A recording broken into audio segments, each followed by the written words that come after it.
All right, looks like we are live. Welcome to Standing for Truth. I want to thank everybody for being here for tonight's epic debate. I have Dr. Kent Hovind and Wade, who goes by Wade the Wizard on YouTube, here with me to debate the important topic: is there reasonable evidence for evolution? Everybody's favorite debate topic. Gentlemen, Dr. Dino, Wade the Wizard, thank you so much for being here for tonight's debate.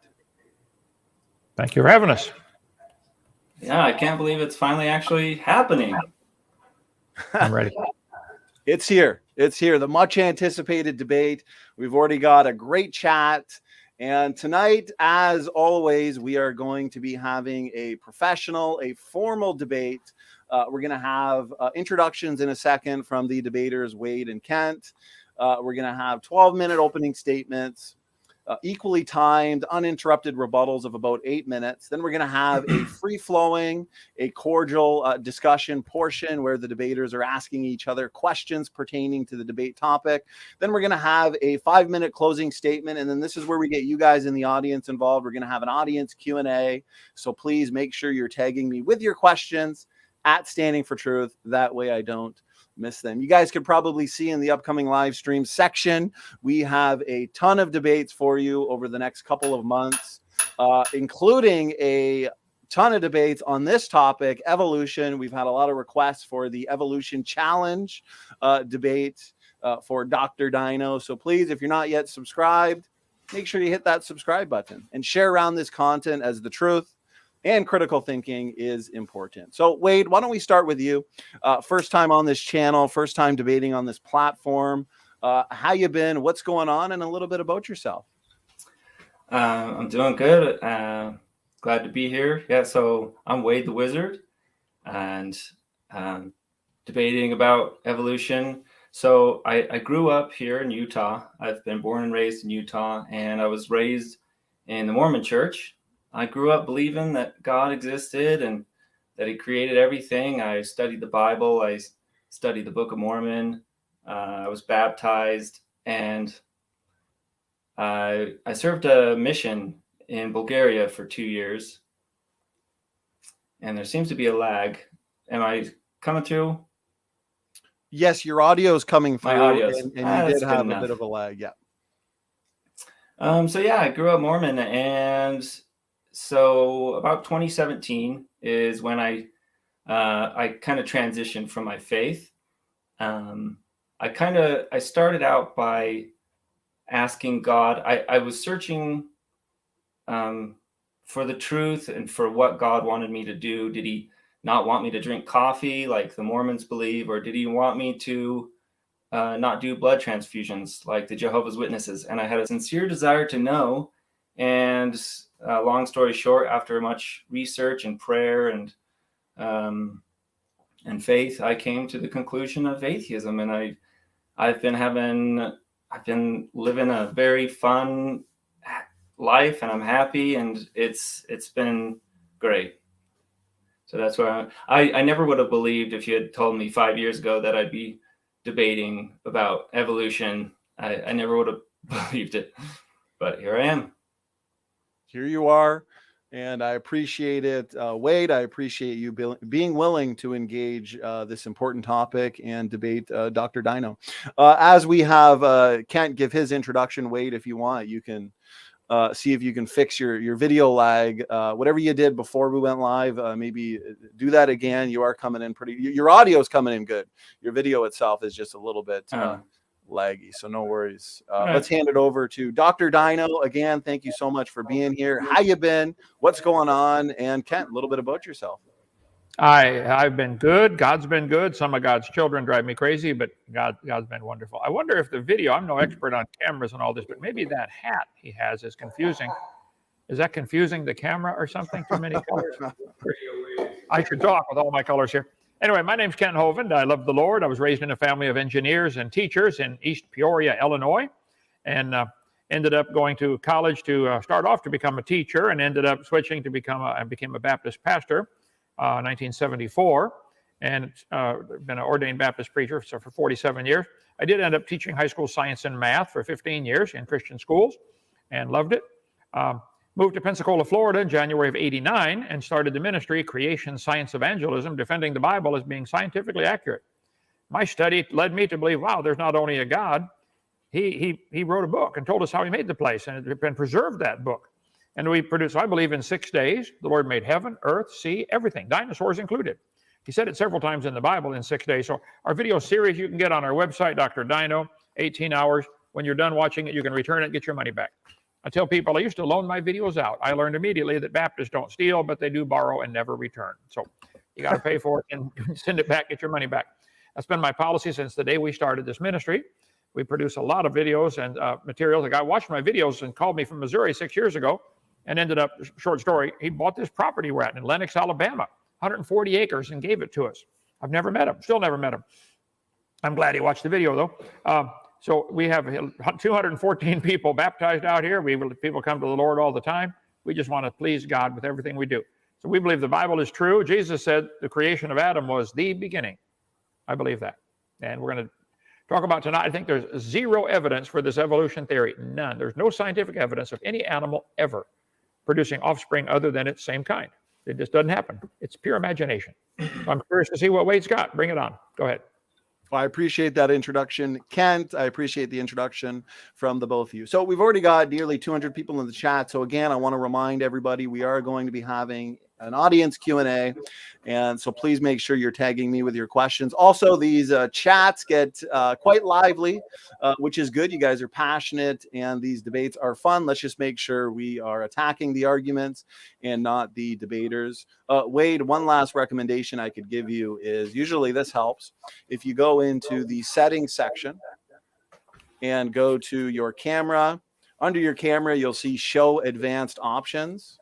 You'll have high definition, standard definition, or low definition. Yeah. If you change it or alter it to the either medium definition or low definition, that usually opens up some bandwidth for you. And that may or may not decrease the lag.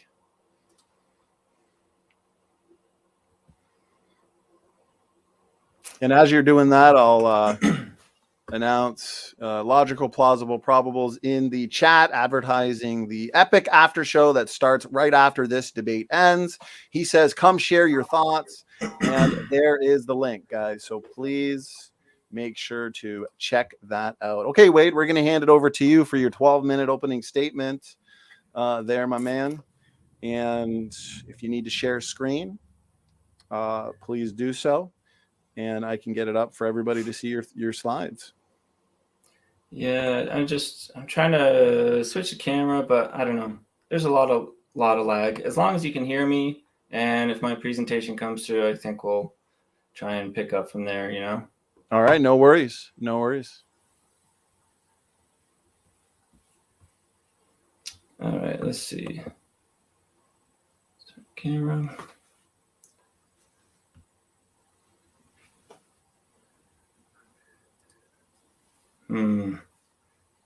Okay, let's try this.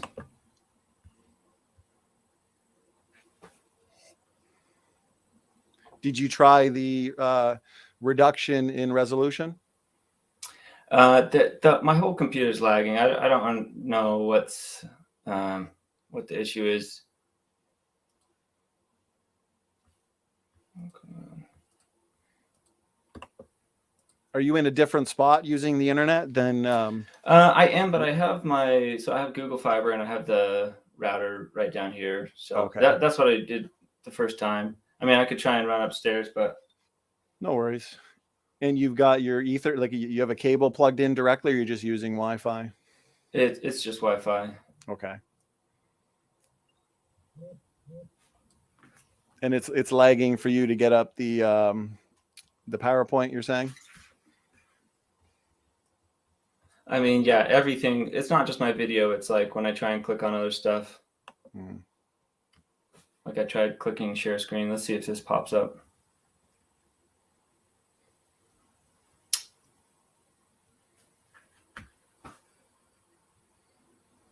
Did you want to try restarting your computer, refreshing it, and then maybe, because if it's your computer in general that is laggy and not just your camera, it may need a solid refresh.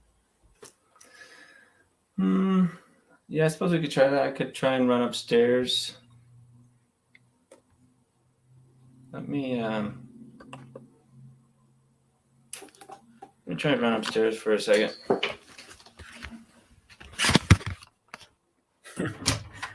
It's working. It's not lagging now as you're walking around, so that's good. You could do the debate while you're walking around there, Wade. So whatever you're improving a little bit.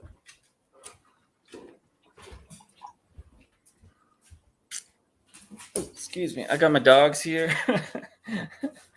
I'll just find a place. Oops. All right, we might have a little bit more distraction, but this is what we do. We improvise and we go with it. Work some of that wizard magic. Yeah. Pull out some of those wizard tricks. All right, how's that? Looks better. Looks better for now. A little bit better. All right, let's jump into this. Let's see. Share my screen. Yeah, once I see it pop up, we'll get it up on screen. Here we go. And it's working. So I think we're good, Wade. Your PowerPoint is up. And whenever you're ready. Okay, fine. The long-awaited Wade the Wizard. All right, so is evolution a reasonable scientific theory? Is it reasonable to say that snails and humans and trees are all related? No, of course not. That is such an unreasonable idea. However, some other unreasonable truths, I think it's unreasonable to say that Earth is 3.1 million miles closer to the sun in winter. That's 392 Earth diameters closer to the sun in winter. The human body is composed of 30 trillion cells and 39 trillion bacteria cells. So we are literally more bacteria than human. The atom is so small that we can fit 1 million atoms in the width of a human hair. And not only has science discovered that atoms exist, we know the very complex variety of different kinds of atoms and how they interact with each other. Russia and Pluto have the same surface area. And one more here for you. So 1 teaspoon of a neutron star weighs the same as the pyramids of Giza. Oh, wait a second. Oh, that's right. 90 pyramids of Giza, 1 teaspoon of a neutron star. It's unreasonable, but they're true because science has the evidence for it. So just to say that something is unreasonable doesn't necessarily mean it is true or false, as Dr. Dino likes to assume. Evolution, so a definition, any change in the heritable traits within a population across generations. In short, evolution is reproduction, variation, and selection. The evidence for this is vast in its breadth and depth. It has been tried and tested for hundreds of years, and it's important to note that these different fields of evidence help support each other. So I can confirm species distribution with mathematics and so on. Today, I'm going to focus on ring species and mathematics. So ring species, what we have is some kind of species, the original population here on the left, and as they reproduce and migrate, they come to a geographic barrier. Now, this could be a lake, it could be a mountain, it could be a canyon. Let's just call it a fitness barrier. So any barrier for their ability to compete, survive, or reproduce. This could be a predator, it could be an environmental situation. Now, science can look at this is a consecutive generation. So this green generation can interbreed with this slightly other green generation. And science can look at how fast they're changing or the rate of change. And then as the generations come around this fitness barrier, we now have purple and red. These are two different species that can't breed. They cannot reproduce. And we can look at the amount of change. Now, if we take the amount of change in their DNA and divide that by the rate of change, we can figure out generally, okay, we would expect this to take 100 generations or 1,000 generations. And depending on, so we can take the number of generations, multiply that by the reproduction rate, and we'll get an estimate as how long this took. Some species reproduce every year. Some species reproduce once a lifetime. So again, we have here on the left, we have the original species, and then it branches off into two very similar, okay, I want to emphasize very similar, same kind of animal, but they're a different species because they cannot reproduce with each other. And this is a wolf and a coyote. Now, in some situations, we come to the end of our ring species, and we now have two species. And what can happen is we have another branch or another ring species that diverges. So now we have 1, 2, 3 species: the gray wolf, the coyote, and the African wolf. And again, we can look at their DNA and create pretty good approximations as to how many generations it takes and how long it takes. If we go back further to the genus, we see more, they just look like dogs, but so 3.5 million years ago, this is verified with other evidence of evolution. We can go further back. We have our dogs, our foxes, our coyotes. I thought this was an interesting branch as we go back in the history of evolution. We have the dog and the bear. This is one of the so dog and bear are a close cousin, but it's still many million years ago. And in my opinion, the dog and the bear are a different kind, or more so than like a dog and a fox. Okay, going further back, this is where cats and dogs branched off, sworn mortal enemies for life.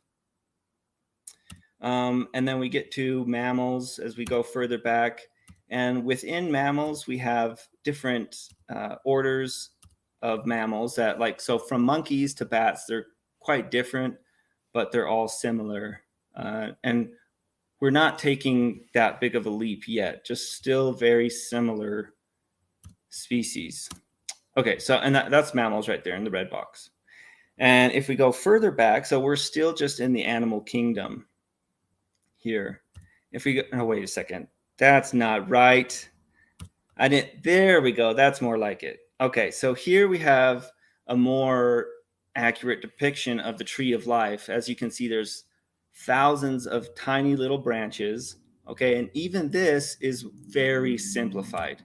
If we zoom in here, we can see that the one branch of dogs is just represented by one little mark, and when in reality we have hundreds of species of dogs. So I mentioned the dog and the bear earlier, very close cousins, separated only by 45 million years. And here we have a common ancestor by 11 millionth great grandparent. So they're close cousins by just a few million years. And how do we know this? How can we determine this length of time and this relationship? Because of the evidence and the data. We have DNA and anatomy and biology and biogeography and fossils and mathematics, and it's falsifiable and repeatable and testable. Dr. Dino likes to create a misleading question and say the dog, the wolf, and the banana, they're saying like the banana is not related. Well, if we look at our tree of life, they're separated by, my thing is covering, but 2.9 billion cousins. Okay, so, and this is, a very, very long time ago. How am I doing on time? I guess I can't. Maybe you're muted. Anyway, we'll talk about math. I hope you still can hear me. So in mathematics, is fundamental to physics and all of science. What we can do is we can take a few data points and we can make predictions and Wait, test those. Yes. I was on mute. I apologize. You have exactly 3 minutes and 37 seconds. You're doing good. Perfect. Actually, and wait, I've got your timer paused. I think we figured out the issue because the green screen swap that you were using, that takes a lot of bandwidth and RAM. No, that wasn't a green screen, but. Oh, no. Okay. Well, I guess whatever that was, the second it stopped or you moved away, everything's been smooth since. Yeah. So. Okay. Well, you're good to go. Go ahead. Yeah, we'll talk about math. All right. So, very important to all of science, and we can make predictions. So, an astronomer, for example, can observe a comet in a location and a time, and then observe it in another location and a time. So we have the 2 data points. And with that little bit of information, we can determine the velocity, the direction, the orbit. We know a lot of great things about this comet, and we can have a whole discussion about the velocity, but what started it? As maybe a collision or an explosion, or maybe God did it. I don't know. But today we're talking about what we can actually see. So 2021, there was 7,401 frogs. And within the last decade, we had 2 new frogs, the polka dot tree frog and the Robin Moore's night frog. And I just got to say, I think this guy is the cutest little frog I've ever seen. So in a past debate, I'm sure you remember Dr. Dino, this was with conspiracy cats, and he tried to explain how speciation was impossible with Noah's Ark narrative. And you correctly actually asserted that it was an exponential growth rate. All right. So I took an exponential growth rate here for population growth, tweaked it a little for evolution. So our total population currently of frogs, this is 7,400 species. The starting population is 1 kind of frog on the ark, our growth rate. And this happened 4,400 years ago. So we plug it in and look at this beautiful graph. It's nice, smooth curve, and it seems plausible. Okay, but then what happens is when we extrapolate this data, you can see on the right, this red mark, when we extrapolate that data, we would expect to see hundreds of species every year, but in reality, we see a couple new frogs every decade or so. And so the problem is with faith is they often start with the conclusion that God made everything in 6 days about 6,000 years ago, and then they have to doctor the data to make it fit their narrative. And I think that's, yeah. That'll be it for my time. And stop sharing. All right. I appreciate that, Wade, with a minute to spare. So that was about between 11 and 12 minutes. So I appreciate it. And Kent, we're going to hand it over to you whenever you're ready. You have the floor for 12 minutes. It looks like you're muted, Dr. Dino, but if you can unmute yourself.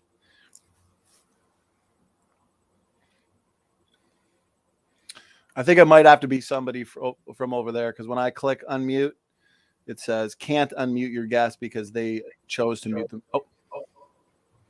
Okay, good to go. Well, thank you. Good to be here with you. As I said, my name's Kent Hovind. I taught science. I love science. This is interesting. I showed that picture many, many times of the dog, the wolf, the coyote, and the banana.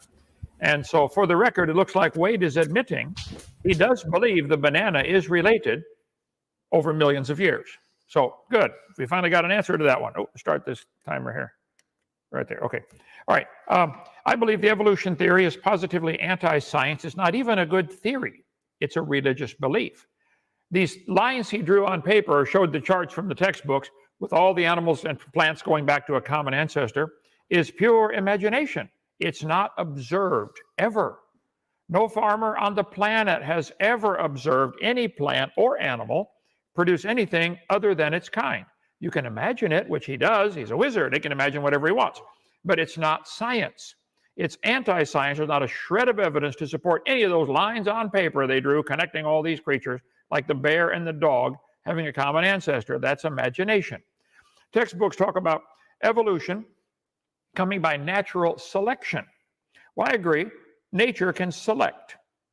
If you turned all the dogs in the world loose in Alaska, only the ones with thick fur and dense bodies would survive. And the ones with skinny legs and thin fur probably wouldn't make it. And after a few generations, you got a whole bunch of dogs that look like wolves, and nature selected the hairy ones to make it. Didn't create anything. They already had hair. It just selected a slice of the existing population. That works. This textbook says evolution is a fact. Birds arose from non-birds and humans from non-humans. No person who pretends to any understanding of the natural world can deny these facts. Whoa, really? So what evidence do they give for this? It's okay to have a theory. Wade, you can have a theory that you're related to a frog if you'd like. Okay, that's fine. I don't care what your theory is. However, I think it'd be wrong to lie to students to tell them you have evidence for that. I defy you to show any evidence, the purpose of this debate tonight, okay? If I had a theory that said the moon is made of green cheese, it's perfectly fine to have a dumb theory if I want. But then I say, suppose I said, well, NASA proved my theory when they went there in 1973 on a secret mission. Hold it. Obviously, I can have a theory, but it's wrong to lie about my evidence to get people to believe me. It's worse to make me accept tax dollars to make everyone else pay me as I teach that lie. That's not common sense. I don't care if people believe in evolution. It doesn't bother me. It bothers me they want all of us to force that down the throats of all the kids. Natural selection. Natural selection works. Evolution is based on two faulty assumptions. They say mutations make something new and better. That's never been observed. Show me a beneficial mutation that is catches on and takes over the population. Wait, I don't know if you understand this or not, but if evolution is true and one animal evolves a little better than the rest of that same kind, all the rest of them have to die, or else that new improved gene code gets blended back into the generation and swamped and lost. Evolution is a religion of death. Natural selection makes it survive and take over the population. That's never been observed. Science is things we can observe, study, test, and demonstrate. That is not observable. Evolution is a religion of death, not life. Natural selection it happens. Mutations happen. But all the observed mutations are harmful, fatal, or neutral. Nobody's ever proven a good one. You'd have to have trillions of examples of good ones, quadrillions of examples. It says mutations are the original source of variations in population, like the variations of roses or the 7,000 varieties of frogs. I never said Noah took 2 frogs on the ark. He might have taken 100 kinds of frogs. How many varieties of frogs are there? I don't know. Are all the frogs related to a common ancestor? I don't know. But sure, the fact that we don't know those things doesn't prove they all came from a dot of nothing. I can't believe you mentioned the 90 pyramids worth of mass to fit in that tablespoon on that star. Probably true. And yet you guys believe all of this in the universe, all the stars, all the galaxies fit in a dot smaller than a proton? Stop and think, okay? Darwin said, it's a wonderful fact that all animals and all plants throughout all time and space should be related to each other. Wait a minute, hold it. If you see 7,400 kinds of frogs and conclude they might have had a common ancestor, how do you jump to the conclusion that that proves frogs are related to sequoia trees? I don't get it. This is a lie. There's no proof of any animal or plant producing anything other than its kind. I got to scoot over and get centered. Okay, right there. Okay, there. No matter how numerous they may be, mutations do not produce any kind of evolution. They shuffle existing genes. That's all they do. For example, here's a 5-legged cow or a bull. No new information was added. It already had the information to make a leg. It had the gene code to make a leg is really complicated. It duplicated that code and put it in the wrong spot, growing out of his back. There's no scientific evidence to support the idea of evolution. It was except lies that have been proven wrong years ago. If there's real evidence, show me. But don't lie and don't tell the students you've got evidence for that.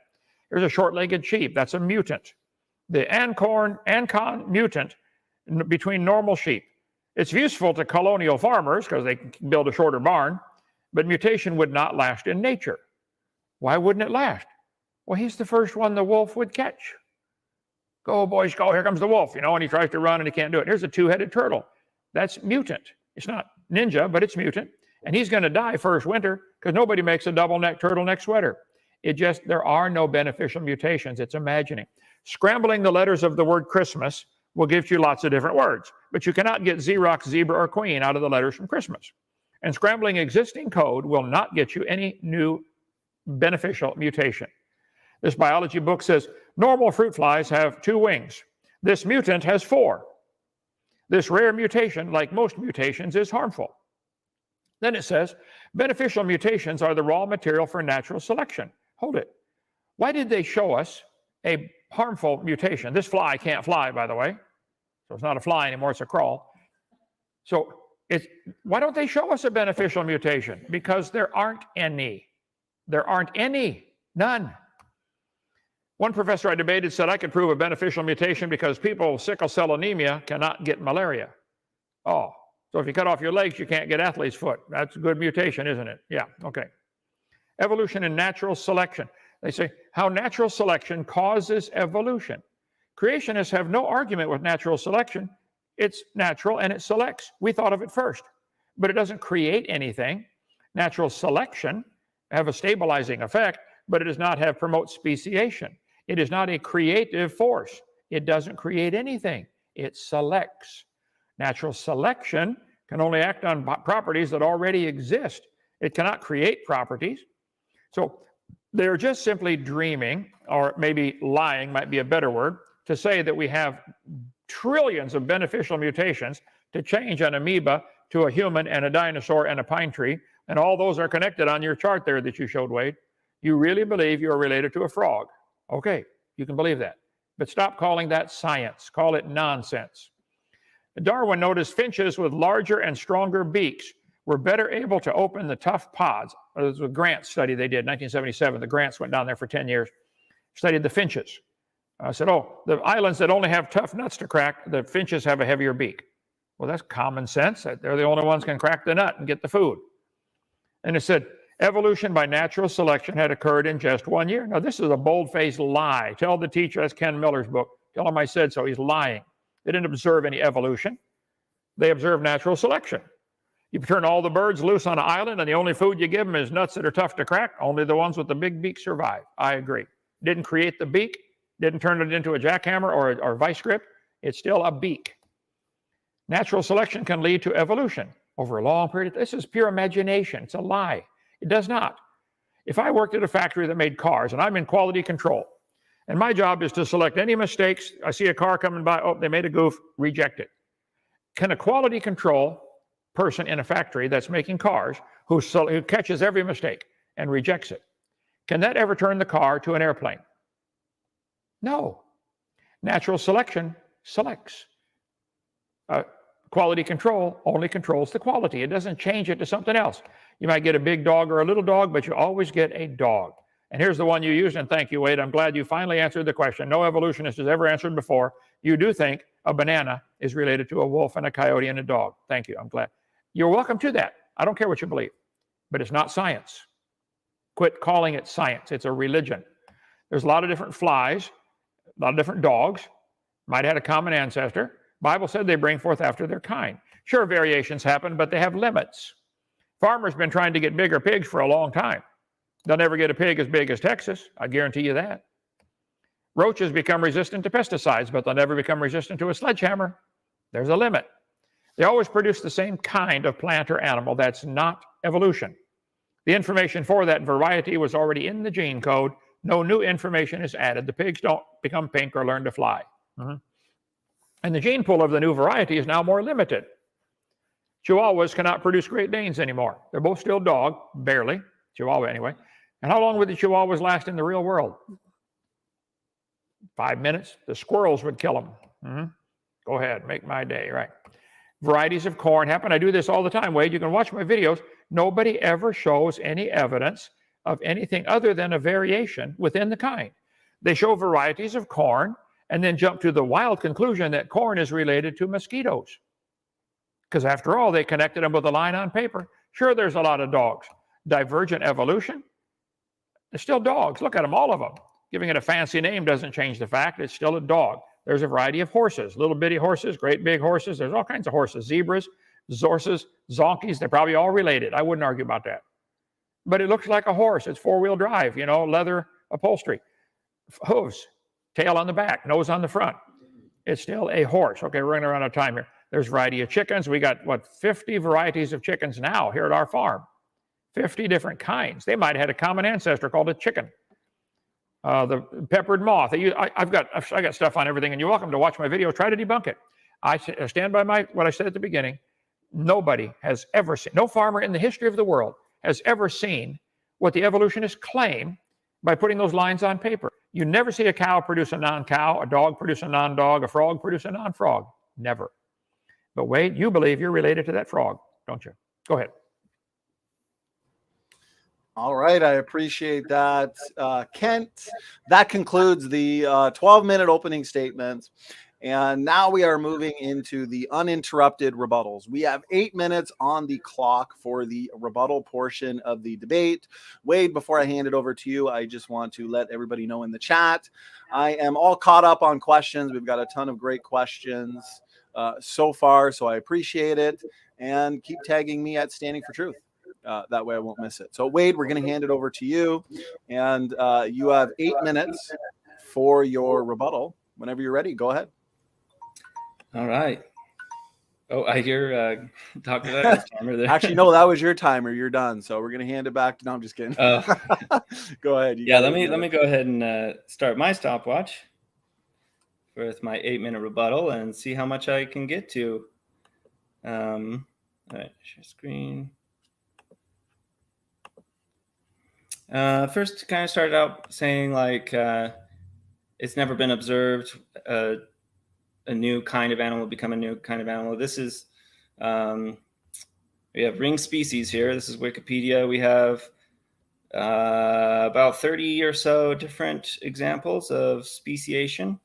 Okay, the next thing you talked about was it being a faith of sorts. Okay, let me jump to there. I want to talk about believe, because you say that I believe in evolution. So I would like to defend that claim. Often it kind of present you either believe X is false or believe X is true. And this is very black and white. It's not always the case. So in reality, we have a spectrum of faith that intersects with knowledge. I know 100% that there are no married bachelors, because that's by definition what a bachelor is. Sasquatch. I have zero knowledge of that, but I don't have to exercise any faith. So I'm there in the yellow. And Dr. Dino, there isn't any evidence for Noah's Ark, but he exercises 100% faith. He's over there in the green. I want to emphasize this as much as I can, because this often gets misconfused and misinterpreted. There's a big difference between trust and faith. Trust is believing that something is true based on evidence. I trust that my car is going to start in the morning because I have evidence, because I have repeatable, testable, scientific evidence. Faith is believing that something is true despite lacking evidence. Dr. Dino believes that God created everything 6,000 years ago, and there's no evidence for that.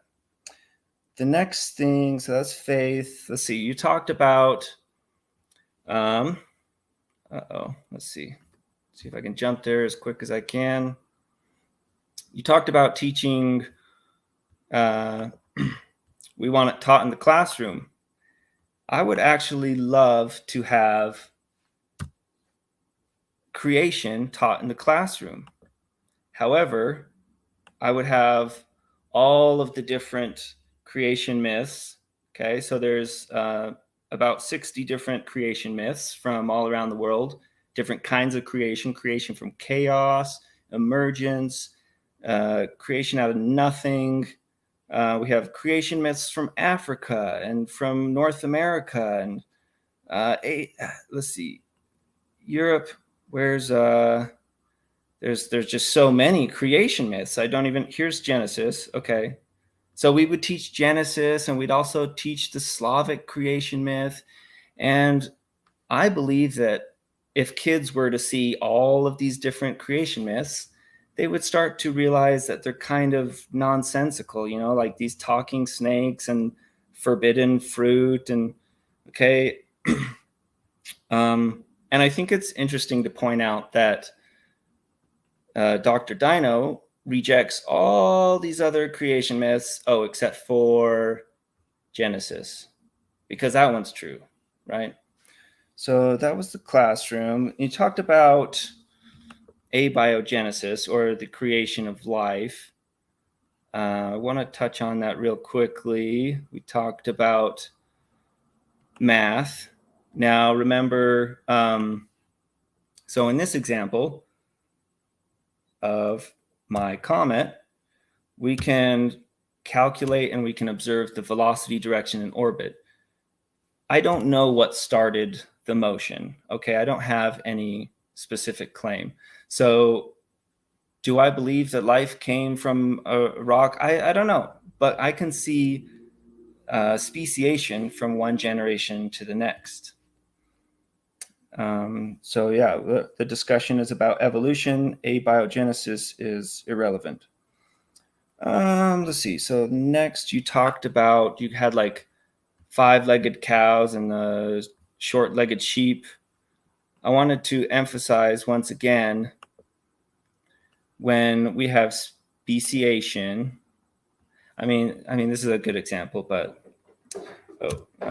we have the wolf and the coyote. They're not like mutants. They're very similar. Now let me jump over to here. So I think the main issue is that evolution is just misunderstood. I am the youngest of 5 kids, so there's reproduction, and the 5 kids, we look like my mom and dad. However, we don't look identical. Okay, it's variation. And so my oldest sister has 5 kids. My next sister has 4 kids. And my brother has 3 kids, 4 three kids. But I don't have any kids, and my other brother has no kids. So that's kind of a selection process where and it's simply like what helps their fitness or their ability to reproduce. I also wanted to mention, so there was as far as like God being a designer, right? You mentioned like a 5-legged cow, but it's actually kind of an interesting question. Like, if I was a designer, I would make, like, how cool would it be to have like a 6-legged cheetah or something, or like maybe a monkey with 8 eyeballs and 2 tails and wings, or like, that's a cool idea, isn't it? But no, they're all just like look at all these guys. They're like basically the same, 4-legged, 2 eyes, a nose, mouth. It's boring. Like, where's the creativity? Let's see. I've got 1 minute left. You talked about kinds. Maybe I can knock this out real quick. Maybe if you'll allow me just a few more seconds. So I want to talk about kinds producing kinds, and we have a car it's basically the same kind of car. But what Kent Hovind likes to do is he jumps from horse and buggy to the Ford Bronco to the Cybertruck. Like, whoa, how did we get there? But that's not really how it works. It's slow, incremental, small changes over hundreds of years. Okay, so it's more like this. With evolution, we don't go from like a fox or a wolf doesn't give birth to a hound, which in turn gives birth to a little teacup terrier. It's so cute. But in reality, it takes thousands of generations and it takes hundreds of years. And as far as genealogy of the dog, I think it's interesting because this is unnatural selection where we get to pick the traits. And so this kind of evolution can happen at a faster rate. And there's currently 7,000 different kinds of dogs. Let's see. So again, we have a big kind of car and we have a small kind of car. But if we trace back the innovation throughout history, we can see that they have a common design or a common ancestor, a thing with wheels that carries things. However, if we look at these different inventions, the rollerblades, the Segway, the vacuum, if we look at their innovation and their history, we can trace it back to a thing with wheels that carries things. But here we can see that, I mean, obviously, rollerblades is not a car, right? And that's the way it happens with evolution. So here we have the dog and the banana, which I know you just love so much, but they're both living organisms. They're both complex cell structures. Male and female reproduction require water. They have all these things in common. It's not that that much of a stretch of to think that they have a common ancestor, which also shared these traits. And I believe that is, oh yeah, that'll be good enough for now. I appreciate you letting me go over time for a bit. No worries. Thank you, Wade, for that rebuttal. That was about 8 minutes, which is fine. We're easy going on the opening statements and rebuttals. What we'll do, though, is give Dr. Dino equal time. So, Dr. Certainly. Dino, you have... Amen. Oops. Okay. You've got... Actually, no, I think that was about 9 minutes. So, Kent, you got about 9 minutes for your rebuttal whenever you're ready. All right. Well, thank you. Thank you. I think he proved my point by lining up all the cars. None of those cars changed to the other kind of car. Somebody designed the improvements in them, didn't they? They used a common design with 4 wheels. Anyway, yes, I'd love to take that one topic at a time. If Wade would like, he can pick his favorite. Let's see. It's never been observed. He showed a list of speciation. Well, they're still the same kind. A virus that's now resistant to something is still a virus. So there's been no examples of a new kind created. Take any one of those 30 you showed the list of. Let's talk about that just specifically. Exactly what did they observe? Just because somebody decided to call it a new species, like a dog and a wolf are different species. Canis lupus, Canis domesticus. They're still a dog. They look like a dog. They're still the dog kind, okay? So I'm sorry you did not show any. You said I have great faith about Noah's Ark and there's no evidence. First, I think there's plenty of evidence, but see, Wade, I'm not demanding everybody teach my creation story in the classroom.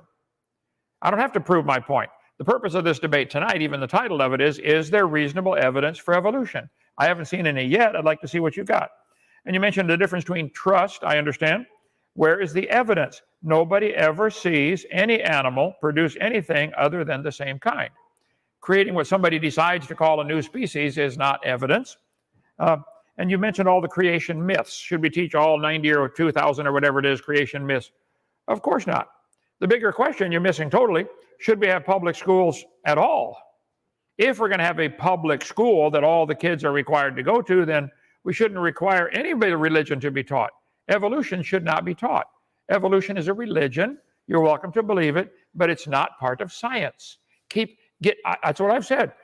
Keep evolution out of the schools. It's got nothing to do with science. It's unnecessary. So you may believe in it all you want, but that's a creation myth itself. Evolution is. So why are we all required to teach your myth? If you want to teach them all, go ahead. I don't think it's practical. Better yet, in science class, teach science, which has nothing to do with evolution. You can learn every speck of anatomy that there is without talking about evolution at all. The kids could study for hours and hours and hours and learn the biceps and triceps and deltoid and flexors and extenders and carpals and metacarpals and phalanges and mandible and the temporomandibular joint and the frontalis muscle, and they can learn all that stuff. Nothing to do with evolution. Nothing. They could learn real science. They could learn the physics. They could learn earth science. Kids are different kinds of rocks. Well, how old are they, teacher? We're not going to talk about how old they are. There's different kinds of rocks. There's metamorphic and sedimentary and igneous. So they can learn all that. The evolution is unnecessary. So you use the false analogy that we can't teach all of the myths, therefore let's not teach creation myth. Well, then let's not teach evolution myth either. So I stand my ground on that one. Should we have public schools at all? So you said the wolf and the coyote are close. I agree. And therefore you jump to the conclusion that a banana is related? Wait, wake up, son. Okay. And you mentioned about why so many animals like cheetah, why don't they have 6 legs or more legs, as if they could run fast. I think the cheetah does fine with 4, but there are quite a few animals with more legs. Can a centipede run faster than a cheetah? Can an octopus got 8 legs? Can he run faster than a cheetah? Maybe adding more legs would add more unnecessary complexity. Would building a car with 10 tires on it make it go faster? Ask the guys who drag race. No, 4 is plenty. It's all you need.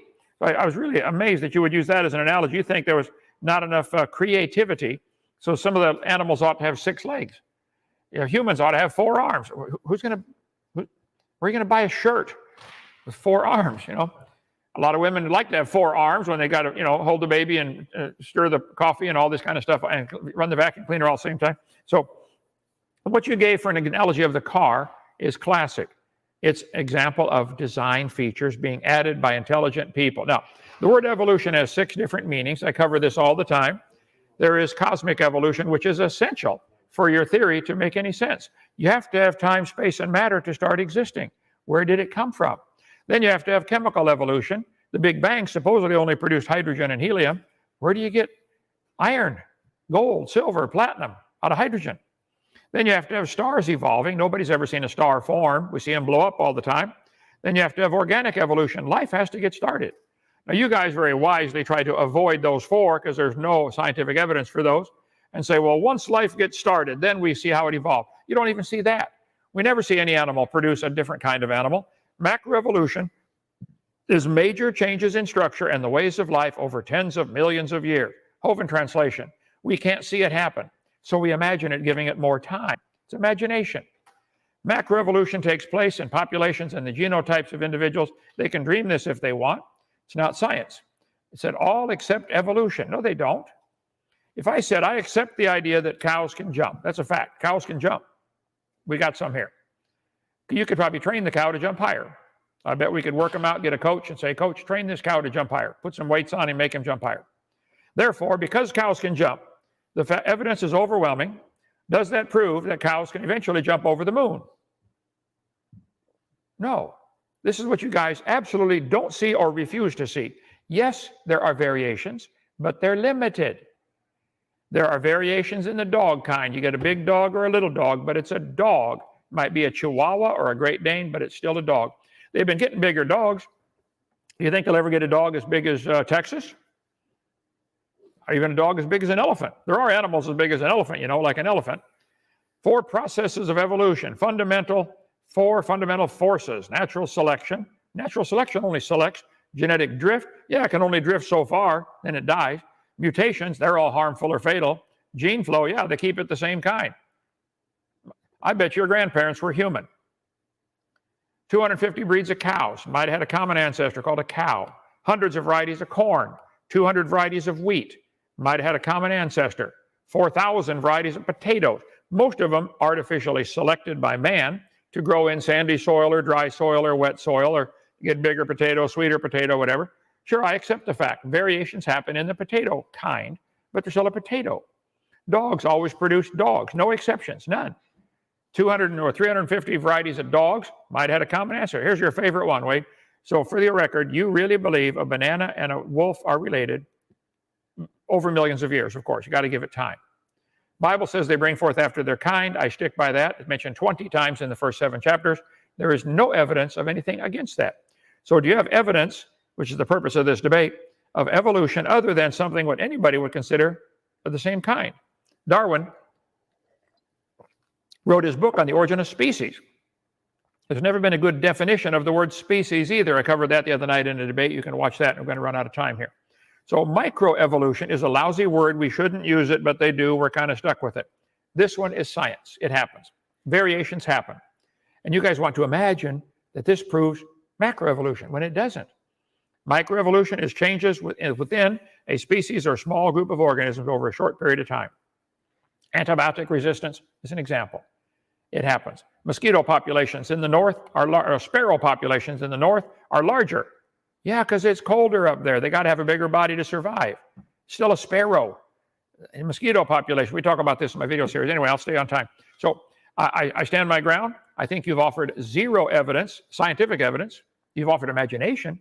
Where's the scientific evidence to support this theory that you showed the chart that humans and dinosaurs and frogs have a common ancestor. I'd like to see the scientific evidence for that, Wade. Go ahead, your turn. All right. That concludes the opening statements and the 8 to 9 minute rebuttals. Fantastic debate so far, gentlemen. I appreciate the visuals. Points are clear and concise. So now we are moving into the discussion portion of this debate. And as always, we strive to keep this discussion cordial, professional, free from ad homs, and of course, focusing on one topic at a time. What we'll do is hand it over to Wade. Since Kent just ended with his rebuttal, Wade, why don't we give you the floor to start us off with the first point and first question. Go ahead whenever you're ready. The floor is yours, gentlemen. All right. Yeah. Thanks. Okay. So I guess I made kind of a list of your 8-minute rebuttal. The biggest thing that I want to emphasize, something that you often bring up, is kinds produce kinds. There's never been an example of a kind producing another kind. I'm not claiming that happens. Evolution doesn't claim that one kind of animal produces another kind. In my opening statement, I showed, you have the wolf and the coyote. So they're all very similar. And then I also showed the example where you go from a wolf to a hound to a teacup terrier. That's not what happens in evolution. It's these very tiny, incremental, imperceptible steps. And in fact, if we could do a little experiment, anyone who's watching can participate. All right.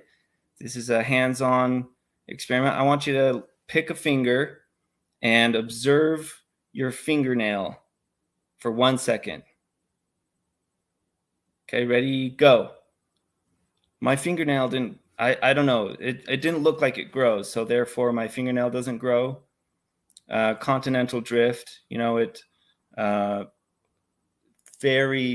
continental drift is even slower than growth rate of fingernails. But how do we know that exists? And it's because, so evolution is so slow, we can't observe it directly. Macro evolution, big species to different kind of species. But we have a whole bunch of evidence of retroviruses and DNA and anatomy and biology. Well, let me just stop you there, Wade. I appreciate that. Before we get into, let's say, retroviruses and things like that, let's kind of stop there. I appreciate the points. Dr. Dino, over to you for your response. Yeah, 1 point at a time. I agree. You cannot watch your fingernails grow. Therefore, it's you can see it over a long period of time. I can prove that it did grow. That can be demonstrated because we can live long enough to observe this happening. Nobody's lived long enough to observe a mosquito turn to anything but a mosquito. Nobody's lived long enough to observe an amoeba produce anything other than an amoeba. So what you have is a vivid imagination. You can believe that all you want. See, the word science, Wade, comes from the word seer, which is Latin, which means to know. What do we know? We know frogs produce frogs. We can observe that. Every farmer on the planet knows cows produce cows. That's observable. Evolution is not observable. It's not part of science. That's what I've said all along. You're welcome to believe it. Here's the chart I was looking for. Slide number 1367. Okay, Alt-DV 1367. Do you believe this chart shows the reality of life, that humans and dinosaurs and whales are related to a common ancestor, which was an amoeba? Do you believe humans and let's see, pick one on here. Humans and squid are related to a common ancestor? And if so, where's the scientific evidence for that? Saying we can't see it because it happens too slow, that's not evidence. I can observe after a week or two, my fingernail has grown. I can observe that. Has anybody ever observed an amoeba produce a non-amoeba? Where's the evidence, Wade?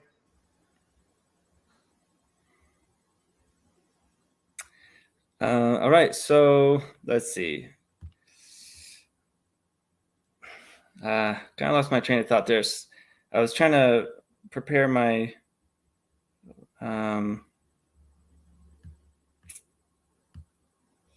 to find the right.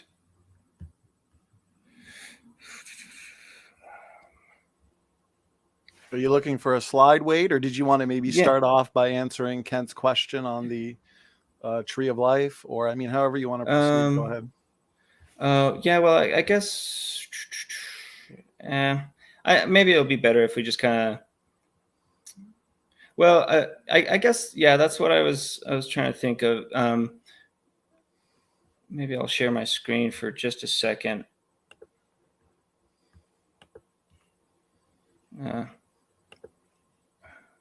Well, anyway, so I was starting with the dogs, right, with the ring species, right, and we were tracing it back throughout history, and we have evidence of their DNA, and we can see there's a lot of evidence that suggests a bear and a dog are very close cousins. They're very close related, almost.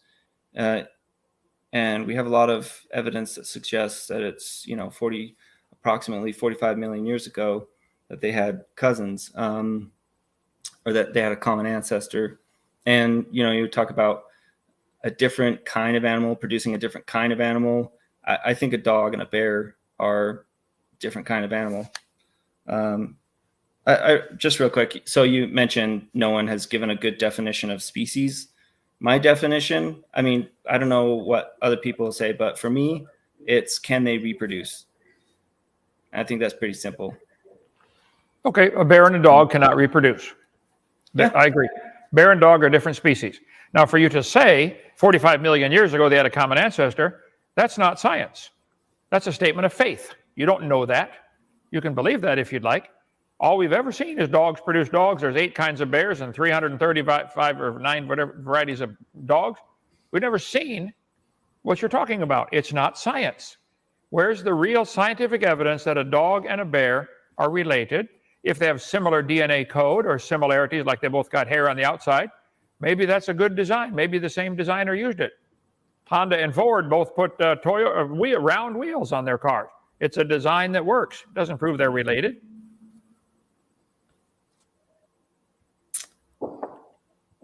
So I want the purpose is for you to show scientific evidence. You said a dog and a bear are related.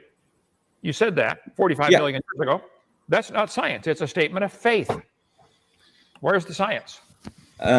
So there's DNA, there's retroviruses, there's comparative anatomy, there's molecular biology, biogeography, paleontology. I'm just saying, like, you're saying there's no evidence, and then I'm saying, like, there's evidence, and you're like, no, there's not. Well, why don't we do this, Wade? Wait, you rattled off a bunch of words. Till you say the word, DNA, retroviruses, that's not giving the evidence. Has anybody ever observed a bear produce a non-bear? Or a dog produce a non-dog? Have you? No, because it never happens. Bingo, you're getting it. It never happened. I agree. No, so like one kind of animal producing a new kind of animal in one generation, that doesn't happen. We don't jump from a horse and buggy to a Cybertruck, right? We agree.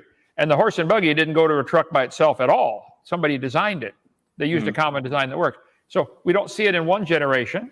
Do we see a dog and a bear having a common ancestor in 40,000 generations or 10 billion generations? We don't know what it's not observable.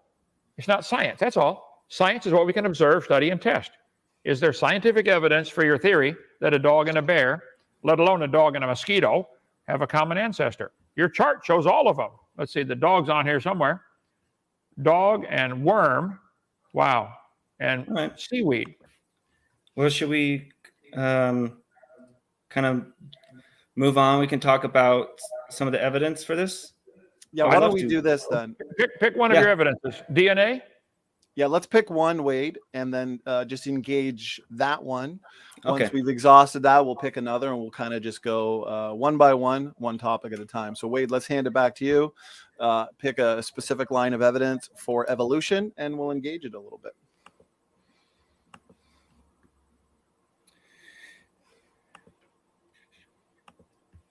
I prepared this slide, so I'm going to bring it up real quick. So,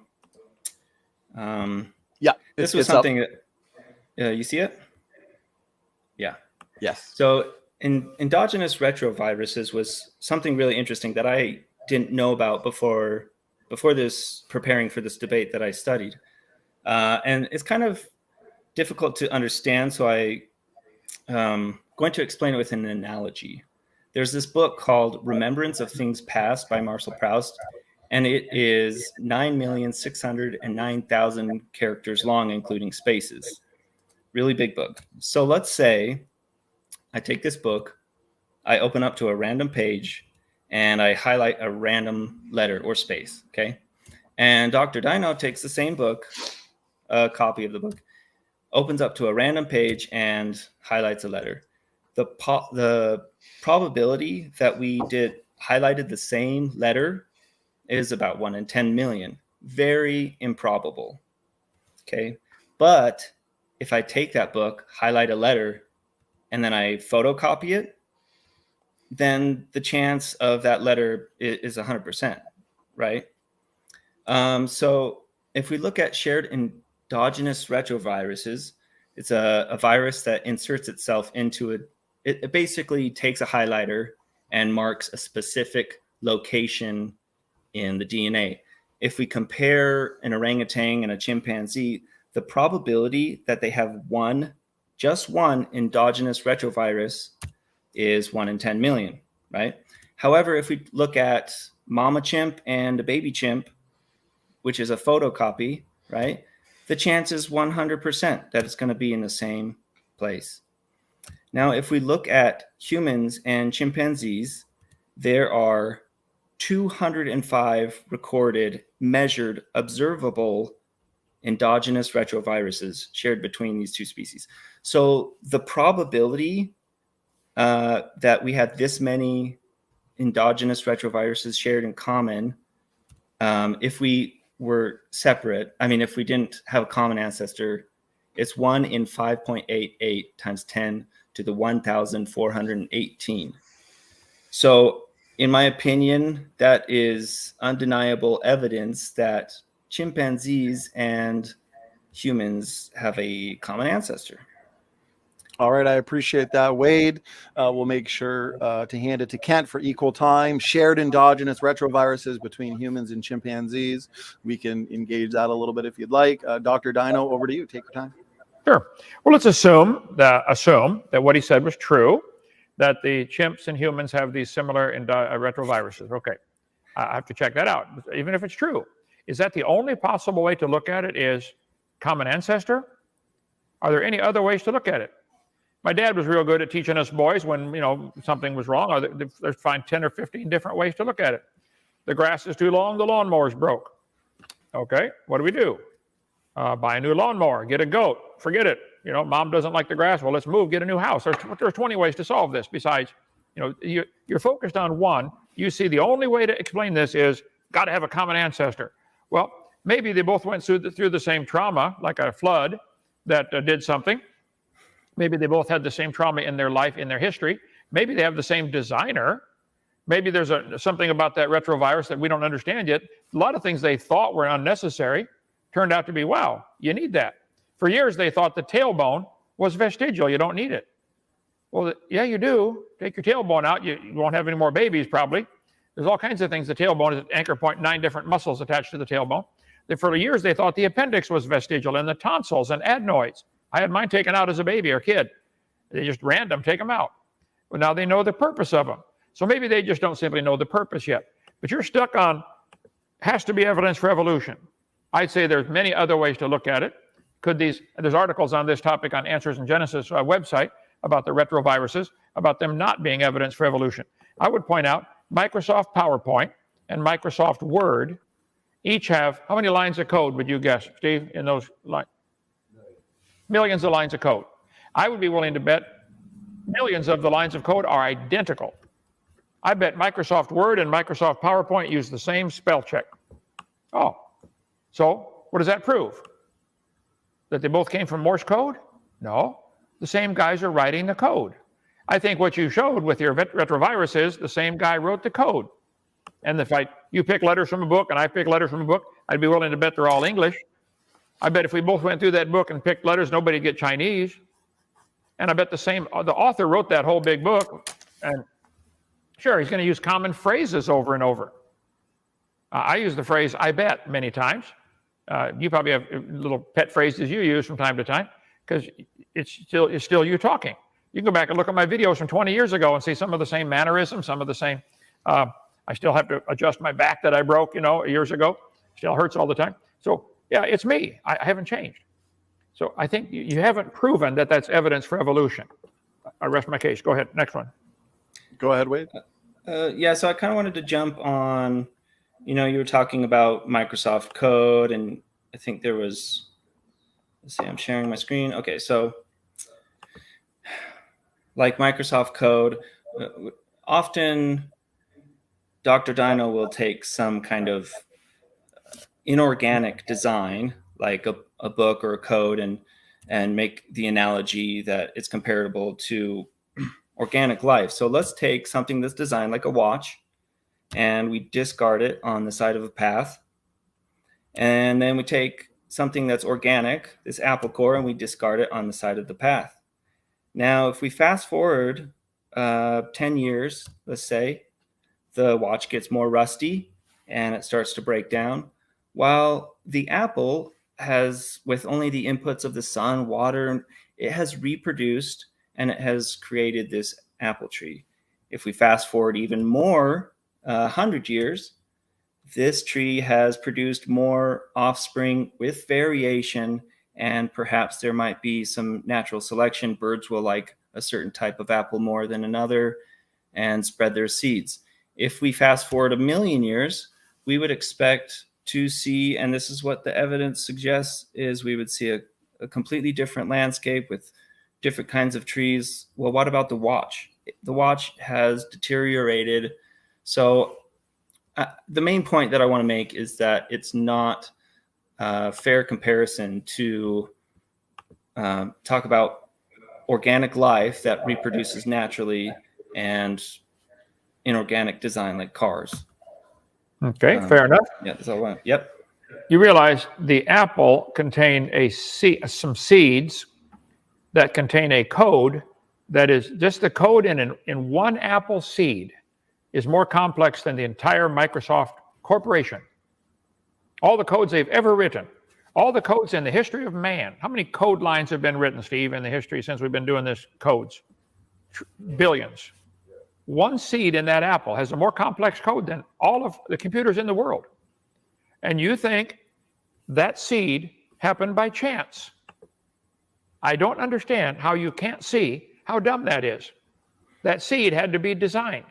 The seed did the job. Sure, the apple seed could produce an apple tree, which could produce an orchard, which could take over the landscape. You are correct. But your logic behind what that means is totally wrong. That's evidence of a grand designer. I don't mind bowing the knee and say, wow, God, you're amazing. You can look at a single cell off of your body under a microscope and realize one cell in your body is more complicated than the space shuttle. Why can't you praise the Creator for being so smart? Why would you give credit for that to a dumb religion called evolution? I don't understand you guys. All right. Yeah. So on that topic, I wanted to mention something that, I guess first, you say common design means common designer. I see common biology. I think common ancestor. And, so I support my reasoning with evidence that I've discussed, like endogenous retroviruses. But anyway, earlier in your 8-minute rebuttal, you mentioned the burden of proof. The burden of proof is on me to support evolution. But this is something that you often misunderstand. And I've seen your other debates, and you misunderstand the burden of proof is the responsibility of an individual or party to prove that an assertion or claim they have made. So Dr. Dino claims that God created everything 6,000 years ago. And so far, you haven't produced any evidence of a God, or that he created everything, or that he did it 6,000 years ago. And I'd kind of like to discuss some of your evidence for those claims, because that is your burden of proof. Well, if I was asking everybody to pay for that to be taught in the schools, you would be right. I'm allowed to believe anything I want. Dr. Dino, that's not what the burden of proof is, you realize anybody who makes a claim, Sure. if I claim that all swans are white. Did you read the title for the debate tonight? Where's the evidence for evolution? Not the evidence for the Bible, not the evidence for the flood. Can you imagine having a debate where with you? I'll be glad to debate that with you, but the purpose of the debate tonight is for you to offer evidence for your theory, not to put you're trying to switch the burden of proof to me. I'm not asking mine to be taught. I can believe whatever I want. There's churches all over the country. There's some strange religions out there. Evolution is the strangest of them all. But you want to think and claim it is science. It's not.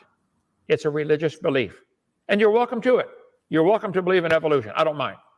But I do resent you making everybody pay for that to be taught to all the kids like it's part of science. It's not part of science. I never said my belief that God made the world is part of science. I think the scientific evidence would lean that way, but I can't prove that. So I wouldn't say that's science is what we observe. all we observe is apples produce apples. But you believe apples and frogs are related. That's not observable. Yeah. So again, I would absolutely advocate for teaching creationism in schools. So you can dismiss that claim. But I just think it's interesting. So in typical debates, there's two sides of the argument. My side is evolution is true. That's my claim. And I have a burden of proof with my evidence. And the other side of the argument is creation is false. That's your claim. And so I would like to see you support your claim with evidence, like a typical debate that has two sides of an argument, not just one-sided argument. The two sides of this argument are, is there evidence for evolution? Is there no evidence for evolution? Creation has nothing to do with this. You're supposed to prove there's evidence that the frog and the mosquito have a common ancestor, like the charts show. You haven't shown that. You've said, over 45 million years, maybe the bear and the dog had we don't see 45 million years. It's not observable. So I will take the position, there is no evidence for this tree of life. No observable scientific evidence. Now, you can believe that if you like. People say, well, we got majority opinion. Before 1850, all the majority of scientists believed in creation. So therefore, it was true. The fact that a majority believes something now, is it the truth change because a majority chose to believe something? No, you can't go by majority opinion in anything. So you didn't bring that up, but some people do say, majority. Right, majority. Yeah, so that is one point that I was hoping to be brought up, and I would really like to emphasize. Often it says or I think it's very misleading when people say, 98% of scientists agree that evolution or something like that. It makes it sound like, it's just their opinion. They think 98% people think that evolution. Scientists don't have an opinion. When we're talking about continental drift, it's 98% of geologists of the science agrees. We look at the data. But yeah, so science is objective and it doesn't care what people's opinions are.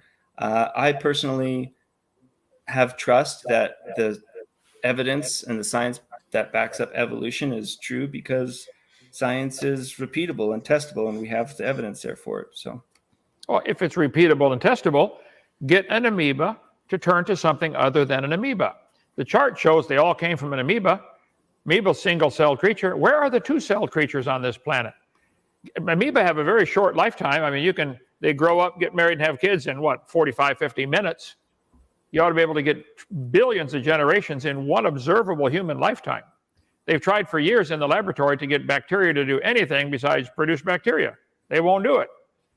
So that's not science, it's a belief. Maybe a better analogy would help, Wade.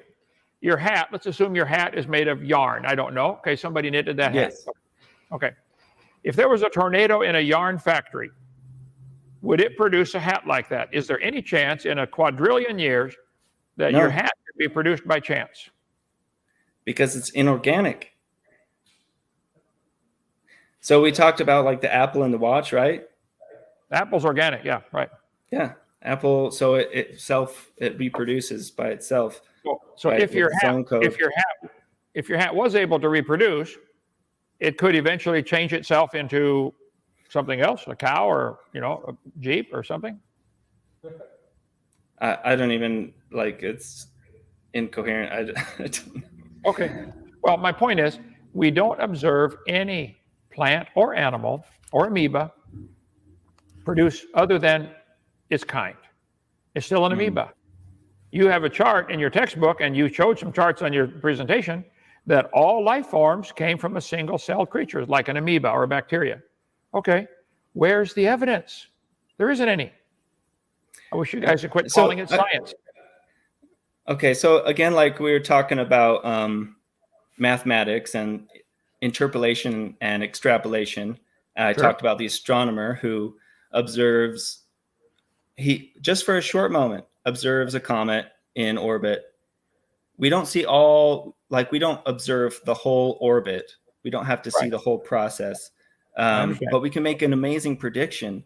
And that's what science does in some cases. We look at these different species and we say, oh, well, we should predict that if we look in the past, we would expect to find a certain kind of animal. And we do. And we find these amazing fossils that show that there was a transition. And like, there's the prediction. The prediction was satisfied by math. Okay, that's fair enough. One point at a time. We can look at a comet, figure the trajectory, and with some pretty complicated mathematics, decide, well, that thing's going to pass the orbit of, Pluto in, 45 years. I agree. That can be done mathematically. I agree.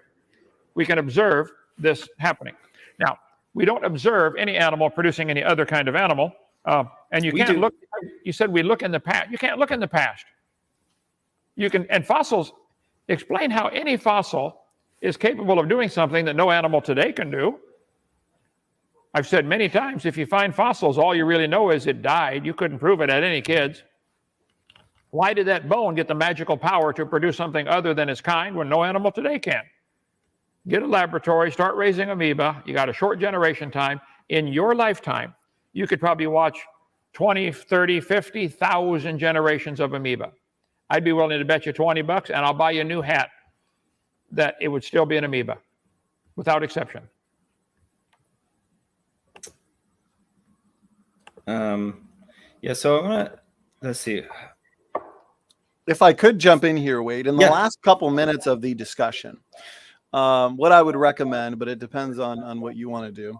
The title of the debate, is there reasonable evidence for evolution? So you being in the affirmative today, specifically, did you want to spend the last couple minutes picking, let's say, one final line of evidence? We've discussed quite a few, so this has been good. It's been thorough. Did you want to pick one final one for us to engage before we get into some concluding statements? I mean, there's just so much evidence. I don't even... I did want to mention, real quickly, you said that no one had observed a new kind of animal. We've observed speciation dozens of times.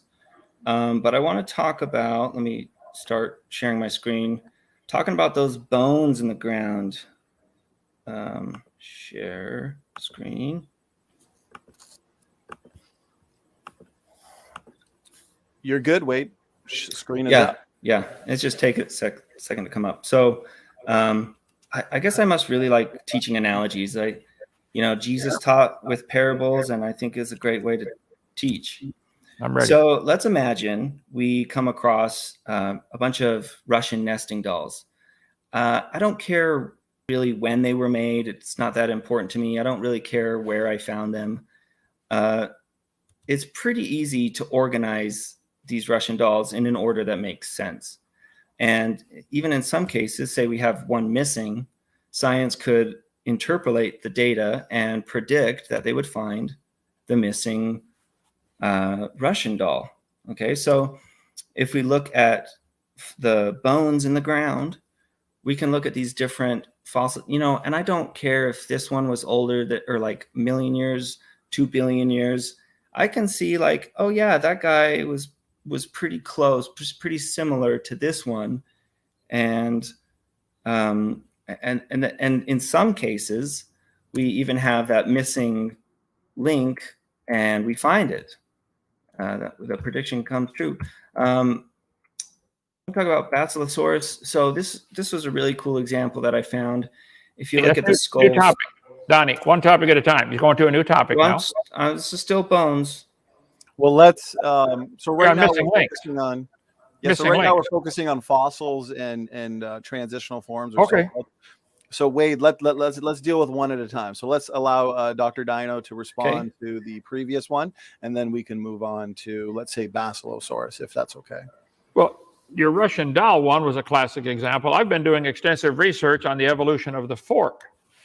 For millions of years, I've been collecting evidence of piecing together fragmentary evidence to do the evolution of how the fork evolved. I got them lined up out of the silverware drawer. I believe the knife, under extreme geological pressure, slowly was caved in and dished out and turned into a spoon. Very slowly, erosion cut grooves in it, turned it into a short tine fork, and then gradually the grooves got deeper and longer, became a long tine fork. I could tell I had a missing link right in here, and I couldn't find it. One day I was flying on US Air, and the stewardess walked down the aisle and handed me the missing link. I couldn't believe it. Later, I went to Kentucky Fried Chicken and found another one. So now I have the evolution of the silverware. There's proof right there. That is proof right there that the knife evolved to the fork over millions of years of evolution. I even found some mutations along the way. While I was doing research, somebody sent me some obvious frauds. They glued a fork head on a spoon handle, tried to fool me. You can't fool me. I know, I caught it right away. And the environment caused some of them to turn different colors over the years. Now, that took millions and millions of years. So, sure, lining things up in order does not prove any relationship. And to find a fossil in the dirt that you think is between two others doesn't prove it is. Aren't the animals today doing it? If the whale could produce something non-whale, well, let me see it. You can't even see an amoeba produce a non-amoeba. Go ahead with your whale bone, hip bones in the whale, and I'll debunk that one when you're done. I'm ready for it. Go ahead. Oh. I guess one thing I want to point out before I jump back is forks are inorganic. They can't reproduce, but but like when we look at fossils, we know that this reproduced naturally. So when I was growing up, I didn't consciously think of how to design myself. It just happens, right? So these things don't have a say in how they develop. They just grow because they're organic. But with the skulls, here on the right, we have the land mammal, the coyote, and the whale has its nasal cavity on the top of its head, where the coyote has it on the front of its skull. The Basilosaurus has its nasal cavity on the middle. So I think that's a pretty good example of, well, I mean, not only if that was the only bit of evidence that this guy was once a land animal, I think that'd be pretty interesting. But right here, so his back leg, and this isn't just a vestigial pelvis. We have a femur, a tibia, a fibia, all the toes. Do you think that this guy was walking around on land with this? Or does this help him swim? Or is this maybe just basically a useless limb? Or some would scientifically say a vestigial limb. But I'll end there. Yeah, good point. If a creature does have a vestigial organ or a vestigial limb, that's losing, not gaining. And moving the nostrils, have any coyotes been found that live near the water that have to swim a lot in the water? Have any coyotes been found with their nostrils starting to move back? Or are they always on the front? Hippos spend a lot of time in the water. Yeah, their nostrils are on the front, aren't they? Yeah, but I mean, so maybe with reproduction, the hippos have babies. Maybe one of the babies has a variation where their nostrils are just a little bit different, or maybe their feet are a little bit better for swimming, and then selection. Maybe there's a better way for survival, and the ones that have the advantage get to reproduce. Sure. Just imagine all this happening. This purpose of the debate is for you to provide. It's almost as if it sounds great. It's unreasonable, right? But there's just so much evidence to support it. You say there's so much evidence. You said that 5 times now. I'd like to see it. Nobody ever sees a coyote produce a non-coyote. No fossil in an honest court of law, none of the fossils could possibly be counted as evidence because you couldn't prove it had any kids. You bring in your bone. Your Honor, this is the ancestor of dogs today. You don't know it's the ancestor of anybody. It's imagination. That's why I say evolution is a religion. You're welcome to have it, but don't call it science. Okay, let me jump in there, gentlemen. Yeah. Fantastic debate, great engaging discussion. Time is flying by. We discussed many important points. We could listen to this all day, but I do want to make sure we have time to get some of these, get to some of these awesome audience questions. So why don't we, Wade, there may be something you want to respond to there, a couple more points you wanted to make. We do have concluding statements. So if you want to. Oh, yeah. Well, aside from that, I would just absolutely love it if Dr. Dino whacked an atheist. Will you whack me with your SpongeBob? That would make my day. Wade, you would not believe how long my list is of those who need to be whacked. There are so many out there. I feel like it's a target-rich environment. Okay, I'm a good shot. Hopefully I'll do something I'm not worthy. Promise. I might eventually. Sure. Okay. That's a good way to end the discussion.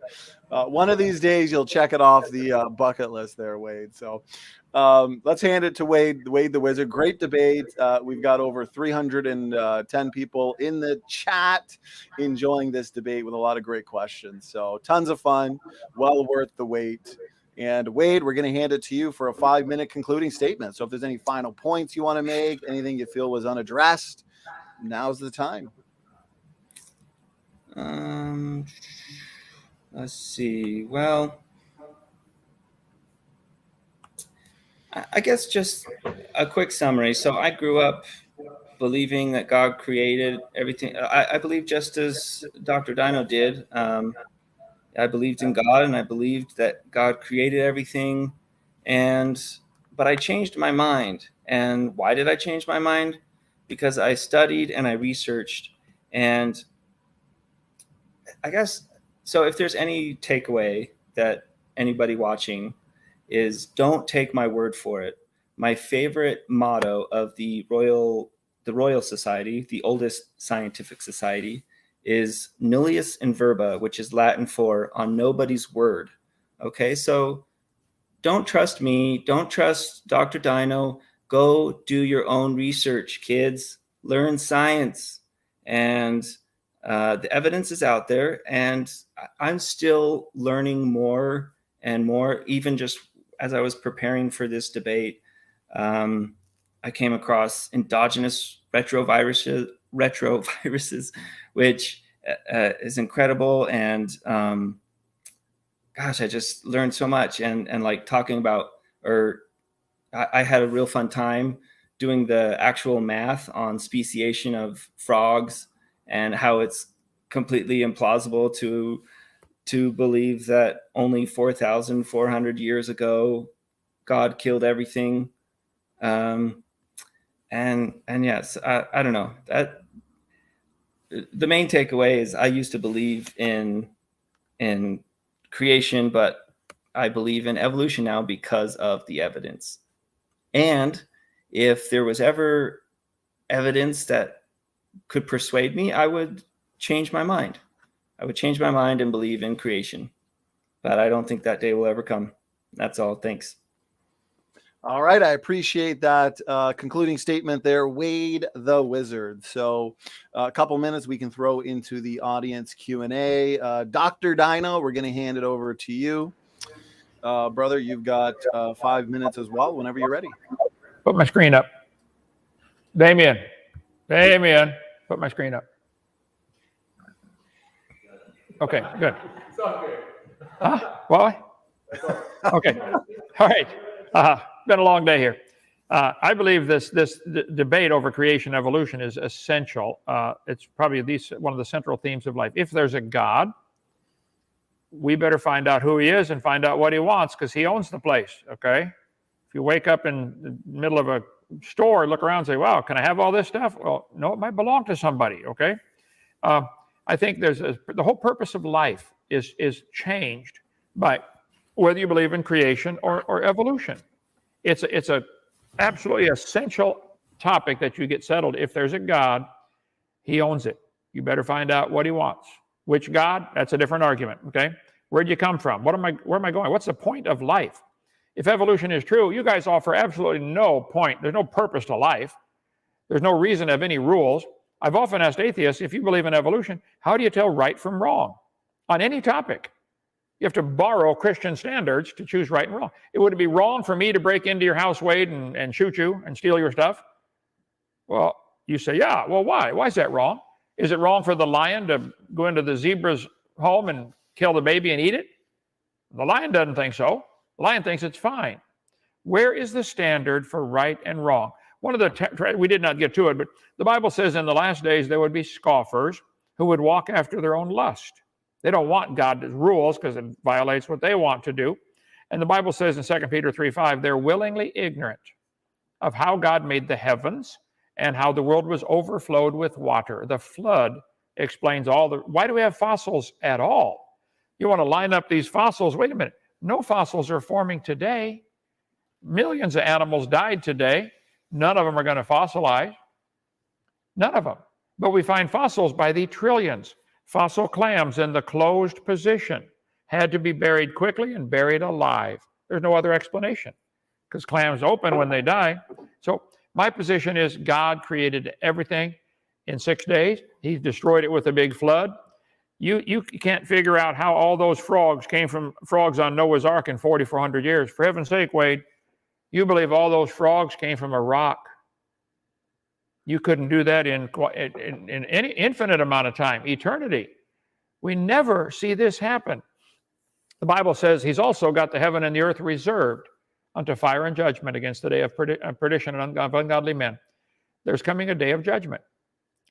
In 1830s is when this really started with the stupid geologic column they invented, Charles Lyell. The geologic column doesn't exist anywhere in the world. But you've been taught, Wade, that you said you studied the evidence. Let's see, what'd you say? Yeah, you studied and researched. And that led you to the conclusion that there's no God. I don't know what you studied, but you better keep going, keep studying on that, because this is a critical topic. If you're wrong, Pascal's wager here, if you're wrong, you've lost everything. If I'm wrong, I've lost nothing. I've had a wonderful life. I enjoy life, happy. And if I die and find out that's it, okay, I still enjoyed life. But if we both die and find out I'm right, there's a God, you're going to be judged, you're going to be in trouble. I'd suggest you think about that long and hard. Okay, questions from the audience. All right, I appreciate that concluding statement there, Dr. Hovind. And fantastic debate. This was a lot of fun. We've got a great chat, lots of great feedback, comments, and compliments. So there's also going to be an after show that's going to take place immediately after this debate on Logical, Plausible, Probable's channel. And he always has an after show to remember. So everybody head on over there after this debate ends. Okay, let's get into some of these questions for the audience Q&A. So let's go all the way back to the beginning here. And we have enough questions for an all-nighter. So we're just going to get through a few of these. I'll pick them at random. And there's a good bunch for both of you. So this first one comes in from Landon Freeman. And Wade, this is your first time on the platform. So what we usually do here on Standing for Truth is whoever the question is for gets the last word. So let's say the question's for Kent. Then he can respond. We'll give you a chance. Then we'll give Kent the last word and we'll move on that way. So this one is for you though, Wade. So the question is from Landon Freeman. Thank you, Landon. He says, question for Wade. What biological findings would lead you to believe in limited common descent as opposed to universal common descent? Go ahead, Wade. Yeah, just this is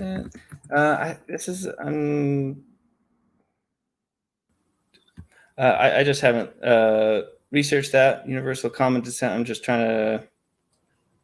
Well, in other words, the position you're defending that all life, plants, animals are related through common ancestry. Limited common descent would be not all life is related. Like maybe humans and chimps aren't related or something, rather than universal. So biological findings. So that was some long time ago, I was I had this vague memory of basically they were explaining how either we all have one common ancestor, or it could have been that there was we started off with a bunch of different branches and those branched off. I can't remember the explanation. It's something over my expertise. It has to do with DNA or possibly, these traces in DNA, and something I will definitely research more, look more into. Thank you for the good question. I appreciate the response, Wade. And Kent, over to you for your response. Yeah, I think the descent with modification certainly happens, and the modifications are limited. I think he's right. It's a bunch of branches on a bunch of different trees. There's probably 8,000 different kinds of animals that Noah had to take on the ark, and they have now branched off into millions of varieties. There are 1,100 varieties of apples. They might have had a common ancestor called an apple. There are 4,000 varieties of potatoes. Might have had a common ancestor. Branches on the potato tree. The fact that there's 4,000 kinds of potatoes and 330 different kinds of dogs, two branched off. They branched off, no question. Therefore, Wade wants to imagine that those branches go underground, and if you go back millions of years, the potato and the dog are related. Wade, do you believe a potato and a dog are related? Yeah, we covered that. So I'll answer for you. Yes, you do. Yeah. Okay. We'll move on. You guys are great. So here we go. Good question and good feedback, Kent and Wade. So this next one comes in from Saved by Grace, and this one is for you now, Kent. So Saved by Grace asks, Dr. Dino, is Archaeopteryx a transitional fossil between dinosaurs and modern birds? Question for Dr. Dino. Go ahead, Kent. Well, it's a loaded question. They're assuming that there are transitional fossils. Nothing transitions to anything else. There are no transitions of anything. Nobody ever sees a dinosaur produce a non-dinosaur baby or a bird produce a non-bird baby. And the idea that dinosaurs turned to birds has got to be one of the stupidest ideas ever invented in the history of humanity, right after Big Bang, that we all fit in a dot smaller than a period. So, again, I stand by my fact that I said, if you find any fossil, it would not count as evidence of being ancestor to anybody. If you find an Archaeopteryx fossil, you'd say, wow, this could be an unusual bird that they've gone extinct. You don't know it's transitioning to anything. We don't see any animals today transitioning to anything. What animal today is transitioning to something else? I'd like to see it. It's not observed. That's not science. And that's why I think I stand by what I said, the purpose of the debate. Where's the scientific evidence? Is there reasonable scientific evidence for evolution? Archaeopteryx would not be reasonable evidence for evolution. Not at all. All right. I appreciate that, Dr. Dino. And Wade, was there anything you would like to add to that question? Yeah, I actually, Archaeopteryx is one of my favorite, I think one of the coolest species. And I was pulling up, it's actually got a pretty extensive, wiki article, but the things that are interesting about it is we currently have never discovered a bird that has teeth. We have never seen a bird with with bones in their tail. Like, they don't have tails. It's just like a stump with the feathers that come out. And I think that they have claws too or something. Like, it's this really cool bird lizard. I think is really cool. And I think it's a great evidence to suggest, like, this is maybe how birds developed flight. Yeah. That's all I'll say about that. All right. Thank you, Wade, for your response. And Kent, question was for you, so you get the final word on that one. Well, Archaeopteryx, if it's even legitimate, was an unusual bird. It had claws on its wings. The Hoatzin today has claws on its wings. It had teeth in its beak. That's unusual. The hummingbird has teeth in its beak. Okay, so there are birds with teeth in the beak, or at least serrated beak material. So But some of them were faked and invented by a Chinese entrepreneur farmer who wanted to make some money, so he faked these fossils. Some of them were. You can read all about that. Watch my video number 4 about lies in the textbook. So I think the fake fossils were intended to support the theory that birds evolved from dinosaurs. Olson, outspoken opponent of the theory, has taken advantage of this moment to renew the old debate on the origin of birds. I'd be willing to bet $10 birds will always produce birds. They always have. They always will. Birds will lay eggs and they'll hatch out to be a bird if they hatch at all. So Archaeopteryx would not be evidence for anything. Archaeoraptor, Archaeopteryx, all of these I cover on my video number 4, lies in the textbooks. You can get it on drdino.com. Plug the videos there. I encourage you to watch that. But again, my bigger picture, no fossil counts, none. No animal today is doing this. They're giving bones the ability to do something no animal today can do. That's why it is imagination. It's not science. All right. Thank you, Dr. Dino, for your final response there. So this next question comes in from Power Word, and the question is for you, Wade. So he says, Wade, how many species of frogs should there be after 265 million years of growth, according to your formula? Does this number coincide with the 7,401 known species? Wade, go ahead. Yeah, that's a great question. This was something that I definitely could have done the calculation, but the main difference would be the rate of growth. Okay, so in order to have that many species in a short amount of time, we have to have a huge rampant exponential growth. But with evolution, what we see, what the evidence suggests is that over millions of years, we have just a few species and it's a very slow growth rate. So maybe it takes a couple hundred years, or maybe they're talking about, so like there's been 2 frogs discovered in the last 10 years. That is an interesting, like if I take that data point and kind of extrapolate it 265 million years. But I don't know, that's something I could look into, but I think that the math for evolution works better than the math for Noah's Ark. That's all. That's what I'll finish with. All right. Thank you, Wade. And Dr. Dino, any thoughts, anything you wanted to add to that? Well, the definition of that word species would have to be clear. And like, as I showed a couple of weeks ago in the debate here, you can go back to one of my previous debates. I went through 30 minutes on there's not a good definition of species today. They still argue. What does that word mean? Capable of reproducing? Can a Great Dane and a Chihuahua reproduce? Probably a few mechanical problems there, but maybe they could. So, dog and a wolf, could they reproduce? Could a dog and a Chihuahua? I mean, could a wolf and a Chihuahua? So I showed that in great detail. I can't find it now. I got 40 billion slides here, but what do you mean? What's a species? They say there's 7,401 species of frogs. I don't know where that number comes from, but it sounds reasonable. Let's say that's true. They probably had a common ancestor called a frog. That's all we've ever seen. Variations of frog. You don't see frogs come from anything other than frogs. It's imagination, SpongeBob style, to believe anything other than that. Thank you.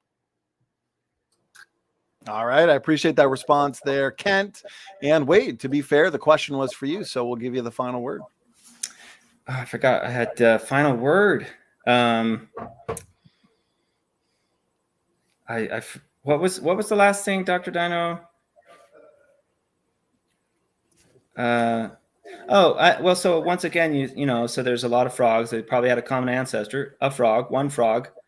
But as I showed, if we do the math, we can't get from one frog to 7,000 frogs in a short amount of time. Only in the imagination, only with magic.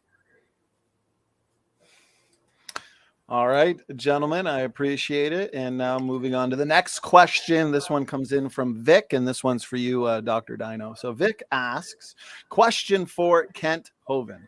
Can Kent name one piece of evidence for creation that can be falsified?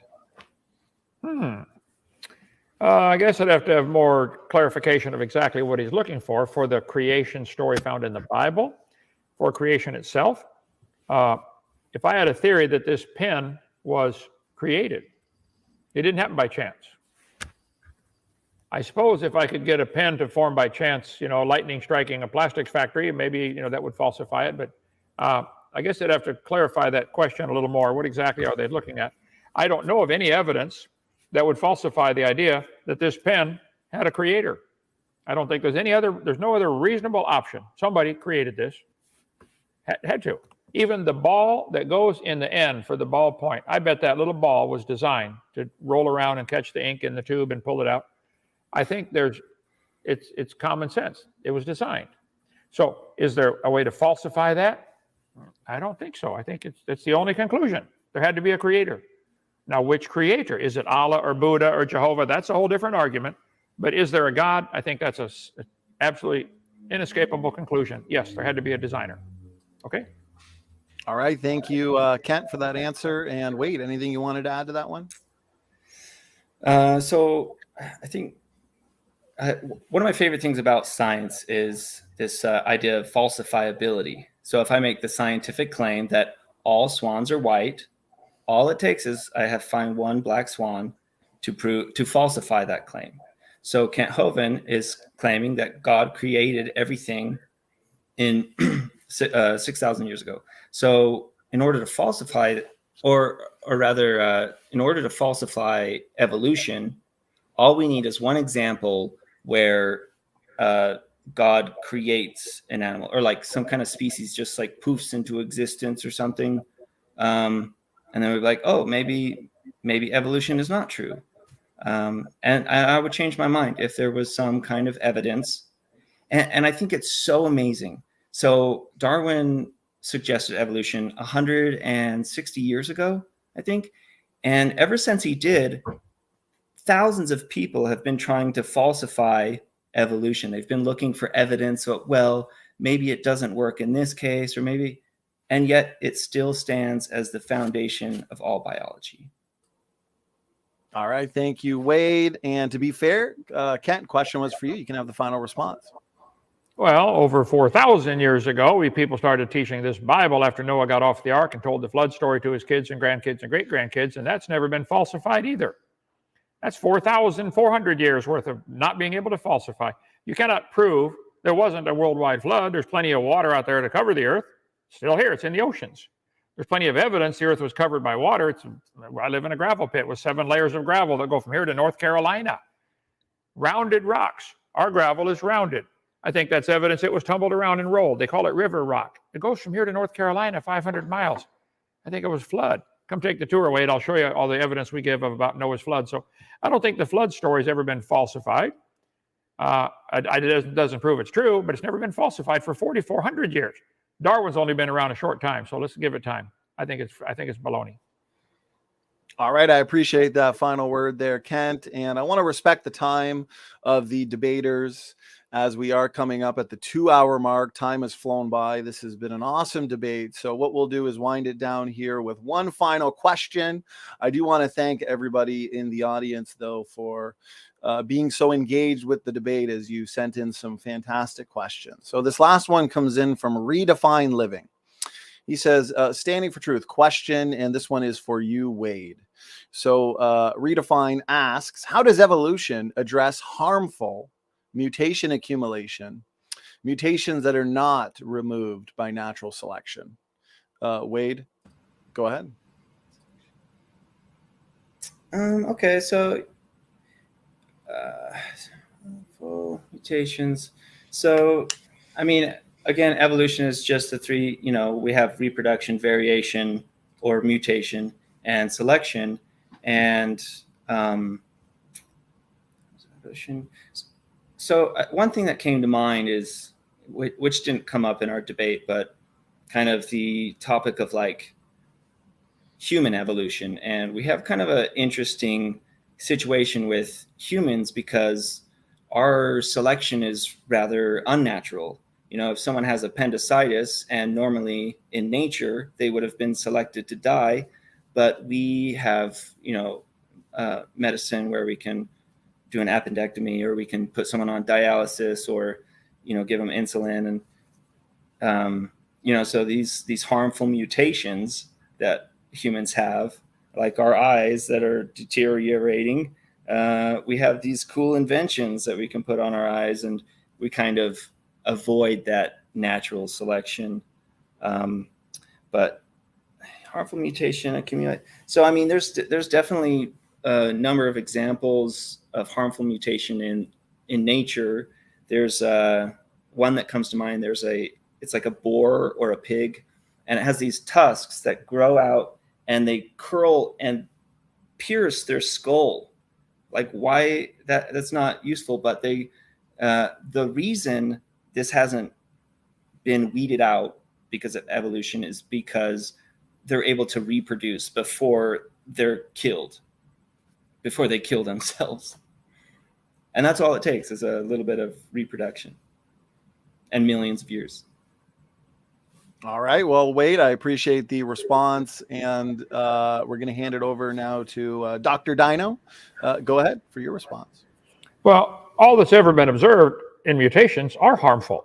And if they accumulate to a certain period, the creature dies, or maybe the whole species goes extinct. I think there are pretty good examples of extinction of whole kinds of animals. It appears that most of the dinosaurs are extinct. Many of the varieties are. That's not going to explain how they got there. So all we observe are animals going extinct or mutations that are harmful. And yet Wade's whole religion of evolution is based on the assumption that there would be trillions and trillions of beneficial mutations, and they're not observed. They're just simply not observed. That's why I say it's a faith. It's faith-based. You have greater faith than I do, but you went from the faith in Mormonism, which is pretty dumb, to an even dumber one, believing in evolution. So keep reading, Wade. You can be a Baptist, then you know you made it to the top. Okay. All right, I appreciate that response there. Wade, you guys have made for a debate to remember, tons of fun. So Wade, question was for you though. So why don't we give you the last word on that one?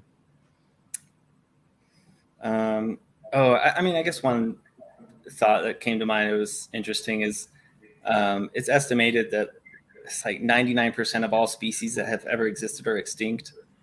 I just think it's interesting that, like, God would be like, oh, I created a dinosaur. No, this is and then, and then it goes extinct. Like, why would God create something just for it to go extinct?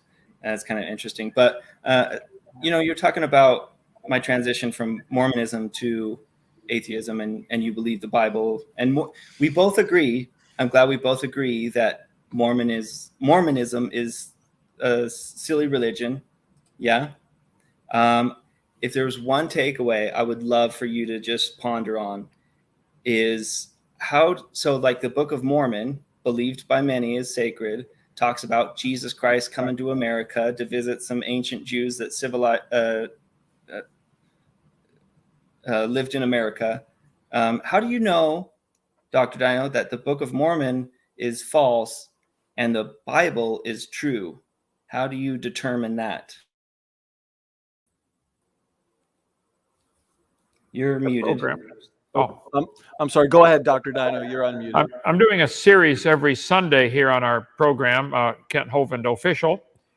Different religions, what do they believe and why I don't believe that? And coming up soon is why I'm not a Mormon. So it'll take I would an hour. Actually love to speak with you on that. We have this book.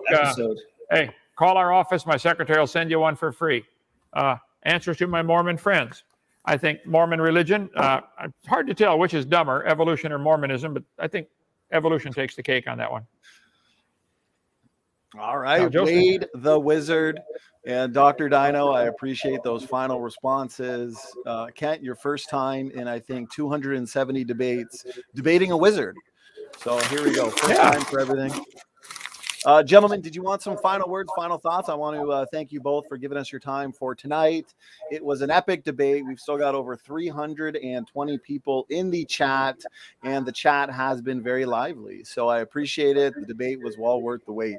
Wade, why don't we start with you, because this is your first time on the platform, and you kicked us off in terms of opening statements. So final words, final thoughts, and Wade, thank you for doing this. Yeah, this has been a great experience. I'm glad we were able to finally connect, and it's been really interesting. And yeah, I don't know, maybe we can come back and do a different debate about Noah's flood, or I also thought it'd be a really fun idea. I could come speak about Mormonism, or we could do Whack an Atheist, Wade the Wizard, and I'll just come on your show, and you can just whack me all night. But yeah, thanks for the time. It's been nice to meet you. Hey, nice to meet you as well. I appreciate those final thoughts, final words. Wade, maybe one day we'll have Kent feature you on a Whack an Atheist special. So I appreciate those final words. Dr. Dino, again, thank you so much for doing this. Final words, final thoughts. Yeah, I'm amazed how many of the atheists think it's an honor to be whacked by Kent Hovind. And some of them, that's their goal in life, to get on that list. I have a long list. I'm sorry, I can't promise that, but summary. Okay, summary. I believe God made the world. He owns it. He makes the rules. And we're all guilty of breaking his rules. He said, don't bear false witness. Don't lie. Don't steal. We've all broken these rules. We're going to be punished. Or you need to find a substitute. And Jesus Christ paid for my sins 53 years ago. I accepted him as my Savior. If you died today, where would you go, Wade?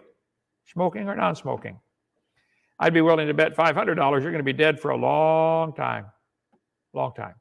I don't know how long you're going to live. Hope it's a long time, but you're going to be dead longer than that. All you get in this life's a little bitty dash between two dates. And for those Christians watching this debate, I'll ask you a very simple question. What on earth are you doing, for heaven's sake? Can't you find something to do besides play them stupid video games? Find something productive to do for the Lord. If you can't shoot, carry bullets. Pay for the bullets. Do something. We produce a lot of videotapes. We want to encourage you to strengthen your faith. You can go to our office, Dr. Dino. Call our 855-BIG-DINO, or come visit Dinosaur Adventureland. It's all free. We'd love to see you. Come down here and wait. Bring all your Mormon friends down here. We can take the tour, have a long talk about Joseph Smith. I think we can straighten that out. All right. Thank you so much, Donnie. It is late. I'm an old man. I'm going to bed. Good night. Well deserved. I appreciate it. Time for bed. Okay, guys. We'll see you later. Thank you for tuning in. God bless. And we'll see anybody who's still up. We'll see him at the after show. And Standing for Truth is out.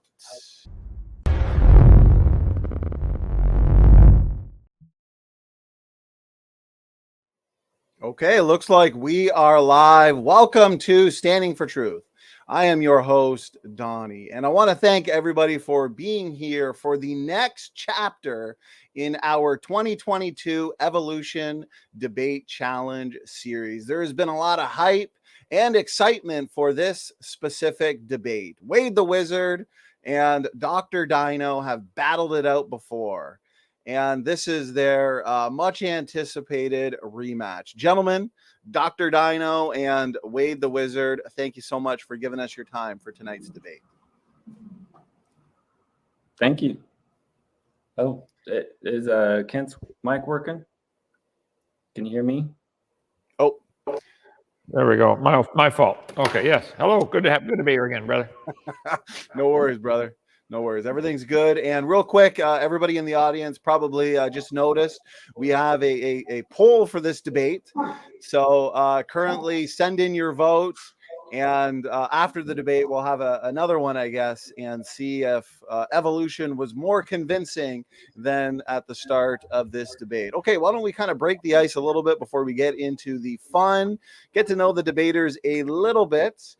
Wade the Wizard, since it's been a little while since you've been on the platform, why don't we start with you? How you been, a little bit about yourself, and a little bit about your channel. Yeah, I'm doing good. Life's good. Some of my fellow apes drive me crazy. I'm prepared this time. I got my dinosaur tie. Can you see that?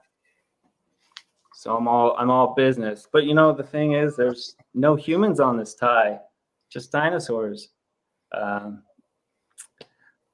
Yeah, I guess that's about all for me. I like it. I like it. I appreciate the sense of humor there. Wade the Wizard. And Kent, good to have you again. How you been? what's going on, and a little bit about Dal. Well, I'm Kent Hovind. I've been great. God's been good. Some of God's kids drive me nuts, but God's good. We have Dinosaur Adventureland in Lenox, Alabama. I give tours all the time, 140 acres. We have all kinds of science lessons that give God the glory for his creation instead of the stupid evolution religion. I think evolution's got to be the dumbest and most dangerous religious cult ever come up with in the history of humanity. Teach kids they come from a rock and teach them they're an ape and wonder, why do they act like animals? Duh.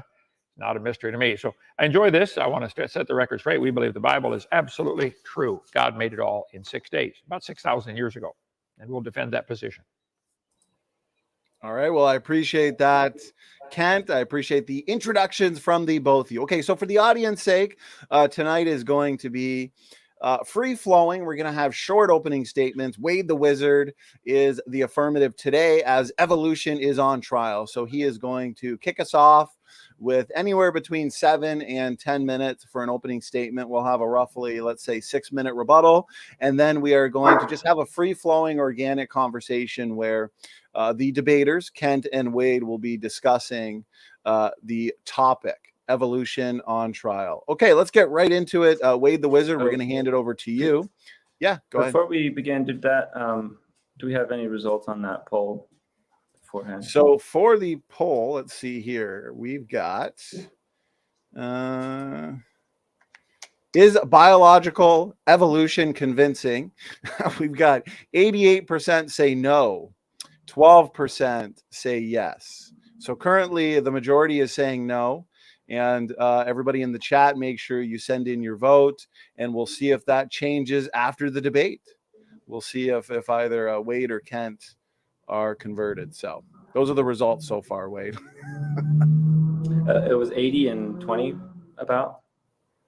Yeah, to be exact, 88% said no to evolution being convincing, and 12% said yes.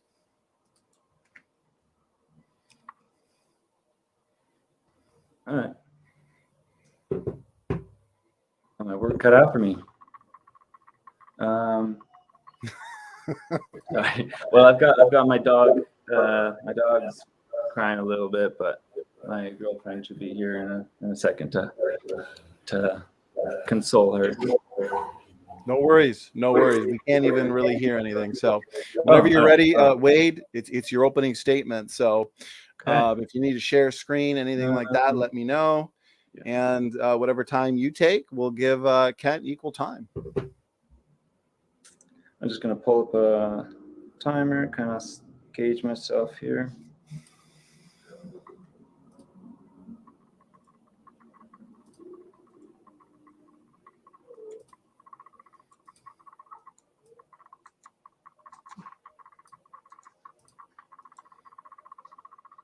There we go.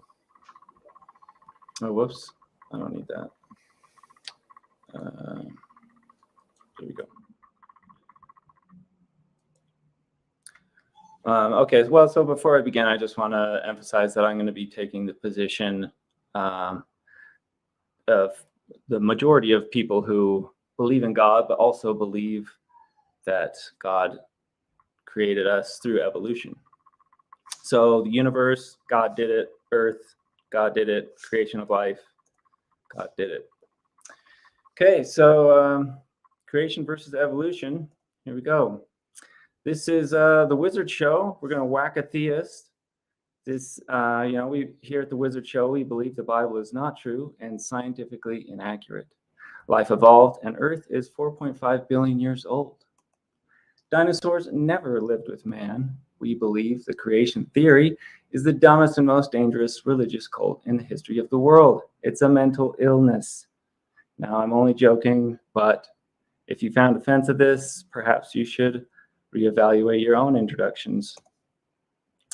All right, so looking back, when I was Mormon, I grew up in the Mormon church. I used to believe that God made everything 4.5 billion years ago, and that Mormonism was true. After I served my mission, I had a friend come up to me and say, he left the church and he told me, Mormonism is not true. Unfortunately, I did not listen. I was blinded with confirmation bias. Sometime after that, I had another friend and his wife both leave the church, and they told me that Mormonism is not true. And once again, I was blinded with a confirmation bias. It wasn't until I understood the value of skepticism and I recognized my own confirmation bias that, I did unbiased research, which means I'm looking at both sides of the story. I'm looking at, is Mormonism true? Is Mormonism false? And I came to the conclusion myself that Mormonism is not true. And I changed my mind. Let's look at Dr. Dino here. He believes that God made everything 6,000 years ago and that evolution is false. There have been a lot of very intelligent people present very convincing evidence to Dr. Dino saying that evolution is true. But as we can see time and time again, he is blinded with confirmation bias and he does not believe it. We also have, this was a survey 2018, 98% of scientists telling Dr. Dino that evolution is true. Once again, he is blinded with confirmation bias. He does not listen. That's because you can lead a horse to evidence, but you can't make them think. They have to do it on their own. One of my favorite quotes, "It's amazing to discover that you're wrong. In fact, it's liberating. It's not a threat. It opens your mind." And this is what helped me liberate myself from Mormonism and free my thought process. Okay, so let's look at the scientific approach to this. The strength, we got SpongeBob here. I know you love SpongeBob. The strength of science is skepticism, while the weakness of science is confirmation bias. It is, I just know I'm right because a book says a thing. So yeah, looking back at the scientific approach, the scientific consensus used to be the Earth is flat until someone came along and said, here's some evidence, Earth is round. And what did they do? They rejected the old and accepted the new. Sometime later, the general scientific consensus was that God created life until someone came along and presented evidence that life evolves. Once again, science updated its consensus. So now we hear at modern time, the scientific consensus is that life evolves. Now, let's suppose that anybody, say Dr. Dino, presented any amount of evidence that suggests that life was created, that life didn't evolve. What do you think science would do? Would they be blinded with confirmation bias, or do as they usually have done in the past and look at the evidence with skepticism, scrutinize it, verify it, and accept it if it was convincing? Right? So I think you get the picture here. Yeah, so I'm really excited to see what kind of evidence Dr. Dino has. Just a reminder, the following things are not evidence. A book says a thing. Otherwise, we could claim that Native Americans are of Jewish descent because that's what the Book of Mormon says. Also, we have the argument from incredulity. This is, I don't understand it, therefore it's not true. A lack of evidence. Basically, this is the argument from ignorance. We don't have evidence that the flying spaghetti monster exists, therefore he doesn't exist. That's another fallacy. And we have the appeal to emotion. It makes me feel good, therefore it's true. Carl Sagan said that science works. It's not perfect, but it is by far the best tool we have. Self-correcting, ongoing, applicable to everything. It has two rules. First, there are no sacred truths. All assumptions must be critically examined. Arguments from authority are worthless. Second, whatever is inconsistent with the facts must be discarded or revised. We must We must understand the cosmos as it is and not confuse it with how we wish it to be. The obvious is sometimes false. The unexpected is sometimes true. Okay, in conclusion, scientific consensus supports evolution. Science revises to align with the facts, and Kent has no conclusive evidence to disprove evolution or to prove creation. And that is presentation. Stop screen. All right, and looks like Dr. Dino is dipped out. There he is. We got him. We got him back. Oh, just 1 second. We got some echo going on. Let me just fix that. And okay, just in time. That was between the 7 and 10 minutes. Wade, so we're going to give Kent, let's say, up to 10 minutes. However much time you want to take out of that 10 minutes. So whenever you're ready. Who are doing the noise out there? Shut them off. Tell them, go away. Okay. Good to go, Dr. Dino. Thank you. Thank you for having me. Yes. Thank you, Wade, for plagiarizing my slides. That's the sign of, that's a good sign. You guys are getting desperate. Bible says in Psalm 62 that they delight in lies. The whole evolution theory is based on lies. For instance, the geologic column does not exist anywhere.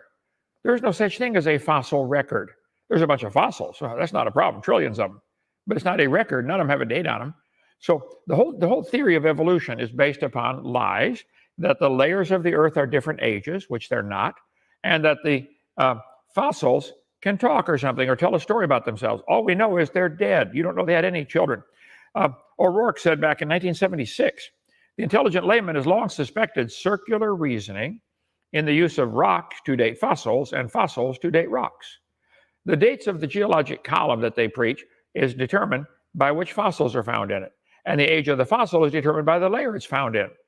The geologists never bothered to think of a good reply, feeling the explanations are not worth the trouble as long as the work brings results. Encyclopedia Britannica said, 70 years ago. It cannot be denied from a strictly philosophical standpoint. Geologists are arguing in a circle. The succession of organisms has been determined by a study of their remains embedded in the rocks, and the relative age of the rocks is determined by the remains of the organisms. Date the rocks by the fossils, date the fossils by the rocks. Circular reasoning. Idiotic, okay? Let's see. Clear back in 1983, New Scientist magazine said ever since William Smith at the beginning of the 19th century, fossils have been and still are the best and most accurate method of dating and correlating the rocks in which they occur. What do you say? How do you date the rocks? By the fossils. Right. Apart from very modern examples, which really archaeology, I can think of no cases of radioactive decay being used to date fossils. But now when they do date them with radioactive dating, they may have to test it 5, 6, 10, 15 times to find the date that they want to match the fossil. Radiometric dating would not have been feasible if the geologic column had not been erected first. There's no way to simply look at a fossil and say how old it is unless you know the age of the rocks it comes from. Stop and think about that. This poses something of a problem. If we date the rocks by the fossils, how can we then turn around and talk about patterns of evolutionary change through time in the fossil record? Good question. The rocks do date the fossils, but the fossils date the rocks more accurately. This is insanity to believe something like that, okay? Using only temporal concepts, circularity is inherent. There's no other way to do it. You have to date the rocks by the fossils and the fossils by the rocks. This is their logic. It is idiotic. The charge of circular reasoning, in other words, if somebody accuses you of using circular reasoning, like I am doing, I'm accusing them, they can say it can be handled several ways. It can be ignored. It's not the proper concern of the public. And they do this. They appeal to authority. Well, all the professors at universities believe this. It doesn't matter. You're dating the fossils by the rocks and the rocks by the fossils. There's no such thing as a geologic column. They always say the top layer is younger. I say, really, where did it come from? Outer space? Are these layers laying down to the earth from outer space someplace? Moving it from here to here is not changing the age of it. We do the demonstration where we take the sand art thing and flip it over. You always get 20 or 30 layers in a matter of minutes. They're all in here at the same time. They're all the same age. The whole geologic column is dumb. It doesn't exist, okay? It cannot be denied, or they can, if somebody charges you with circular reasoning, you can just ignore them. Say, well, you're not qualified. That's what they do with me. You don't have a degree from an accredited university, so you're not qualified. I got logic to say, that's dumb. Is the top layer coming from outer space? They can say it can be denied by calling down the law of evolution. Well, we know it's true because 98% of the professors believe it, like Wade said. It can be admitted as a common practice, or it can be avoided by pragmatic reasoning. Are the authorities maintaining on one hand that evolution is documented by geology, and on the other, that geology is documented by evolution? Isn't this a circular argument? Yes, it is. They've known this for 40 years. The lowest layers are obviously the oldest. This is from the court trial, 1925, Dayton, Tennessee, the world's most famous court trial. In the movie Inherit the Wind, there's a lot of problems in there, but he said the lowest layers are obviously the oldest. Stop right there. No, they're not. That is not true. If water's moving sideways, it'll deposit multiple layers at the same time. Simultaneous. Go Google experiments in stratification in Colorado, where they have the sedimentation tank. They do testing. How do sediments form? And some French guy, I forget his name now, I got a name, not that long. He did this is back 30 years ago. He showed moving water deposits layers horizontally. So you could get a fossil on top that's actually older than a fossil on the bottom. Yeah. They talk about the geologic column where you got limestone, limestone, limestone, limestone. What's the difference between 100 million year old Jurassic limestone and 600 million year old Cambrian limestone? They're both limestone. How do you tell which it is? By the fossils that are in it. This is circular reasoning. This is dumb. But they'll show you. Geologic column contains, let's see, what do we got here? Different formations of limestone, limestone, limestone, limestone. It's baloney. Grand Canyon from Wikipedia. Redwall limestone, Temple Butte Formation, and then Mauve limestone underneath. If you shake up a jar with sand, gravel, clay, mud, water, it'll separate into layers in minutes. So the whole geologic column is a lie. It does not exist anywhere. The purpose of this debate tonight is for Wade to show where is the evidence for evolution. So we better define what we mean by evolution. This word has 6 different meanings. I cover this all the time. It drives the atheists nuts. Not actually a drive, it's a short putt for them, but that's okay. Cosmic evolution, that's the origin of time, space, matter. Where did time come from? Where did matter come from? Where did space come from? You think everything fit in a dot smaller than a proton? That's insane. Secondly, you have to have chemical evolution, because if this stupid Big Bang theory they teach produced hydrogen and helium and maybe some lithium, how do you get gold, silver, and platinum out of that? You got to have the chemicals evolve. They don't want to talk about that. I understand. Then you'd have to have the stars and planets evolve. Nobody's ever seen a star or planet form. None. Tonight's meteor shower. We're going to see a bunch of pieces broke apart, but nobody sees one form. Then you have to have the origin of life, organic evolution. The origin of life. Theories of organic evolution. The world has been evolved and not created. This is what they count on. They don't like to believe the idea of there's a creator. There's no other logical conclusion. If I said, I want you to explain how this pen came to be, but you cannot use man or a designer as your answer. Well, I've already shut off the only logical answer by the definition.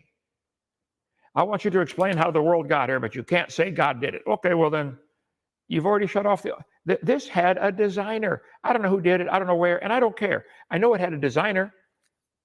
It had a designer. That's common sense 101. The earth, the people here, the cells in your body, each person has 100 trillion cells. Fat people have more. And each cell has 100 trillion atoms, all doing their job. I think it was designed. Organic evolution is part of the evolution theory. Which exactly are you? What do you mean by, is there evidence for evolution? Is there evidence for organic? No. Nobody knows how a mixture of lifeless chemicals first became a living cell. They say we came from the primordial soup. I cover all this later. I'm running out of time here. So then you have to have what we call macroevolution, changing from one kind of animal to another. The Bible says 10 times in the first chapter and 20 times in the first 7 chapters that the plants and animals would always bring forth after their kind. Dogs produce dogs, cats produce cats, cows produce cows. You might get a variety of them, no question, but it's still a cow or still a cat. It never changes. Nobody has ever seen anything change from one kind to another. They imagine it. They draw lines on paper, connecting them. There is no evidence for any of these first 5 at all. I rest my case. Go ahead. Okay, thank you, Kent, for your 10-minute opening statement. That concludes the opening statements for the debate. Now we are going to have one uninterrupted round of rebuttals. So, Wade the Wizard, we are going to hand it over to you. And let's give you 6 minutes for the rebuttal. And whenever you're ready, the floor is yours. Okay, so got a little demonstration here. I hope you can see it. Got some playing cards, right? Now, so I'm going to do a little demonstration. Watch closely. I'm going to place these down in an order. Okay, so there's my hand. We got the jack. Then we got the ace and the king. Okay, so my question is, which card, this isn't a magic trick, all right, but I'm just asking, what card did I lay down first? Okay, just something to think about. Even in your supposed flood model, which the flood most definitely didn't happen, we can talk about that later. Even in the flood model, there were layers being deposited in an order, okay? So that's something of significance. So we have our jar of dirt, we shake it up. At what point does your dirt turn into a rock? Curious, just curious. I guess you weren't really listening when I started my presentation, but I was saying that I'm taking the position of the religious creationists who also believe in evolution, which is the majority. Let me share my screen real quick. Switch over here. You're shared. So yeah, I just wanted to point this out one more time. The majority of religious people believe in God and believe in evolution, but believe that God did it. Kinds produce kinds, just a lot of wild stuff. I want to, I also want to emphasize that Dr. Dino did not provide any evidence of creation. That's because there is no evidence for creation. One thing that I want to make sure I get to is ERVs, because you still don't get it. This is John Perry's clearly stated. He said a retrovirus insertion might have a negative, neutral, or beneficial effect. Okay, but that is not the reason they're evidence for evolution. Pelagia, during the 20 minutes that you cut out in his response video, he said it doesn't matter if Kent could show that every single one of the thousands of ERVs insertions was specifically beneficial. Why? Because that's not the point. You said beneficial functions of endogenous retroviruses, but that's not the point. Now I would ask you, why are ERVs evidence for evolution? But I'm sure if I left that up to you, you would dodge that question and not answer it. So I will answer it for you. Let's take two people. If they get infected with the retrovirus, there is a 1 in 10 million chance that it's in the exact same location. It's like pin the tail on the donkey, completely random. They've done studies to find that there are 10 million insertion sites. Okay, but if one person gets infected with an ERV and then has offspring, reproduces, there is a 100% chance it's in the exact same location. Chimpanzees and humans have 205 endogenous retroviruses. Whether they're beneficial, negative, neutral, doesn't matter. They are in the exact same location. And each insertion has a 1 in 10 million chance of being in the same location. if we have a common ancestor, that's 100% chance of those results. But again, if we were of different descent, that's 1 in a stupid, crazy number. It's impossible. So,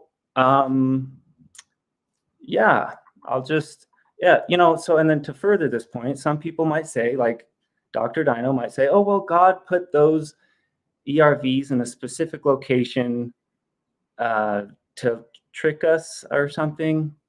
John Perry on his channel Genetics and Evolution did a great video about, did God put endogenous retroviruses DNA in our genome?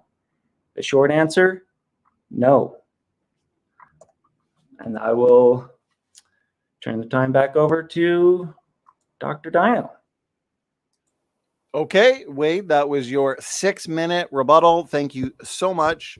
And we're going to hand it to Ken. Actually, before I do hand it to Ken, I want to remind the audience, we will be, as usual, having an audience Q&A. That's where we get you guys involved. So just make sure you are tagging me with your questions, and tag me at Standing for Truth. That way I won't miss them, as we've got quite the lively chat going on. So Kent, we're going to hand it over to you whenever you're ready.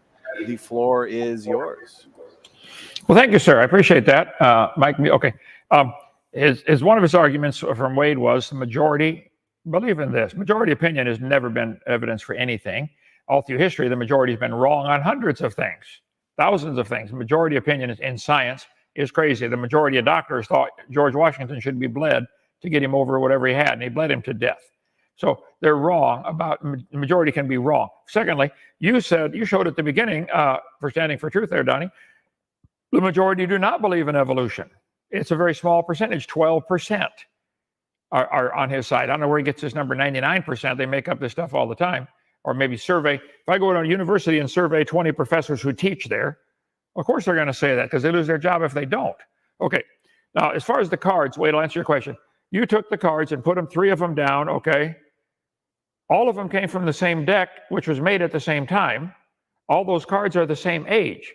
Your question of which one was laid down first is not the right question. Are the cards all the same age? If you shuffle the deck of cards, is the top card now younger because it's on top? What if shuffle the deck and the 3 of spades end up on top? Okay, then you reshuffle them. Oh, now it's the King of Hearts on top. Oh, it's a shuffling effect. All that the layers are that we see on the planet are a shuffling effect. The flood water, just the tide going up and down during Noah's flood, the tide would go up and down about 880 times. Noah faced 880 tidal changes during the 7 months he was floating in the ark. Then the last 5 months he's waiting for the ground to dry out. But the tide coming up and down with a liquid covered earth, a phenomena would happen called harmonics, where the tide does not get interrupted. So if the tide is going up and down 880 times with no interruptions, a harmonic tide on the earth, if the earth were covered in water, would be a 200-foot tidal change. Every 6 hours, 12.5 minutes, tide goes up, tide goes up.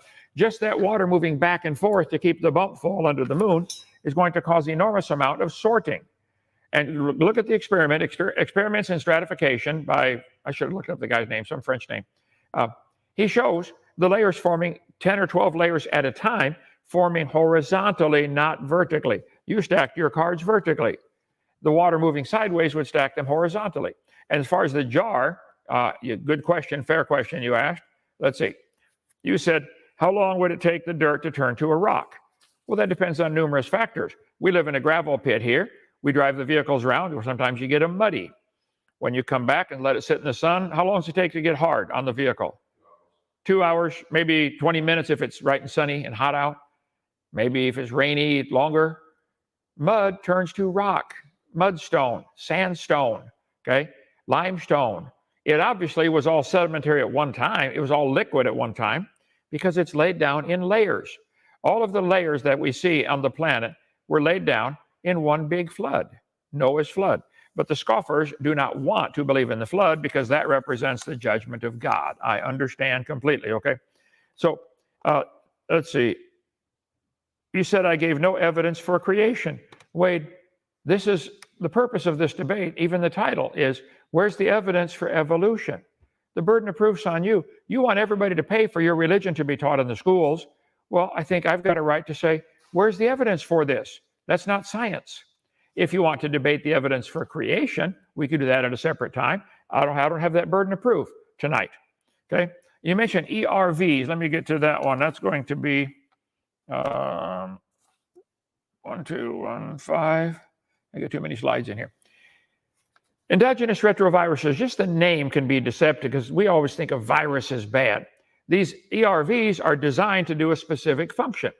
When the woman gets pregnant, the sperm and the egg unite, and then they start to divide. And they become 2-celled and 3-celled. As it starts to make a little cluster, it now has to implant in the wall of the uterus and grow. Well, the uterus is going to reject this as a foreign body. What is this? There's an ERV in there to overcome that. It's amazingly designed to create the ability for pregnancy to take place, for implantation in the uterus to take place. Human endogenous retrovirus and DNA sequences within human, they contain up to 8% of your genome. There's a lot of them in there.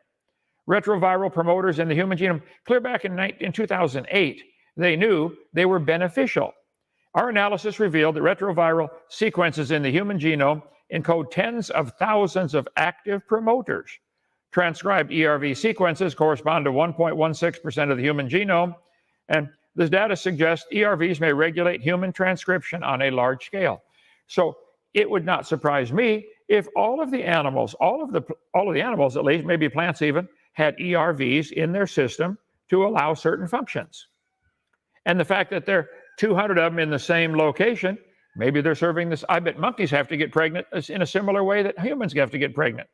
I bet there's some similarities there. So maybe it has to do with that. I don't know that it's all been studied. Back in 2014, they found new beneficial endogenous retroviruses in the immune response. So they're necessary for implantation for pregnancy. They're necessary for immune response. The word virus is what throws people off. They're not bad. They're good. Endogenous retroviruses. Let's see, 2021, just last year. Switching sides. Endogenous retrovirus protect us from viral infections. They're not bad. They're all, and it's not like if something bad got inserted in the genes. It's designed into the genes. It's supposed to be there. And the fact that you pass it on to your children, duh, that's logical.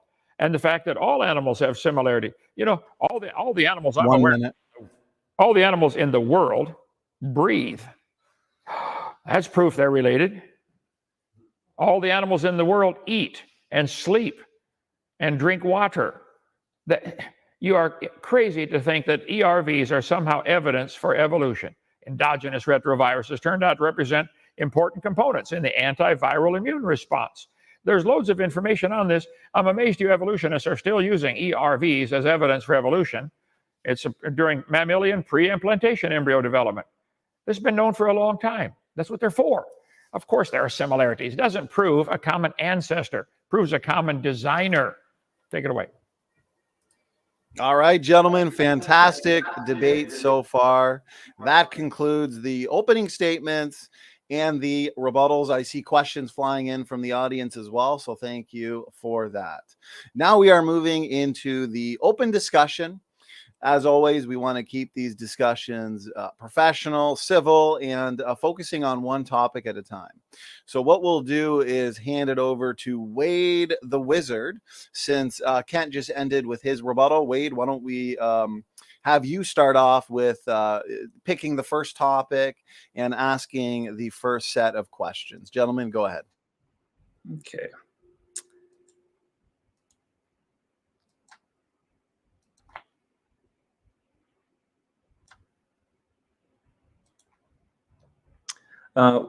So just a quick side note, this isn't my question, but as far as ERVs go, I challenge you, or at least highly recommend, at least everybody who's watching, go to John Perry's channel and check out this video. Did God put endogenous retrovirus DNA in our genome?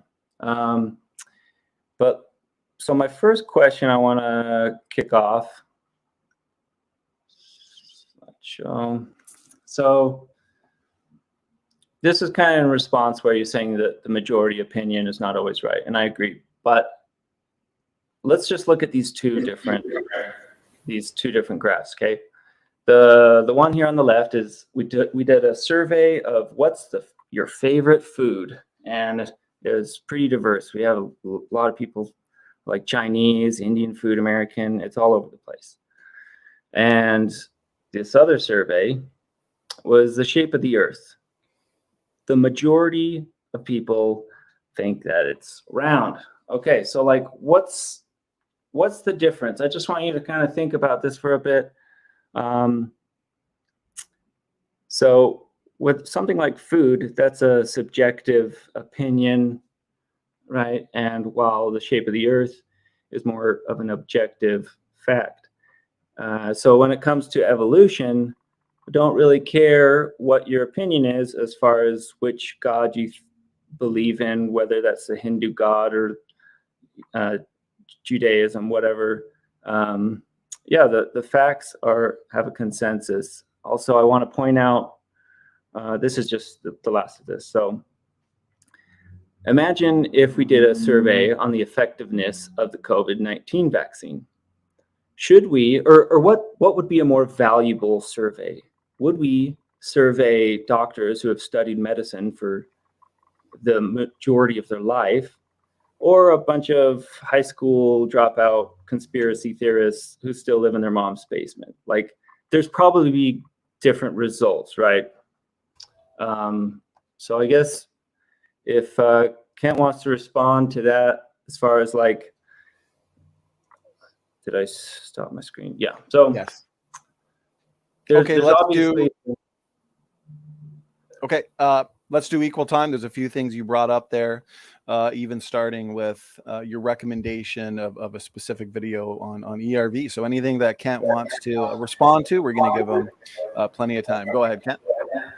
Well, yeah, several things. So he gave two options. Which is better, a group of doctors believing something or a bunch of high school dropouts in their mother's basement? Are those the only two kind of people in the world? How many of you are neither a doctor nor do you live in your basement of your mother? Everybody here. So you gave a false, called a false dichotomy. It's like saying which is correct, elephants are blue or elephants are pink. Neither one, okay? There's a lot more options than that. This is still a very hotly contested issue, and it'll get you kicked off of YouTube if you even mention it. So I'll refrain from that. But I think it's there are lots and lots of doctors who are totally against what's going on. Stopping a virus with that stupid mask is like stopping a mosquito with a chain link fence. The holes in the mask are huge compared to the virus. Viruses are real tiny. It's a complete waste of time, in my humble opinion. So if a bunch of doctors are wearing those masks, they ought to know, if anybody ought to know, the size of a virus compared to the size of the holes in their mask. Duh. Another topic. Okay. You gave those two options, high school dropouts. As far as the definition of evolution, if the majority of people believe something, exactly what are they talking about? Why did Columbus sail around the world? Didn't the majority of people in Columbus's day think the world was flat? A lot of them did, and they were wrong. Didn't the majority of doctors in George Washington's day think you should bleed people to get them well? The doctrine of humors, you can Google that. All through history, the majority has been wrong. And it's not true that the majority believe in evolution, if you define what you mean by the word evolution. It's true, everybody that I know of agrees in microevolution. Variations happen within the kind. There's a lot of varieties. I got tons of stuff on. Here we go. Let me go to a different one since I got 2 minutes left here. Alt-DV, slide number 689, 689, enter. Macroevolution changes from one kind to another. This is only done by drawing lines on paper. They put everything in a family tree and say we started as an amoeba or a protista or a single-celled creature. They're skipping down to, they're missing the first 4 stages of evolution. They want to start here. But you really think an amoeba turned into a shark and a whale and everything? There's no evidence of a single-celled creature ever producing even a 2-celled creature, let alone an elephant or a whale or a human. But they put them on, draw lines on paper. Here we got the human and the snail related. Wade, simple question. Do you believe you are related to a snail? Just a yes or no. Yeah. Okay. So SpongeBob, or no, what's his name? Dave thinks he's a strawberry. PZ Myers thinks he's a fish. Who's the guy who thinks he's an ape? And you think you're related to a snail. Okay, you're welcome to believe that, but that's not science. Here they got the human and the chicken related to a common ancestor. Wait, was that his question? Are we going to kind of do it back and forth? Okay. I did. You believe you're related to a snail and a chicken? What, can I throw a chicken in there? Are you related to a chicken? And why do you believe such a thing? Because the whole body of evidence suggests that we have a common ancestor. And it's the scientific consensus of facts and evidence. The title of the debate. Where's the evidence for evolution? That's the title of the debate. What is the evidence that makes you think you're related to a snail? All right. Should we move on? I've got a question. Okay. Well, unless you want to answer his, because at the same time we do want to make it free flowing, Wade, so it doesn't have to be really overly strict. Why don't we have you engage Kent's question a little bit, then we'll allow you to ask another question. Well, it's kind of curious because as we can see from pattern of history of Kent's debates, I'm certain that there's no convincing evidence. There's plenty of evidence, but I don't know that there's because Kent has such a confirmation bias towards a book says a thing. There's not really any evidence that I'm gonna. I would suggest and recommend everybody who's watching. This video is more targeted towards you because I don't think Kent will ever change his mind. But I want you to go and do unbiased research and look for the evidence. Well, Wade, I just want to jump in real quick because I have to note as host and moderator, the title of the debate is Evolution on Trial. So you being the proponent of biological evolution tonight, you are on trial. So it would be your kind of obligation to present a line of evidence for evolution for us to engage. We discussed ERVs for a bit. Is there another line of evidence that you'd like to bring forth, or if you wanted to rebut Dr. Hovind's points on functional endogenous retroviruses and how they are essential for embryological development? Did you have any thoughts on that? Let's kind of go from there. Wade, go ahead.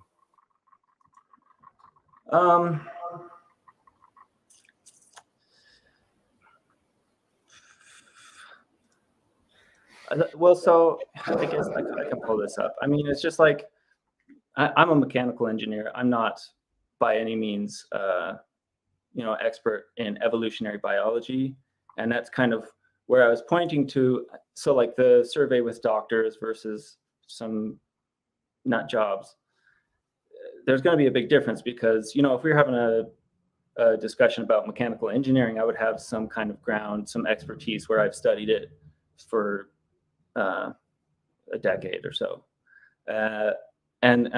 Kent here, he's the professional on creationism in the Bible. And so, I don't know, I was hoping to get any amount of evidence supporting that, but I will switch over.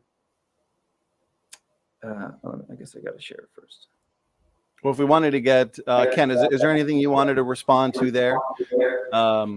It looks like Wade's proposing that the burden of proof would be on you. Is any thoughts on that? Well, so far he's given us his evidence for evolution, ERVs, which I don't think is evidence for evolution, and majority opinion. Those are the two things. He's a mechanical engineer, so was my brother. My dad was an electrical engineer. Wade, do you know of any machine built by man, any machine, a simple one, a bicycle, the sprocket on a bicycle? Could that happen by chance, or did that have a designer? Could a screw or a bolt and a nut that fit together, is there any chance the nut and the bolt could form independently so they fit together with no human designer involved? Can you think of a scenario that would make a nut and a bolt, let alone a space shuttle, just a nut and a bolt? I think about, like, if we had two bikes and we left them alone in the garage for a while, would it eventually make a tandem bicycle? You think the two bikes would turn to a tandem bicycle if you left them alone for a while? Would that happen? No. Oh, okay. Why is that? It's a machine. It requires intelligence to put them together to make a tandem bicycle. It takes a whole lot more intelligence to make a single cell. One cell in your body is more complicated than the space shuttle. I can't believe you think it happened by chance. If we took, I don't know, two rabbits and put them in a garage, left them alone, Would they ever make another rabbit? If they're male and female and it's not San Francisco, yes, they probably would. So it's probably a little bit different comparing bicycles to rabbits. So you should probably stop using mechanical examples. The world is made up of billions and trillions and quadrillions, quintillions of atoms and material particles. According to your theory, if I understand it correctly, you believe, and evolutionists believe, the Earth began as a hot ball of rock. It cooled down, and then it began to rain on those rocks. So you have nothing but matter. And you think it somehow came alive, and that life form learned how to reproduce with who, and then change to all these family trees. This is the stuff they put in the textbooks that the kids have to learn. I resent that. That's not science. It's a religious belief. If you put the rabbits already have a really complicated reproductive system, and they love to use it, and they do it well. We got a bunch of rabbits here. We can't keep count. We don't know how many we got anymore. Started off with 20, probably got, who knows? Anyway, and it's not San Francisco here. So yes, rabbits can reproduce, bicycles cannot. Adding reproduction greatly increases the impossibility of it evolving. Impossible for reproduction to evolve. Impossible for life to get started, for reproduction to get started, and nobody has ever seen a rabbit produce a non-rabbit. You get big rabbits, little rabbits, white ones, dark ones, but you always get a rabbit. Are there any examples you could point to where somebody has seen a rabbit produce a non-rabbit? That's your question you're going to stick with? Sure, fair question. So saying that like a kind produces a different kind, that's how evolution is observed, is that within nested hierarchies, you always belong to the same group of animals. So you'll only ever get more specialized within the group. So like if like one of your favorite examples, if a horse grew wings, if a horse eventually evolved to grow wings, it wouldn't be feathered wings on its back. It would be more like a bat where it has a membrane of skin, because it's still going to be within the mammal family. It's not going to switch over to the bird's kind. Okay. Does this chart I'm showing on screen? Well, okay. So that was your question. I answered. So now I've got a question. Can we kind of jump back and forth like that? Is that all right? Well, let's allow Kent to respond to what you're saying. I mean, we can't just leave things hanging, especially if evolution's on trial, Wade. So Dr. Dino will give you a response, and then Wade will give you a chance for another question. Correct. Wade just sank his own ship and doesn't realize it.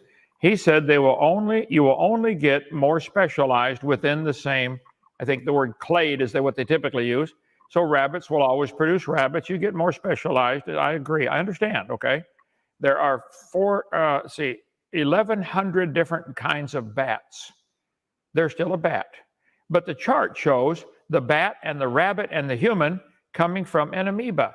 So the amoeba apparently was able to not stay in its own clade and was able to produce something different. This chart shows plants and horses related. Well, plants don't have skin like a horse, but they got a line on here connecting them. So yes, you do believe they did somehow change. This has been my point. We observe variations within the same kind. We never observe anything else. But you guys just blatantly put them on charts like this, and we're supposed to believe the shark is related to the strawberry plant because it's got a line on paper. That's not science. It's religion. It's dumb, but you're welcome to have that religion. I don't object. This is America, the land of the free and the home of the slave, and you're allowed to have any religion you want. But you shouldn't force that down the throats of students in school and have everybody else have to pay for your religion to be taught. This chart is nothing but religion. Nobody's ever seen a strawberry produce a non-strawberry or a horse produce a non-horse, but you got them connected here, and you think it's okay. Why? Where's the evidence for this? Okay, let me jump in real quick. So Wade, you can either respond to any of Kent's points, or you can choose another topic or question at this point. So it's up to you. Yeah, I kind of like to jump into a different question. But yeah, this game. I mean, because like again, like I said, I could show you all the evidence, and there's been a lot of people who have shared the evidence, and it just kind of has that confirmation bias to reject anything that. I got to jump in, Wade, as moderator and host. Evolution's on trial tonight, so you can't just keep repeating. Other people have shown you the evidence. So far, you've looked to majority opinion, ERVs, and Ken has responded to those. So if there are other lines of evidence that past interlocutors of Ken have brought up that you find convincing, then maybe you should present those in order to engage. But it's up to you. I just don't want to have you repeating that line the entire debate. So go ahead, however you want to proceed. But if there is another convincing line of evidence that you want to put forth, go ahead. Evolution is on trial tonight. So, okay.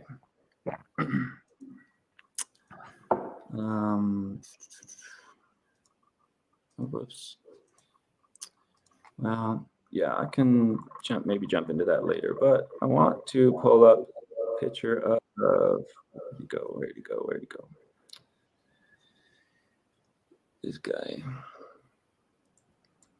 My mouse is being weird. All right. So the question is, this guy, this living organism, or this fossil here, when this guy was living, Kent, did he walk on 2 legs or 4 legs?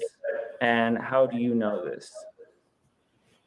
I would presume, based on typical anatomy of hips and shoulder joints, etc., that this one was capable of walking on 4 legs and generally did. However, many animals that walk on 4 can also walk on 2 for a while. I walk on 2 normally, but I could walk on 4 if I had to. That would not explain. And plus, it's a fossil. You couldn't prove that thing had any babies that lived.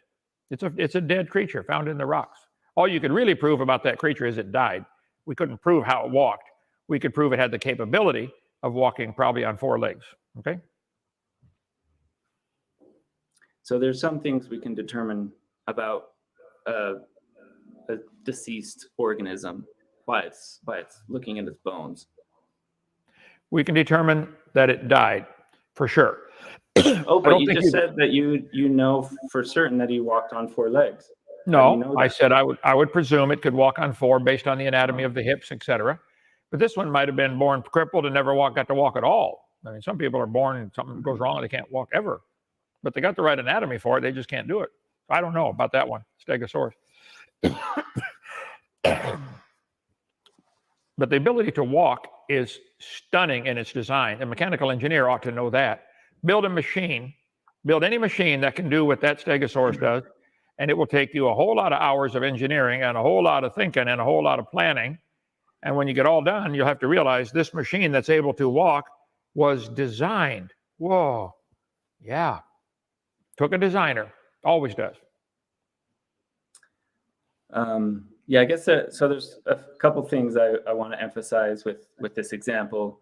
That there are some things that we can determine, like the way that a creature moved, mobility, because we can look at the living organisms today and how they work and how their anatomy works, and we can compare them and assert that this guy walked on 4 legs, he ate vegetation only.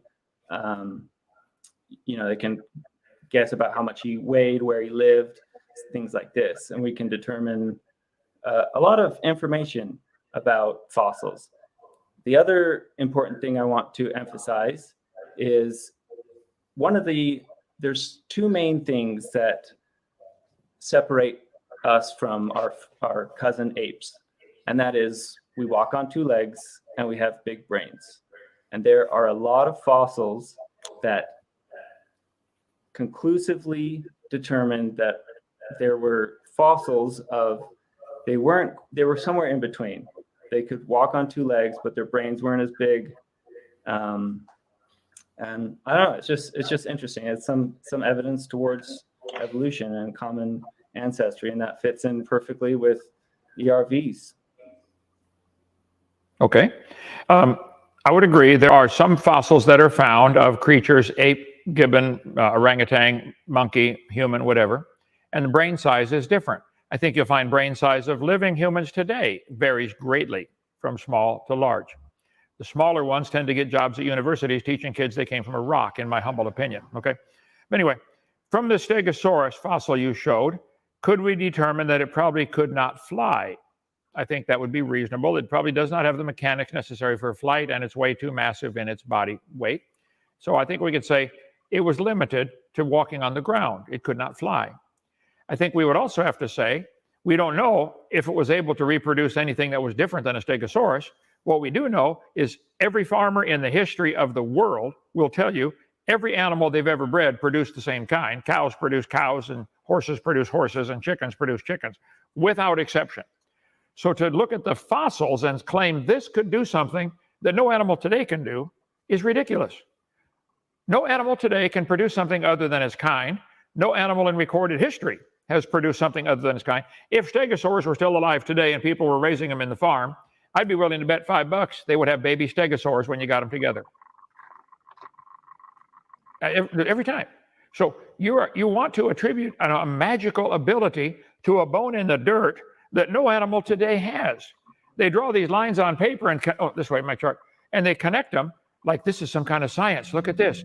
The human is related to the chicken. How do you know? We got a line on paper connecting them. And the frog, oh, he's related to a chicken too. Our chickens eat the frogs if they come around. No, this is baloney. This is not science. And I wish you guys would admit it. It's your religion and you're welcome to it. What we could determine from that stegosaur fossil you've shown, it died. It probably was not able to fly. And I don't think you could prove it had babies that were different than stegosaurs. And if it did, that would disprove evolution, because that's not how evolution works. How can you not get this? Wait, you have everything coming from a single-celled creature at the bottom of your chart here. Here it came from a sponge. Do you think everything alive today came from a single-celled protista, like this one shows right here? Origin of life was a protozoa. Here, the protozoa somehow produced something that wasn't a protozoa. The protozoa eventually produced a shark and a starfish and a snail and a worm and a strawberry and a human. But yet you admit that they always stay within their same clade. How can you not see everything got out of its clade on your tree here? Everything did. Where's the evidence for that? I don't believe it happened. You do. Okay, great. Go believe it. But quit calling it science. This has everything coming out of its clade. A single-celled creature turned into a human or a dog. That's where my objection is. I don't know how you guys can't see it. But you say on one hand, they always stay within their clade, and it would disprove evolution if it came out of its clade. Well, okay, your old chart disproves evolution then, because this is fairy tale stuff. I don't know. I don't know. I feel like I'm trying to explain colors to a blind man. I don't understand how you can't get it. I kind of feel the same struggle. I mean, like, because I've been studying, like I said, I'm a mechanical engineer. I've been studying evolution for like on and off, maybe a couple months. And it's such a complex topic in breadth and depth. And like, we're an hour in and there's just so much to talk about. And so it's kind of difficult for me to explain. I did have one thing I'd like to share, might help some people. I mean, not Kent, but to kind of understand why evolution, like you'll never get something that's in a different group. Let me just have a couple pictures here. Yeah, if you want to share screen, just let me know. And here we go.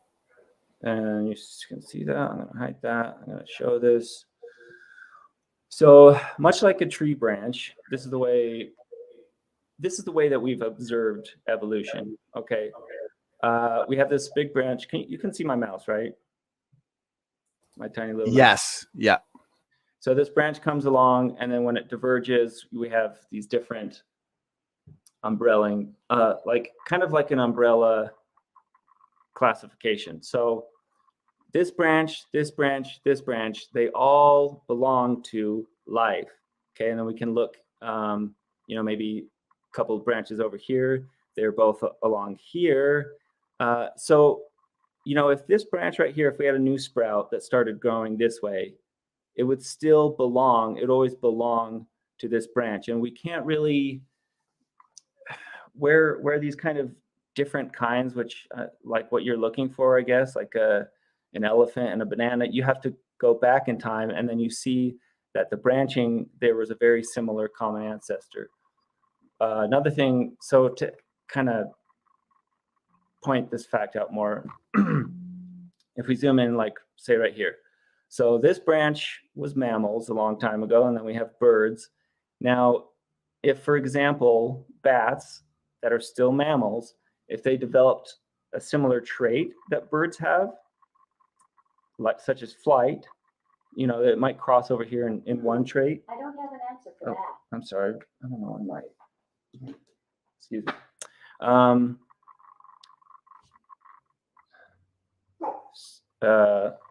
Anyway, I'm saying that bats still belong to the branch of mammals. Like they'll never outgrow the, you know, that's why bats are considered mammals and not birds. And we can look at, you know, the taxonomy classes, and we can see that for the kingdom, phylum, and well, for those two branches, they had a common ancestor. They had these same similar traits that they could consume organic material, breathe oxygen.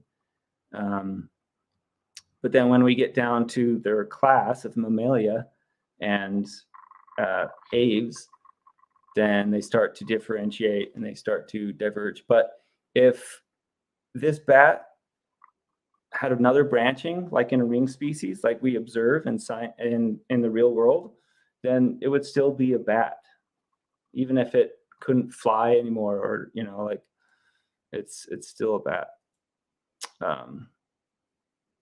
Yeah. Okay, let's hand it over to Kent. Go ahead, Kent, with your response.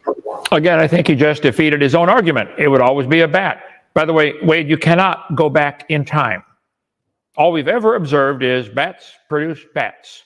You said it's such a complex topic.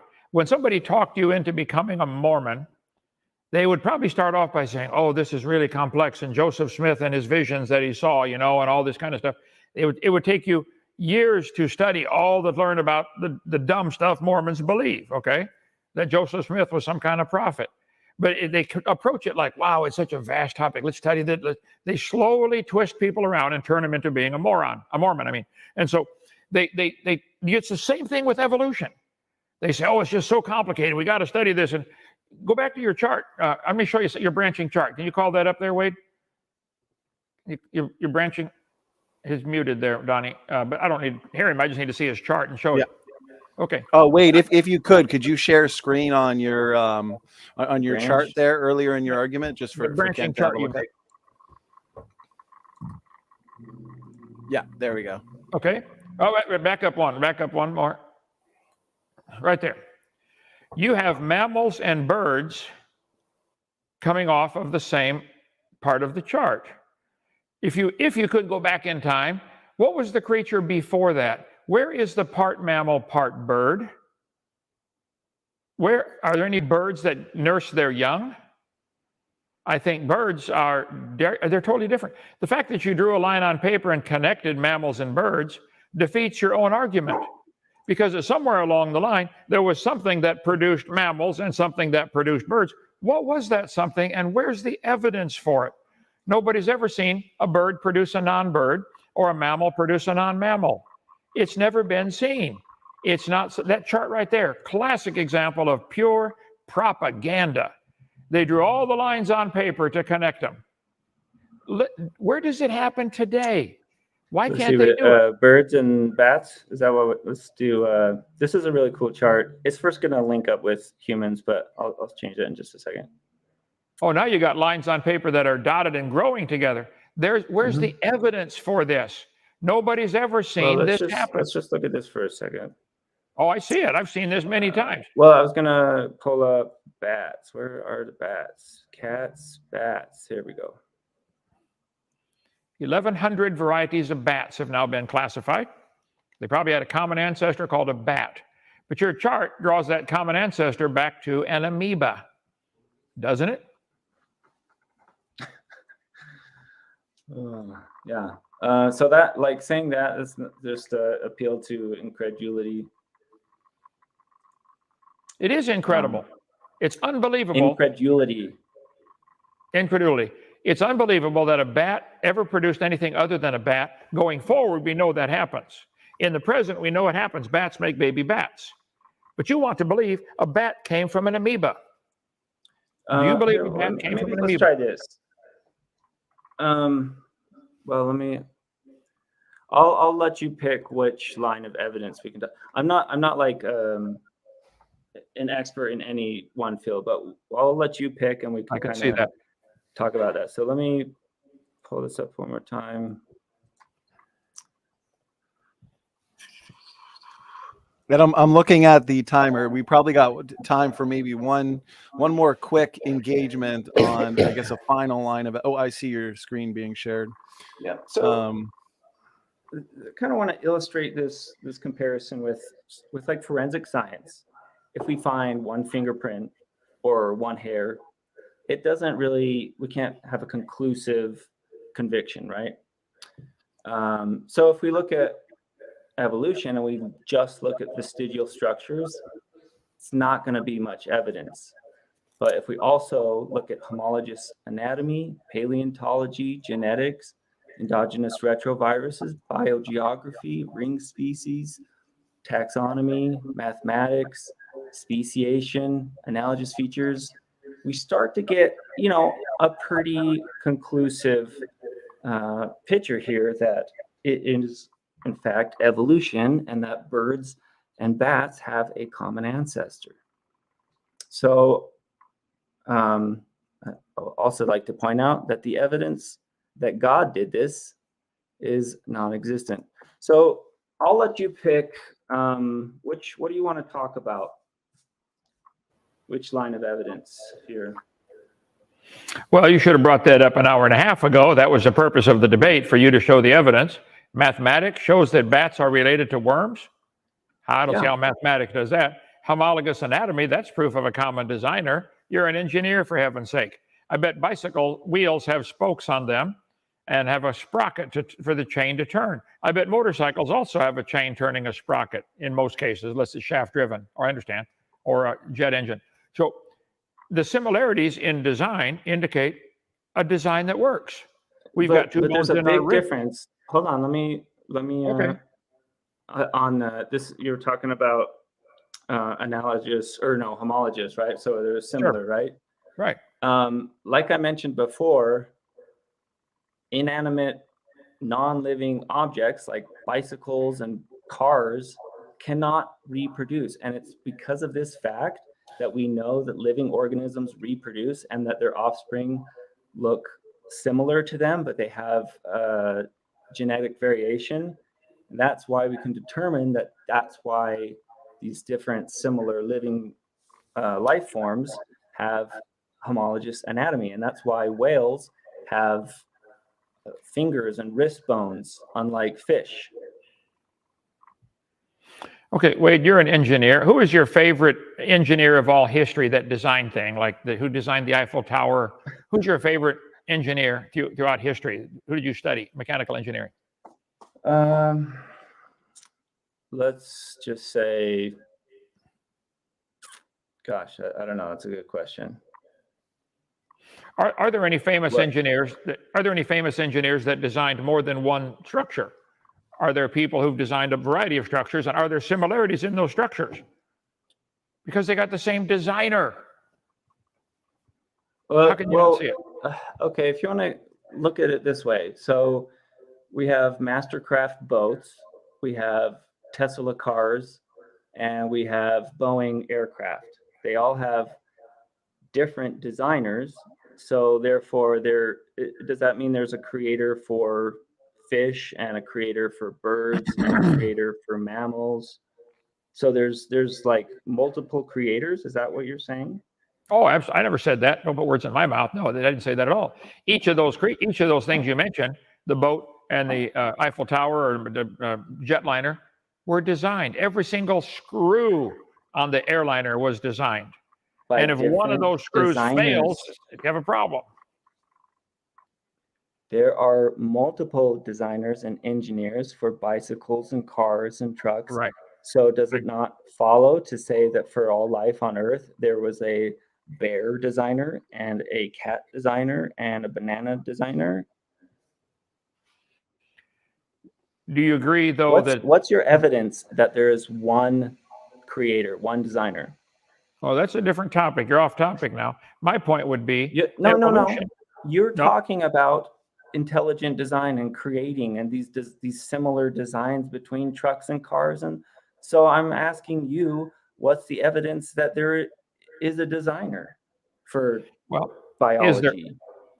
Is there any chance that a car, a boat, or an airplane could form itself? Whether it's the same, different? Okay, good. Yeah, you're getting it. Is there any evidence? No, you're not getting it. Is there any evidence that a cow could create itself? Yes. Did a cow come from something that was non-cow way back in the past?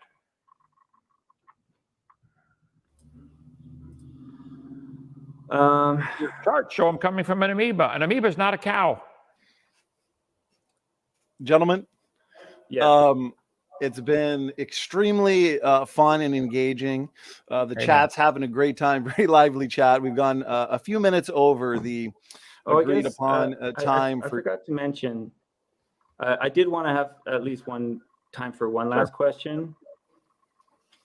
If Ken, are you okay with another couple minutes? Yeah. Go ahead. Bring it on.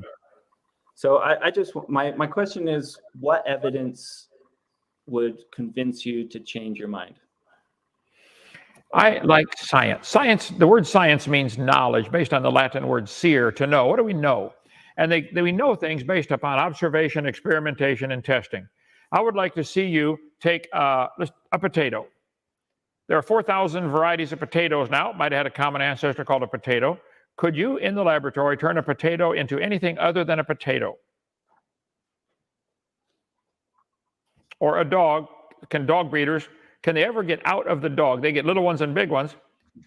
There seem to be limits. Do you think you'll ever get a dog as big as Texas?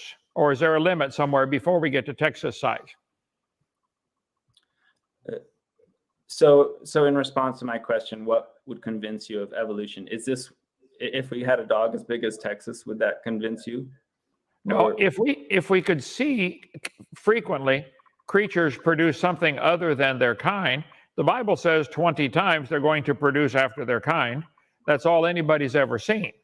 So you claim that dogs and bananas have a common ancestor. Where's the evidence for this? I don't think it happens. I think there are over 1,000 varieties of bananas now. Okay, there's still a banana. That doesn't prove evolution. What would convince me, it depends on which branch of evolution you mean. If you mean variation, microevolution, number 6, I'm already convinced that happens. But that's where it stops. None of the other 5 can you make life in the laboratory. That would be step number 3. You got to get life starting, or 4, origin of life. If scientists could make life in the laboratory, all that would prove is it takes intelligence to make life. There isn't any evidence. Wade, just like you got tricked into being a Mormon, you got tricked into being an evolutionist. You ought to get out of that cult. So if I understand your answer to my question, what evidence would convince you of evolution? Your answer was if we could see an animal produce an animal of a different kind. I don't know. And I said, I don't think that would even convince me. That would be a start. It would take a whole lot more than that. Okay. We'd have to see all kinds. We'd have to see it happening all the time. We never see it happening. No farmer in the history of the world has ever seen a violation to that verse right there on screen. They bring forth after their kind. Fruit trees produce after their kind. Apple trees make apple trees. No exceptions. It should be common. You guys have apple trees connected to whales. We don't see that. It's not science. Darwin tricked everybody with his title, The Origin of Species. Well, we might call it a different species, but they're the same kind. Microevolution, this one happens. I agree. And that's where it stops. There's no evidence of anything other than that. Just like there's different limits to species how high a goes cow in. can jump. There's limits to how many kinds of dogs you're going to get. You're not going to get one as big as Texas. There's limits. It always is within the same kind. There is no evidence for evolution. You're in a cult, Wade. I'd like to get you out of there. I'll even make you a new hat. Okay, go ahead. Okay, maybe that'll be the perfect time. Sure. Yeah, we can wrap up. Let's get Great discussion, tons of fun, lots of good audience questions coming in. So let's do some closing statements, though. 5-minute closing statements, just to kind of wrap up your thoughts and points. To be fair, you know, Wade, maybe there's something you felt has been left on the table that you want to respond to. Same thing with Kent. Wade, let's start with you. You got 5 minutes for a concluding statement. Go ahead. Well, I don't know. Are we going to do like another concluding statement after questions with the audience, or do we want to? Well, usually we do the concluding statements before the audience Q&A, but would you prefer a 5-minute concluding statement after the Q&A? I think that works just fine. Okay. All right. Well, we can go right into some questions then, and then we'll do a 5-minute wrap up. And as we're doing the questions, gentlemen, what I'll do is I'll put up a new poll and see if the mind has been changed. All right, here we go. This has been a funny one. So first one that came in, and as you guys are answering, this is where I'll get the new poll up. So this one comes in from Lucy MC, and this one is for you, Wade. So Wade, you've been on here before, but just in case you forgot how we run the Q&A section, whoever the question is for, we're going to make sure they get the final word, and that way we'll move on nice and smoothly. So Wade, question from Lucy is, as Kent was talking about with the water stratification, wouldn't the flood disprove what you say about the layers?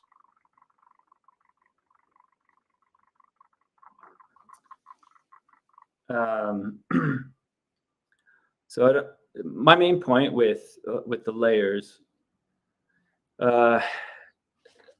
what geologists do is they observe what we see in this world, you know, what we can measure and observe.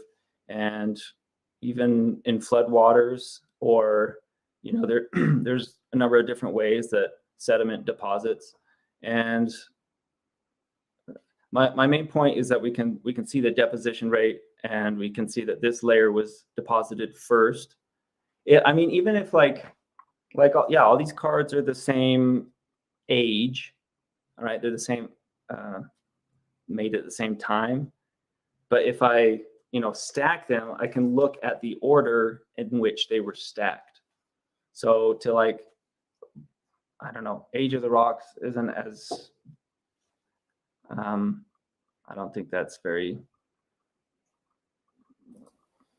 convincing of anything really, but like we can look at the layers. That's just something that continues to repeat ad nauseum, and that the geologic column does not exist. But it's kind of interesting that we see these layers all throughout the earth, and given what we can observe and what we can see, and that you know, deposition rates and things like that. Okay, thank you, Wade the Wizard, for that response. Over to you, Kent, for your response. Oh, just one. I think Kent's on mute from his own end.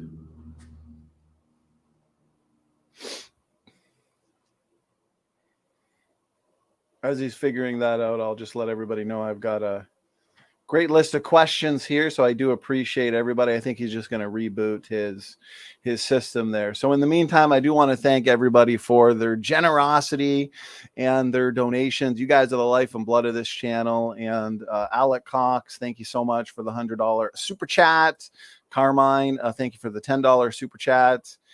The debate, Wade, did not disappoint. This was a lot of hype for the big rematch, and you guys have made this a lot of fun. So as we allow Kent to reboot his system to come back in for the Q&A, I will remind everybody we've got another big debate tomorrow, this time on the nature of God. So this one we're going to have Matt Slick and Otis Lewis. They're going to be debating the Trinity.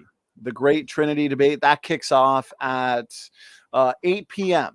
EST, so the same time as tonight. That'll be the third debate of the week. Actually, 2 nights ago, me and Taylor from the Snake Was Right YouTube channel debated, do endogenous retroviruses provide evidence for evolution? A hot topic these days, and that was a ton of fun. We debated that for almost 3 hours. It was very technical, and it's gotten a lot of good feedback. So if you have not yet seen that debate, please do check it out. And of course, the Evolution Debate Challenge series does continue into May. I think we're now coming close to about 25 debates so far in this 2022 series. This is another much anticipated one for a while, actually. Ian Chen and Dr. Dino. So this should be an epic showdown. Again, is there reasonable evidence for evolution? If you have not yet seen Wade the Wizard and Kent Hovind's first debate, as this is chapter 2 in their debate series, please check that out on the channel. That one has gotten a ton of great feedback as well. Then we're going to have both Mark Drysdale and T-Rock back. Both of these gentlemen here are seasoned debaters. They've been on the channel numerous times. They've both had a handful of debates on these topics. So this one should be fun. The Genesis flood debate. Again, T-Rock and Drysdale. I believe that's May 2nd.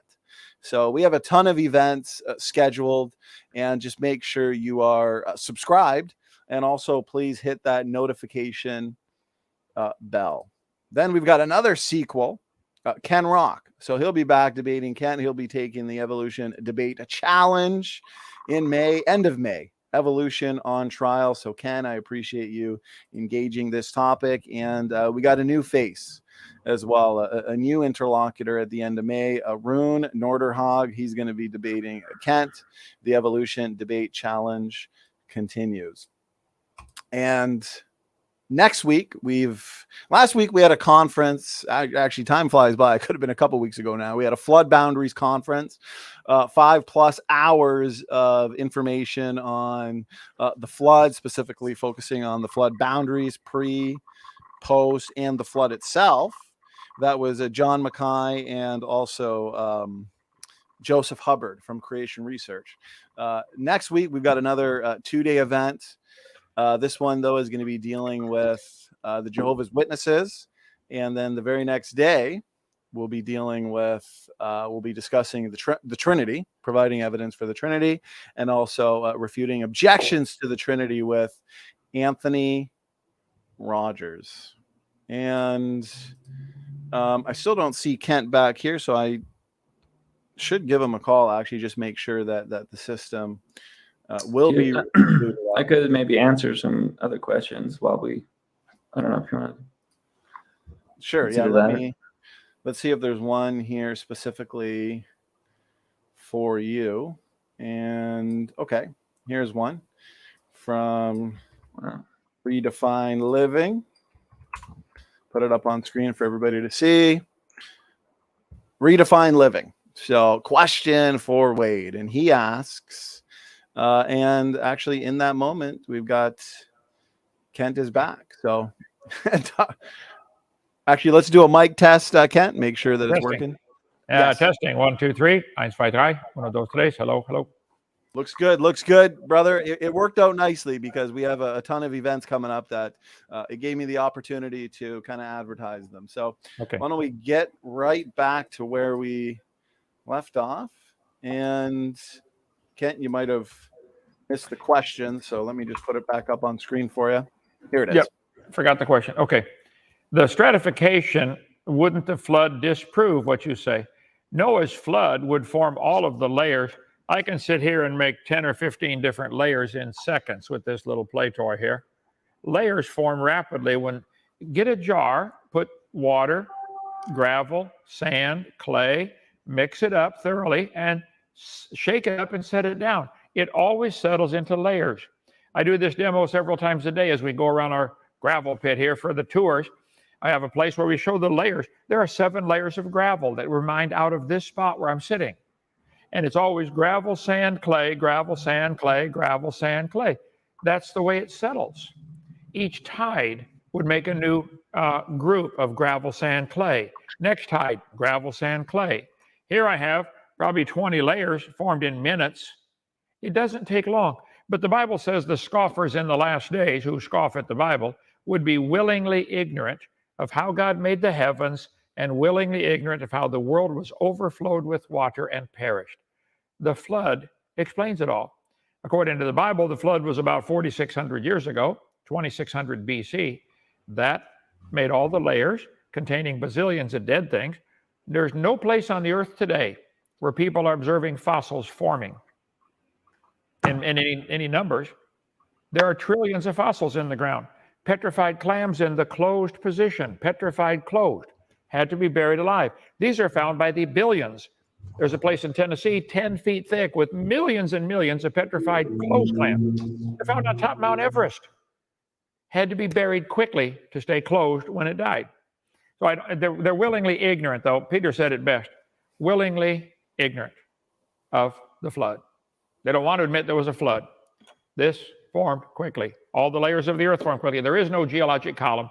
It's a joke. And they admit it in their own textbooks. Let's see, right here, I got it. Let's see. There we go. If there were a column of sediments, unfortunately, no such column exists. There is no geologic column. Doesn't exist. So all the layers formed rapidly. All these formed in a couple minutes. Go ahead, Wade. Thank you for that response, Ken. Wade, question was for you, so we'll give you the last word on that one. Go ahead. There's a big problem with your hypothesis. The flood never happened. Yeah. So there's a lot of evidence that disproves that, but I want to talk about Pando. It's a tree. So this is an aspen tree in Utah. And the thing about aspen trees, the way that they reproduce, they don't drop seeds. Like it's called a clonal colony. And so what happens is the roots spread out and then it grows out. So this is one tree. Biologically, it is one tree. And here's this map. It covers, so Pando is the world's largest tree, largest by weight organism in the world.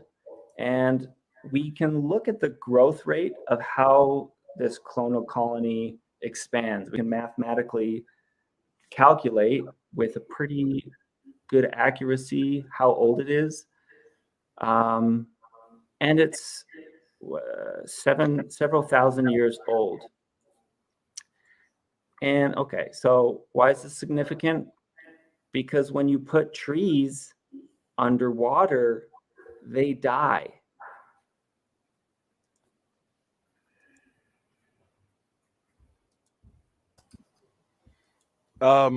Thank you, Wade.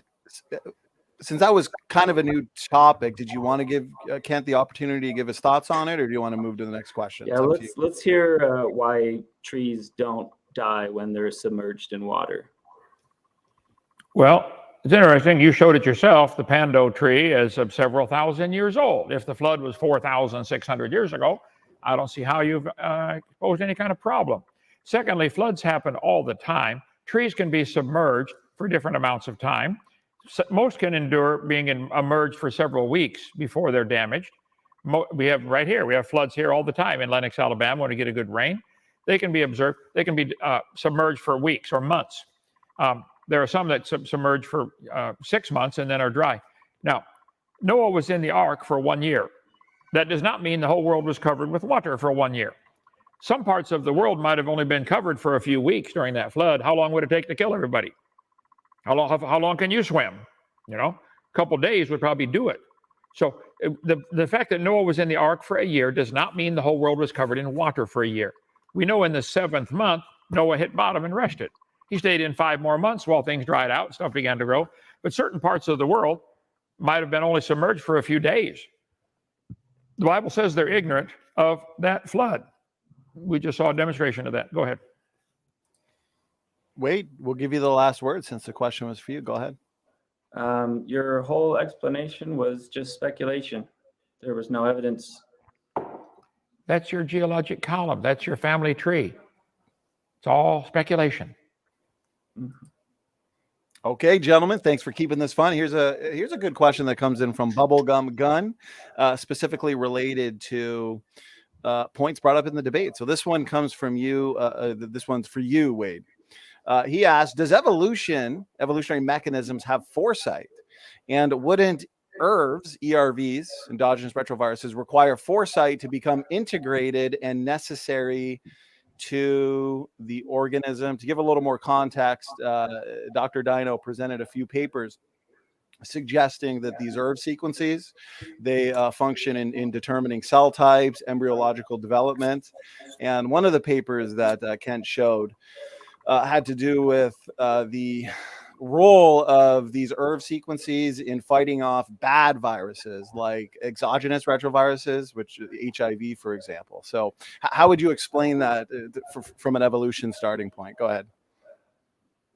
Well, as a mechanical engineer who has studied ERVs, not much at all. I would refer to the experts. I'd tell them to check out John Perry's. Do you want I can just pull that up again. I've watched that video, and correct me if I'm wrong, John Perry doesn't address these points, or does he in the video? Does he address these?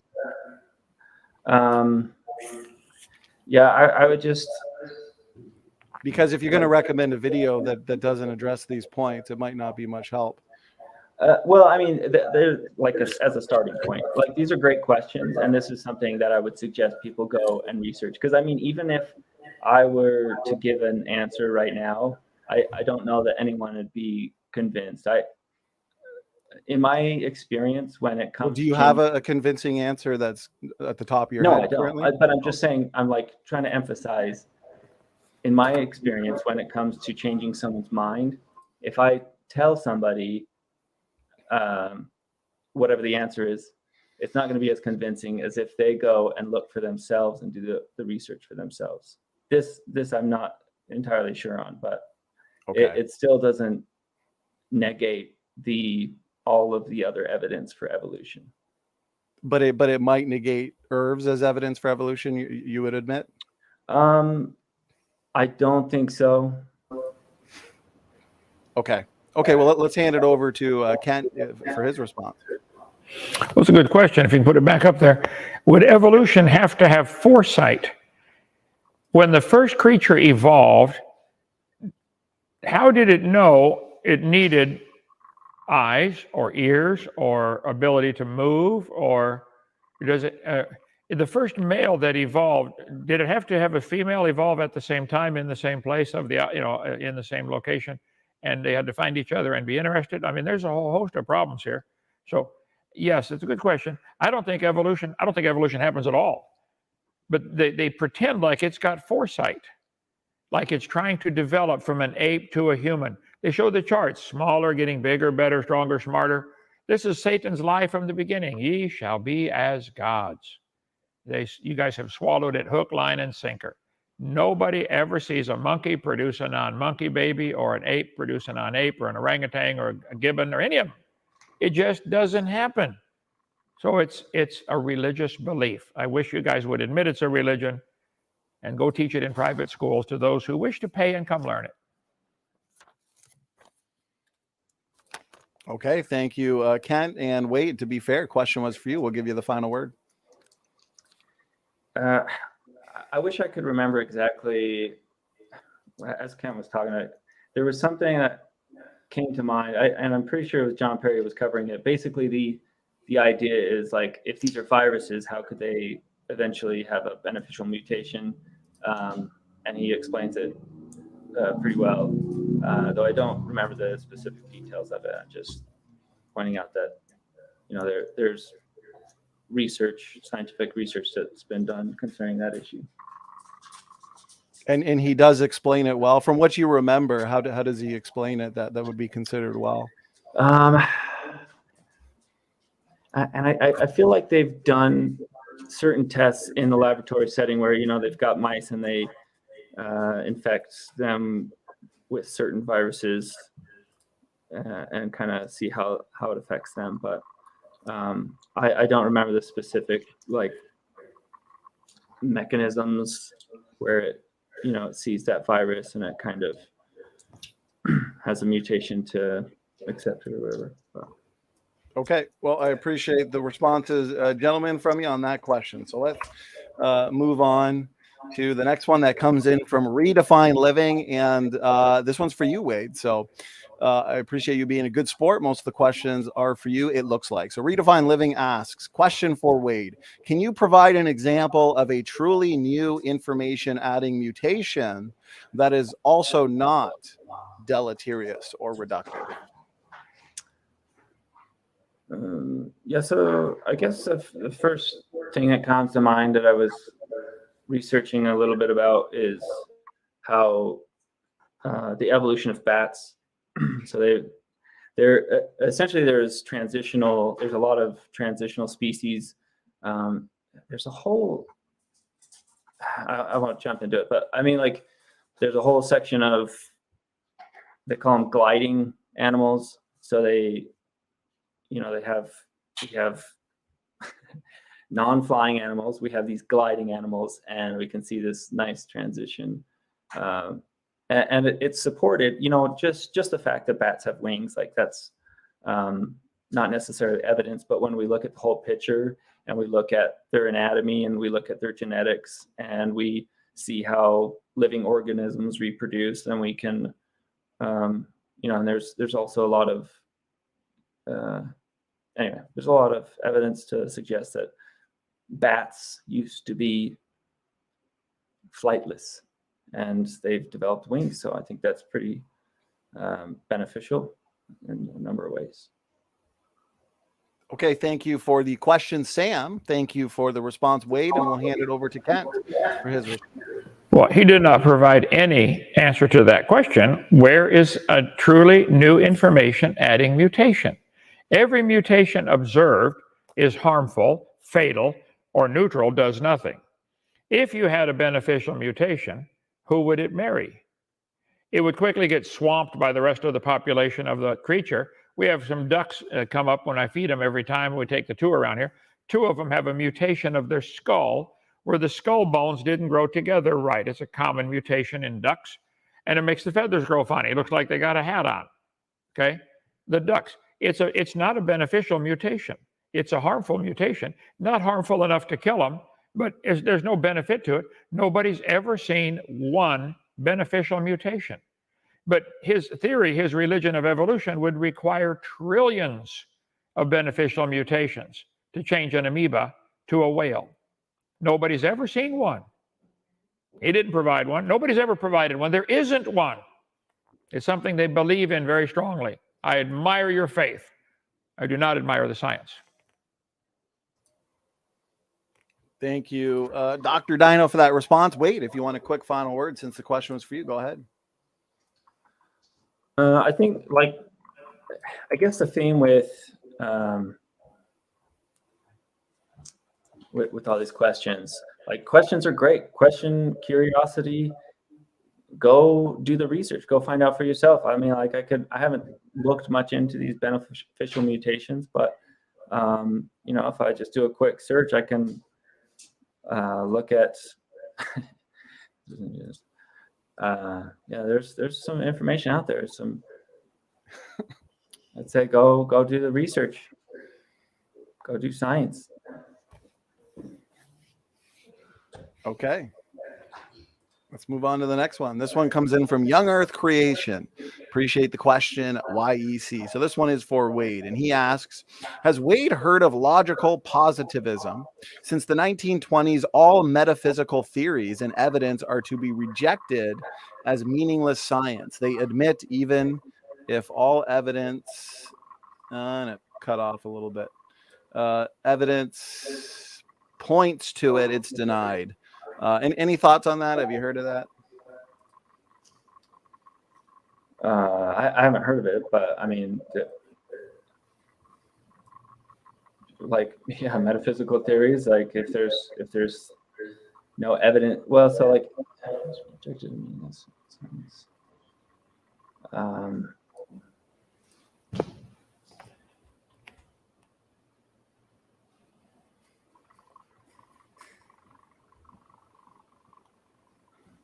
If not, it's okay. I could just move on to another question here that I've got one here for Kent. This one's a super chat that came in. Ken Rock. So he asks you, Kent, you do know not all cards are made at the same time, right? I guess he's referring to the geologic column argument. I understand. If I shuffle this deck of cards, is the top card younger? No. They were shuffled. Moving it from here to here does not make it younger or older. I stand my point. There is no geologic column. It doesn't exist. But I know full well that is the Bible of the evolutionist.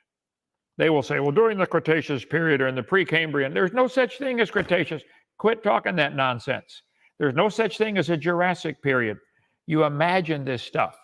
All over the world, petrified trees are found standing up, connecting these layers. The layers all formed in one big flood. Shaking up that jar separates it into layers. All the layers are the same age.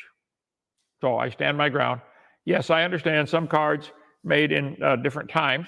I'd bet all these came off a printing press, similar time, all got stacked in a deck. But the question is, if I shuffle them, is the top card now younger? No, all the same age. Shuffling the materials, if a top layer is truly younger, like you guys believe, did it come from outer space? Where did it come from to make it younger?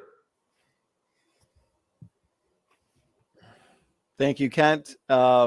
Wade, anything you wanted to add, or maybe you wanted to answer that question? Go ahead.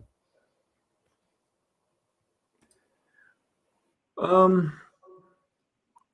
don't know. So I guess what comes to mind is that science has made a number of pretty interesting predictions.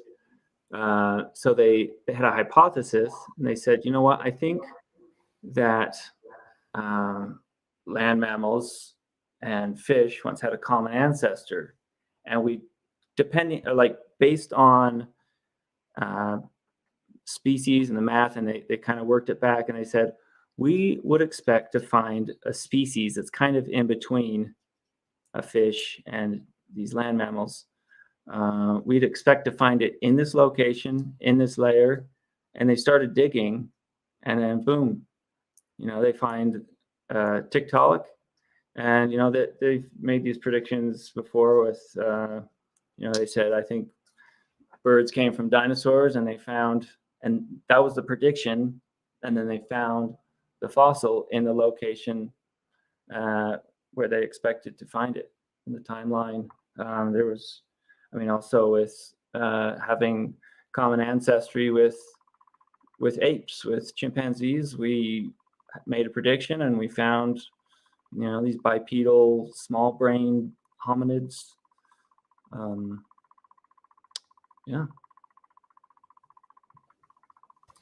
Okay. Yeah. And question was for you, Ken, so we'll give you the last word. Are we straight back to the one about the cards? Yeah, I think I've answered that one thoroughly. Okay. Yeah. He mentioned, and this is critical what he said, we think if you start digging, hold it, you're assuming the layers are different ages again. You would expect to find, I think there's a sorting of the fossils in the rock strata because of their habitat. I bet you'd find clams lower than birds. I bet most birds are on top and most clams are on the bottom. Not because clams turn to birds, but because birds are lightweight and they float and they can fly around till they run out of gas, and clams are already at the bottom. I bet they're sorted based upon their habitat. These guys, they already live at the bottom. Of course, they're the first ones buried. Birds don't live in the water at all. So I think you'd find the fossils can be explained. They're sorted based upon their habitat, based upon their body density. Clams are heavier per cubic centimeter than birds. I bet they're sorted based upon their mobility. Clams can't run very fast. I bet they're sorted based upon their intelligence. As far as anybody knows, clams aren't too smart. So I think there's another way to explain the sorting of the fossils, if there is any, by one of those four methods. But you guys think if it's lower, therefore it turned into the one above it. This is the faulty logic. I don't see how you're ever going to get it, but it's simply not true.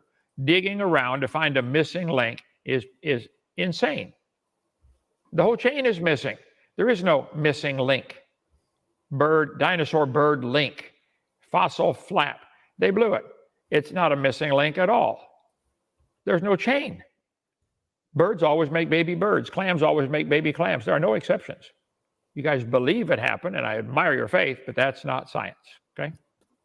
Kent, thank you for that response, and great audience Q&A. We got to end it somewhere, and we are well over the hour-and-a-half mark now, and we still have some concluding thoughts, concluding words. So as we do the concluding thoughts, Wade and Kent, I have created another poll, and the title of it is, let me just pull it up here for people to vote as, where is it? Okay.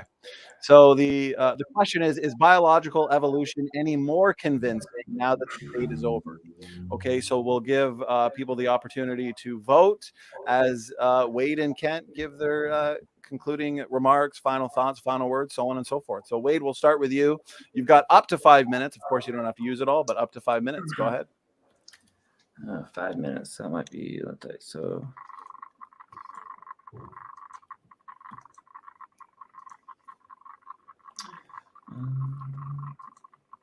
I guess so. Maybe I won't go through all this to save a little bit of time, but this was again John Perry. This video, so stated casually, John Perry basically defines with more clarity exactly what evolution is, or how we explain evolution. All these points. These 8 points, descent with modification, struggle for existence, natural selection, or differential survival. And I'm not going to go through all these points just for sake of time, but if you'll notice with each of these, they are scientific, they are observable, they are testable. Okay, so evolution is science. It doesn't require any faith. Let's see, I think so. Quote from Carl Sagan: "One of the saddest lessons in history is this: if we've been bamboozled long enough, we tend to reject any evidence of the bamboozle. We're no longer interested in finding out the truth. The bamboozle has captured us. It's simply too painful to acknowledge, even to ourselves, that we've been taken. Once you give a charlatan power over you, you almost never get it back." I think those words really resonate with me. There's not going to be any evidence that will ever convince Kent, because he's just been captured by his own bamboozle. I've been recently watching Arn Ra created some 30 video playlist, which disprove Kent's supposed lies in the textbook. And it just kind of shows a pattern of deception and logical fallacies and lies. There's also another really great documentary on YouTube called "The Weakness of Kent Hovind." Well, wait, I'm gonna stop you there, because I don't want this to. It's been a great debate, and we really don't want to start throwing in ad homs and stuff like that. So we're going to keep it respectful, and I'm not going to allow that on my channel. So okay. Yeah, no, we're going to wrap it up there, unless you had some final words. But as host and moderator, I want to keep this respectful to the debaters. So okay. You wanted to... My last words is that's up to you. Do your own research. For me, changing my mind, unless the motto for the scientific society is nullius in verba, which is Latin for no one's word. So don't take my word for it. Find out for yourself. That's all I'll say. Okay, and before we hand it to Kent, the results of the poll is in. Wade, you sure you want to hear the results? Yeah, let's hear it. I don't want to break your heart, but so the question is biological evolution any more convincing now that the debate is over? And 85% say no, 15% say yes. So we've got a majority opinion there, Wade, but we still got 5 minutes. Well, hold on a second, though. This is really interesting, because we increased. So if we look at before and after, we went from 12% to 15% siding with evolution. So I was able to convince some people. However, Kent was unable to convince anybody. That's great. Hey, well, you know what? We still got another 5 minutes for people to vote. So I appreciate everybody voting and making this a little more interesting with the poll. So, Kent, we're going to hand it over to you, brother. You got 5 minutes whenever you're ready. Wade, thank you for doing this. I really appreciate the quote by Carl Sagan. That's interesting. He is a classic example of someone who has been bamboozled and bamboozles others. And you have been bamboozled. You believe that you are related to a snail, but you offered no evidence for that. Nobody's ever seen a snail produce a non-snail or a human produce a non-human or nobody's ever seen any of these intermediates that would have to be trillions of them. They draw lines on paper, and that is supposed to be the evidence. You drew a line between mammals and birds, and I'm supposed to believe it happened just because you drew a line on paper. I wish you would stop and think. You finally stopped and analyzed the stupid religion of Mormonism, and it is insanely dumb, okay? And I'm glad you got out of it. But you jumped out of the pot into the frying pan. You're still in a dumb religion called evolution. The Bible says, professing themselves to be wise, they became fools and changed the glory of the uncorruptible God to an image made like to corruptible man and birds and four-footed beasts and creeping things. God gave them up.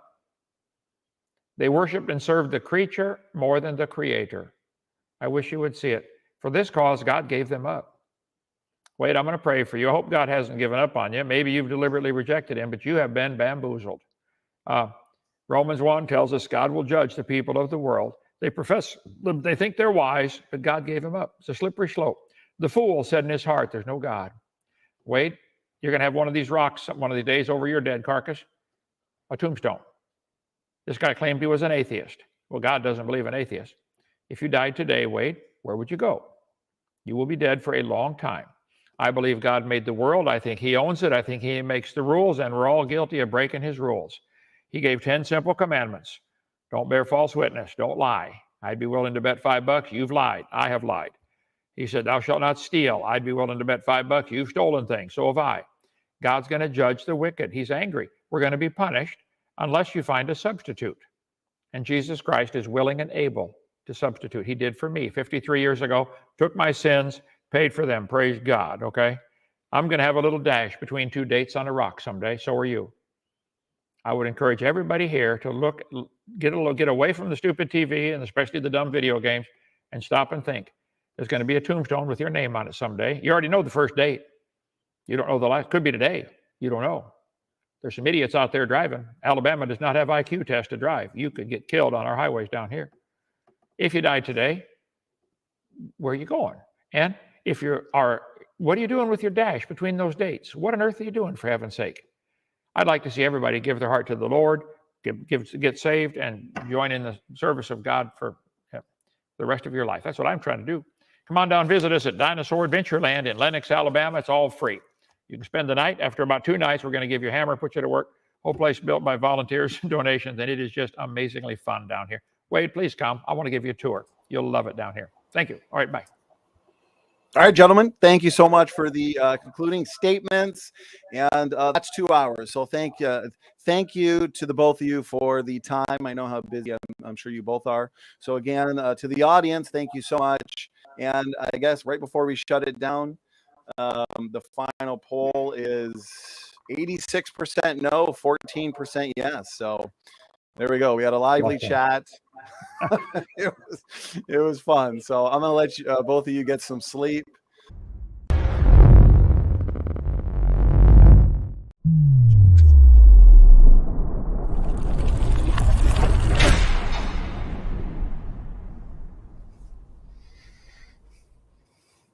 All right, looks like we are live. Welcome everybody to Standing for Truth.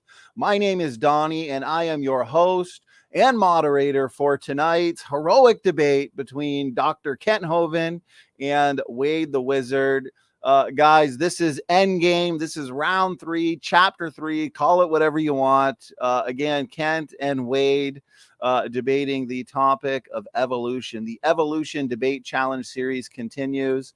And Wade, why don't we start with you in terms of introductions, breaking the ice? Obviously, you're no stranger to this platform at this point, since this is round 3 between you and Kent, the much anticipated round 3, I should say. So for anybody new, though, a little bit about you, a little bit about your channel. Go ahead. Yeah, so I'm Wade the Wizard, and my channel is The Wizard Show. I'm hoping to up my subscription count from 304 to 305.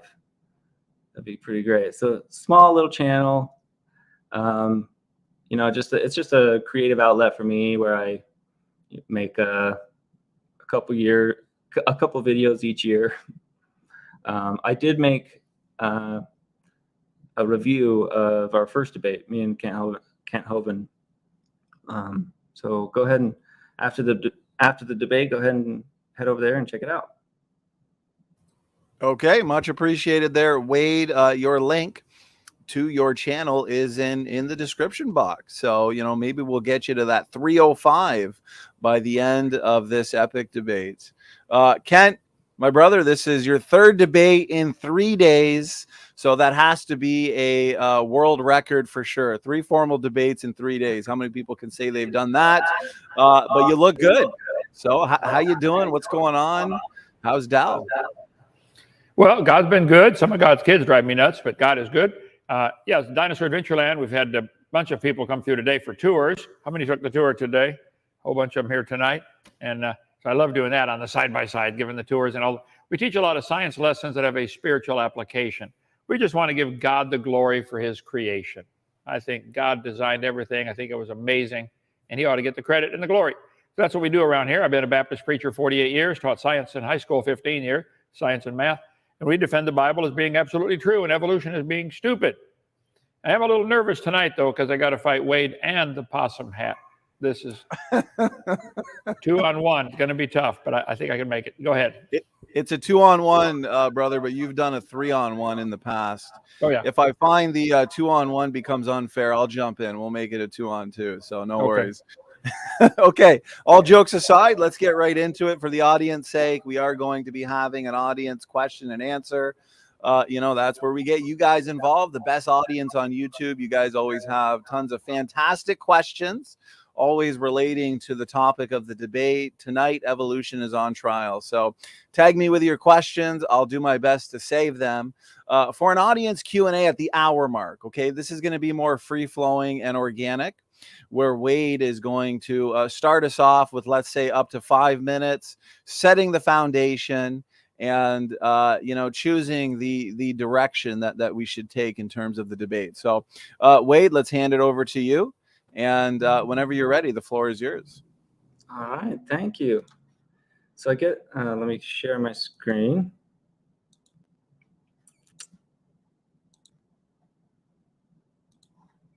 You see my screen there? All right, cool. I guess just as a bit of formality or whatever.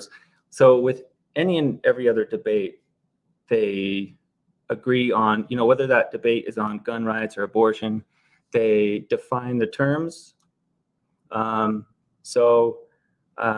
Really want to emphasize that we're going to be using the definition of evolution that is accepted by all scientists, and that is the change in heritable characteristics of biological populations over successive generations.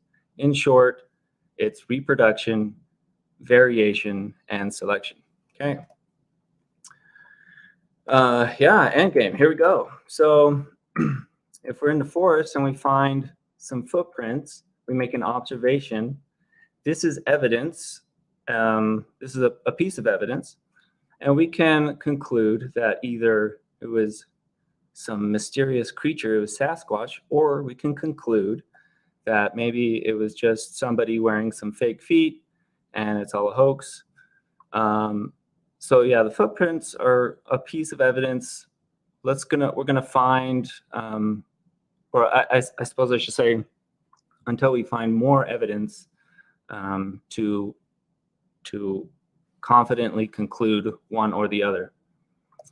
First aspect, or first footprint that I want to look at is DNA. This is very well understood. It's very well tested. We can see that we can create these great family trees with comparing the similar DNA. And what we observe in nature, we see that, wolves, coyotes have similar DNA. You have alligators, crocodiles, 93% similar, emus, cassowaries, chimpanzees, and humans. They all have similar DNA. Now, if we compare, so I want to look at the two different conclusions that we could form. So creation would suggest common DNA means a common designer, and that seems fine and all. And evolution would suggest that common DNA means common ancestry, but creation isn't consistent in that. So they support the idea that like a wolf and a coyote are similar or have a common ancestor because of their similar DNA, but for some reason there's an exception when it comes down to our closest ape relative. And so, just looking at creation versus evolution, when we observe DNA, I think evolution has a better, jump over here. Stop sharing. So yeah, I don't want to spend too much time on each of these points. We'll just kind of go back and forth. So I'll give the time over to Kent, and you can talk about DNA. Okay, Wade, thank you so much, for that first point, and those visuals, always helpful. Kent, we'll give it over to you, and I guess we'll go from here and focus on DNA for now. That was just a few minutes, so Kent, feel free to take the same amount of time, and we're just going to have a free-flowing discussion. Go ahead. Okay, yes, his definition, evolution is change in the heritable characteristics. I didn't write fast enough to get it all down. They are backpedaling desperately. Wade, you are backpedaling. The word evolution involves a lot more than that, okay? The guys have realized you cannot defend the first several meanings of the word evolution, which I cheerfully give in my seminar all the time. Science is what we know, knowledge accumulated by experimentation, observation, testing. That's what the word science means. Evolution is not science. We do observe characteristics that are passed on that are similar, and I agree. My children have some similarities to me, and I have some to my dad and my grandparents. I agree. But we're still human.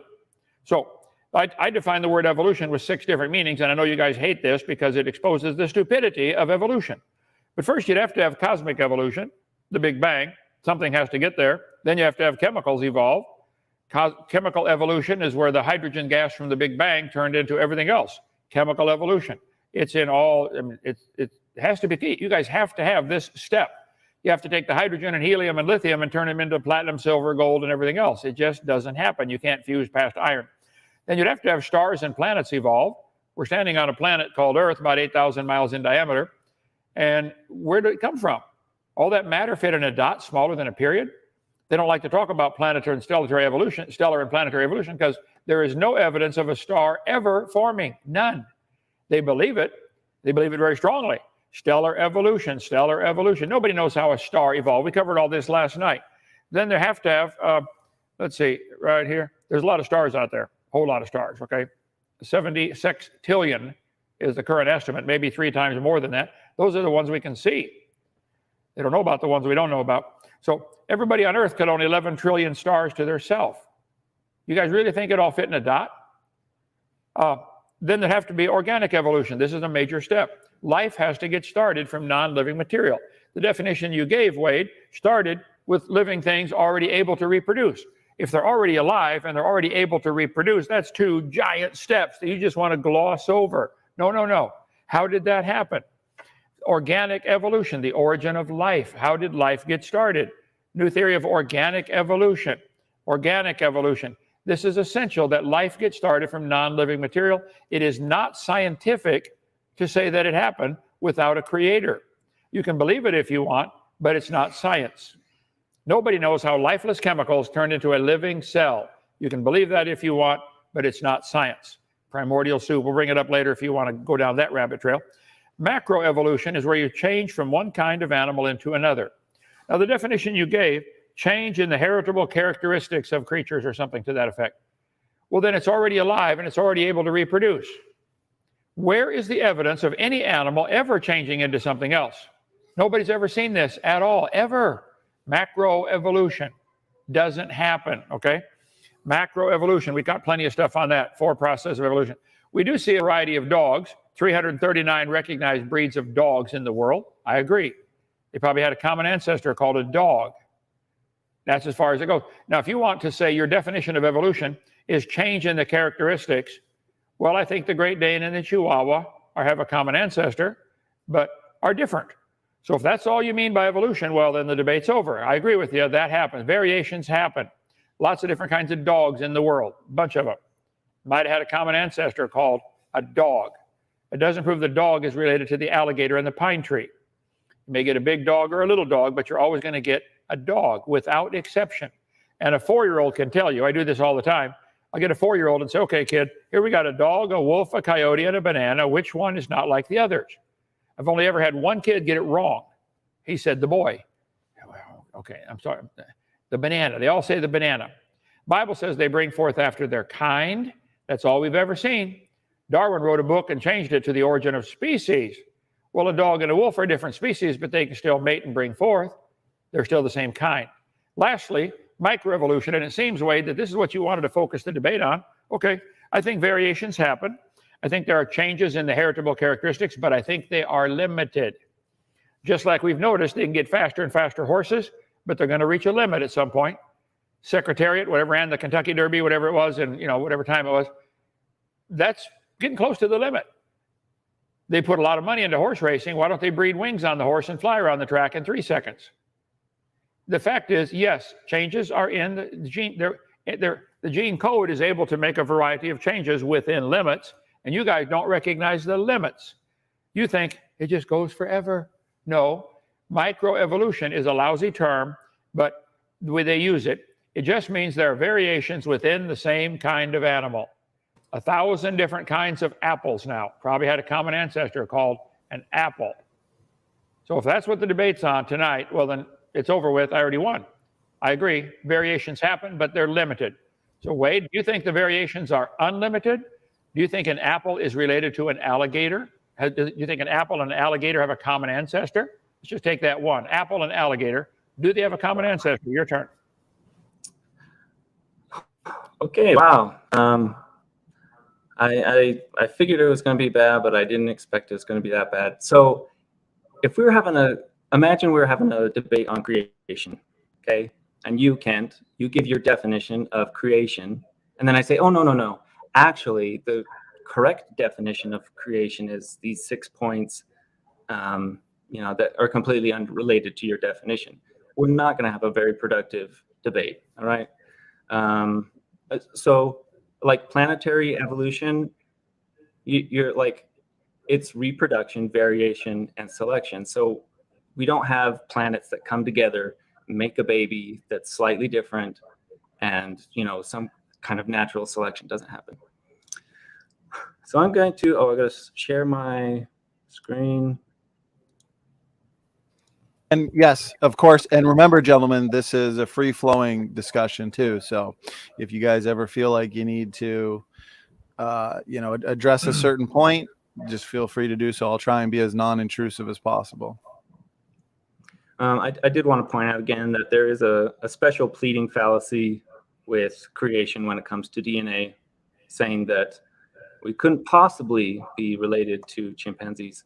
So I want to focus on, my next footprint, my next observation is speciation. So currently there's an estimate. I mean, it's extremely difficult to count, but they have a lot of good methodology as far as doing estimates. There's estimated over 8 million species. So, I mean, even if we err on the side of caution, say, because, there's 1 million animals that are cataloged, just animals, not plants, fungi, protozoa, things like that. there's a lot of different species. If we look at the creation explanation, okay, a few thousand years ago, Answers in Genesis says there was 1,400 species. So, 1,400 species over 4,000 years just exploded with speciation. New species every day, but then all of a sudden it just stopped. Like, presently there's not this rapid speciation happening. So like, how? Why? That's not a very good explanation. Of course, when we look at evolution, when we have millions of years and millions of different branches, and even as detailed, like I think I have, you can zoom in on this, and I think I figured that this tree of life is off by a factor of 20,000 or so. So we have a lot more branches, and we can trace using other lines of evidence of how they're related, and it's really no problem at all to explain speciation when we look at it from an evolution perspective. So I'll stop my share and turn the time over to you. Okay, Wade, appreciate that response there. And okay, we've got speciation on the table, and Kent, of course, feel free to address anything you would like to in that couple-minute response. There's a website called baraminology.com from the Hebrew word baramin, B-A-R-I-M, baramin, anyway, I-N, that the word kind, baramin in the Hebrew word language, kind. They say there are probably about 8,000 basic kinds of animals. Species is not the argument. Carolus Linnaeus made up a classification system back in the 1700s with kingdom, phylum, class, order, family, genus, species. I think it's probably more along the family line or genus line. This chart, though, shows humans and birds having a common ancestor. I think we would agree that humans can produce a variety of humans. Tall ones, short ones, dark ones, light ones, blonde hair, red hair, brown hair. But they're still human, without exception. There's a variety of birds. This textbook says reptiles and birds have a common ancestor. I think that's real stupid, but if they want to believe that, that's fine. Do you think humans have a common ancestor with a ladybug? This chart shows that they do. I think this is pure propaganda. Ladybug, pine tree, and human have a common ancestor with a worm, which is way down here. And you guys want to keep adding time. Well, billions of years ago, there's a lot of reasons why you can't have billions of years. That's another argument. But you want to talk about speciation? I agree. Speciation happens. Creation of new kinds does not happen. It's never been observed for a dog to produce a non-dog or a pine tree to produce a non-pine tree. It has never been observed. Science is what we can observe, study, test, demonstrate. If you think, like this chart shows, a single-celled creature turned into a worm and a reptile and a bird and a human, well, let's do it again in the laboratory. A lot of single-celled creatures have a very short generation time. Some get as many as 8 generations in one day. They get born, grow up, get married, have kids in 3 hours. So yes, there are some very short generation time single-celled creatures, and all we've ever seen is they still produce the same kind. But they draw these charts with a human and an orangutan and a lemur having a common ancestor, and it's just propaganda. The fact that some idiot decided to classify humans as primates, well, I'm sorry, he needs to go back to school. Humans are different than primates. They talk about transitional fossils. Where's the evidence that any animal changed to something else? They say, well, fossils. Well, no fossil could count as being transitional. You couldn't prove it had any children. You certainly couldn't prove it had kids that were different than itself. So you can't go by fossils. No animal today can produce kids other than their same kind. Why would we believe a bone in the dirt could do that? This is just a pure religious belief. So transitional fossils, my take is there is absolutely none of them. And speciation happens, but they're limited. There are hundreds of varieties of bats. I think 1,100 now varieties of bats. Might have had a common ancestor called a bat. Do you think that change we see within the bat kind is enough evidence to believe bats are related to strawberries? That's what you believe, Wade. You believe you believe you're related to a strawberry if you go back far enough. I think that is absolute insanity, and you need to stop and rethink that. But the textbooks show everything, a tree of life, everything goes back. So you got the humans, the sharks, the strawberries, the bananas all have a common ancestor. This one has animals, plants, and fungi all having a common ancestor. So according to this chart, Wade, they're claiming you humans are related to strawberries. Do you believe if we go back billions of generations, you and a strawberry have a common ancestor? Simple question. I'm so glad you asked that question. So what I want to point out here to people who are watching is, so first of all, everyone who's a proponent of evolution believes that all life has a common ancestor. But the reason that Kent brings up these, the reason he doesn't ask something like, does a wolf and a coyote have a common ancestor, is because that seems more understandable. But instead he picks up things like a plant and an animal which didn't have a common ancestor for billions of years. Now I'm gonna share my screen. But yeah, I mean, the reason Kent brings up that tired old question is because it's misleading. It's meant to distract. Okay, so my question, Kent, what is a better representation of Noah's Ark? This photo or this photo? Okay, I'll answer for you. This photo. This is a much better representation, even though, yeah. So what do you think is a better representation of the tree of life? This photo or something like this that has, 800 different branches? It's, I can go to it here, go to the link, and I can zoom in. Tree of Life Explorer. It's a great tool. You can zoom in and you can see how they're related. But anyway, I'm gonna hold on. Yeah, I don't want to spend too much time. I want to just kind of visit each of these little footprints so that hopefully we can find out the truth, see if we can find Sasquatch. So the next point I want to discuss,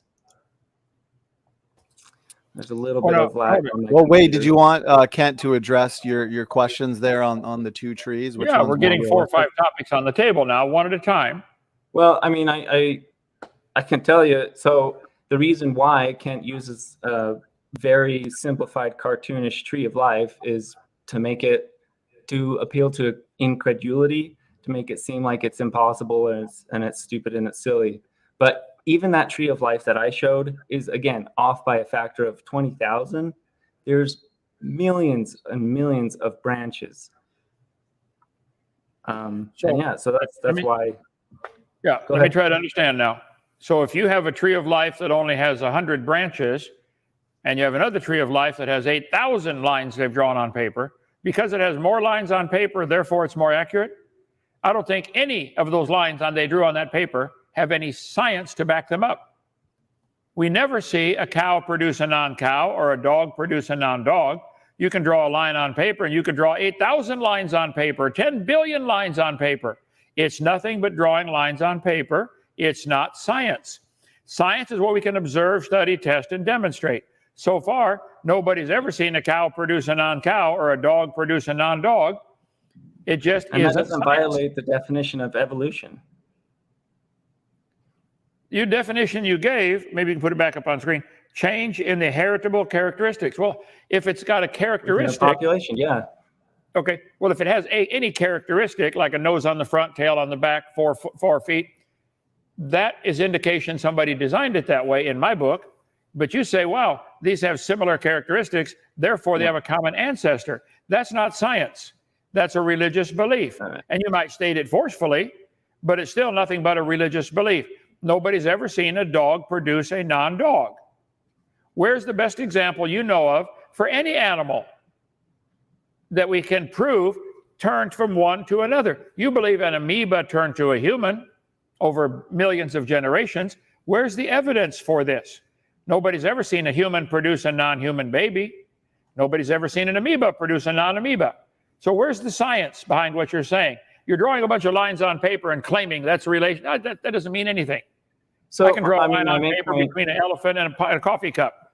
So my main point with the tree of life comparison of a very simple and a more detailed explanation, you know, like, so with Noah's Ark, if I have a silly cartoon with like 3 animals, it's going to make the story seem more incredulous. And so that's why you show these more simplified things. But let's jump back into some more evidence.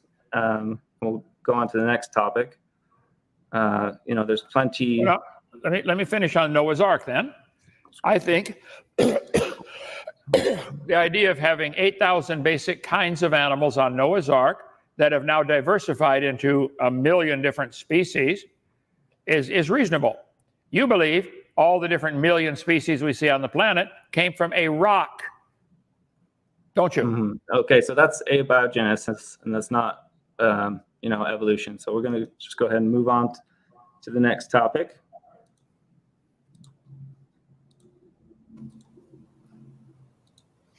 I don't see your screen shared, Wade. If you wanted to share it, feel free to do so. Let's see. It's just a little bit of lag in my computer. No worries. No worries. You see it? Yes, it says survival of the fittest is what I see.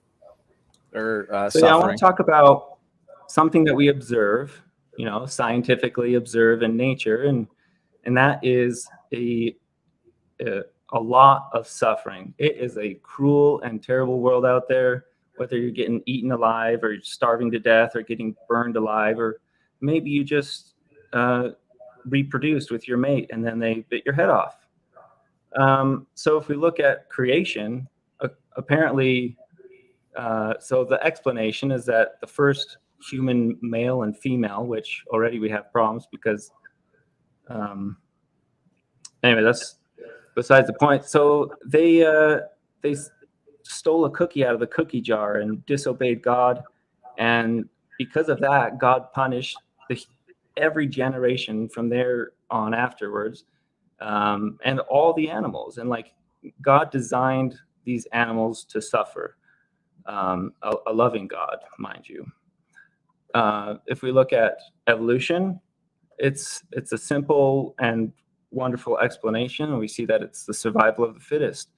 This guy who's a little bit faster, he's gonna go on to reproduce and carry on these heritable traits to other populations. So let's turn the time back over to you, and you can talk about that issue. Well, we're not here tonight, I don't believe, to defend the Bible. I'm not asking that to be taught at taxpayer expense. The purpose is, the title of the debate is, where's the evidence for evolution? So I agree, survival of the fittest seems to work. But in your mind, survival of the fittest somehow implies arrival of the fittest. And that's where it goes just flat stupid, okay? There are faster horses. I'll show you some examples here. Alt-DV 14.0. They've been trying for years to get faster horses, and they now have spent a fortune at the Kentucky Derby to get the winning speed from 127 down to 123. But even in the old days, they had some awful good times turned in. So do you think there's a limit to how fast a horse can go? I think there's a limit. Now, whether they reach the limit or not, I don't know. They're probably getting close. But my point is, sure, survival of the fittest happens, but it's not going to create anything new, and doesn't explain the arrival of the fittest. How did it get to be a horse in the first place? So we have varieties of just about every kind of animal, and some would not survive in nature, depending upon what part of nature they're in. If you turned all the dogs in the world loose in Alaska, the little bitty ones wouldn't survive. The ones with short fur wouldn't survive. So nature can select certain things to survive in a given environment, but it doesn't create anything. You want to give it a creative power. This survival of the fittest, you want to make it create things, and it just doesn't, Wade. I'm sorry that you got suckered into believing that, but it's not true. There's different kinds of lions and cats. The Bible says they bring forth after their kind. I think now they've figured there are 500 varieties of chickens that man has developed, some for more eggs, some for more meat, some for to stand hotter climate, whatever, but they're still chicken. No, they've never got out of the chicken category. What happened? The Bible says they bring forth after their kind. That's all we've ever seen. 8 different species of owls. Wow, might have had a common ancestor called an owl. But you believe that this is enough evidence to convince you that an owl and an oak tree have a common ancestor. Variations happen, no question, but they're limited. This is what you guys refuse to admit or understand. Yes, I agree. Variations happen, but they... And that's literally the definition of evolution. That what now? What you're explaining, like, so varieties of, what is that? You have carrots or potatoes or whatever. So evolution is a change in the heritable traits of biological populations over successive generations. That's evolution. Well, hold it. I agree. The traits can change over successive generations, but do you believe there's any limits to those changes? You showed the family tree, same one I showed. Well, yeah, okay. So humans. What? Like an interesting point, you're talking about horses with wings or whatever thing like that. If we look at dogs, which were unnaturally selected, selectively bred, it has taken us, a good 1,000 years to go from a wolf to a slightly smaller wolf. We have like the Chihuahua pug, different, like just barely different. So I don't know what you would be satisfied with, like for a horse to develop wings, we're talking about hundreds of millions of years. So I don't know. We see we observe a short window of time that we've been around, and using other evidence, we can extrapolate this information and come to a very reasonable conclusion, which is by far greater explanation than design. Apparently this loving God designed, like, why didn't he just make all animals vegetarian? Well, So you said about the horse getting wings, you have to take millions of years. You and SpongeBob got to go in business together. You have a wild imagination. You think we could just imagine if we had millions of years? First of all, we don't have millions of years, and that takes it outside the realm of science. All we've observed is dogs produce dogs. What's the best example you know of for evolution of anything other than producing after its kind? Because you believe dogs and strawberries have a common ancestor if you go back far enough. You believe these family trees show something. Hey, Don, you're keeping track of time, yeah? Oh yeah, I just don't yeah, want we're to good. get too sidetracked. Yeah, we got lots of time. No worries. Okay. Wade, this family tree shows humans and frogs and sunflowers have a common ancestor. Somebody drew lines on paper connecting them. Does this represent science? Yes. Okay. Where's the A good evidence? question. A good question I'll throw in for you both, since we're talking a lot about phylogenetic systematics and these family trees. Wade, when we see these trees with all the different forms of life connected, what's the empirical data that suggests we can connect them in the first place? What dictates those lines? Yeah, that's a great question. And like one thing that so like in forensic science, if we come to a crime scene, we're not just going to look at that one fingerprint and then discard the murder weapon and the blood splatter and the footprints and all this other evidence. And so when we're talking about this tree of life and like how do we support this idea, it is decades and decades of well substantiated, like very well tested evidence. We have taxonomy and DNA and homology and paleontology, and there's a lot that supports. Now, is my video glitching on your end? Oh, Yeah, yeah. sorry. Occasionally it does that. I'm not too sure what Okay, it does. So I guess based on your answer, Wade, are you saying one of the lines of evidence that connect the various creatures on these trees? Let's even just take the great ape family, right? Humans, orangutans, gorillas, chimpanzees, bonobos. It's DNA similarities. Would you say? No, it's all of the evidence collectively. It's the whole picture, the grant, like, and that's what I meant to say is like, if we look at just one piece of evidence, if we look at just one footprint, it doesn't make sense. It's not going to connect. These lines aren't going to connect. But when we consider all of these different observations, and I mean, we kind of got sidetracked here, but the point I'm trying to make is we go through all these different footprints, and then we can make the whole picture, and it comes together, right? So we're looking at DNA, and we're looking at, homologous, analogous features, and Okay, well, biogeography and paleontology. Okay, I'll stop you there, and we'll get Kent's thoughts on that. To finish this last thought, I mean, like, if we dwell too much on one piece of evidence, then we're gonna miss the whole picture.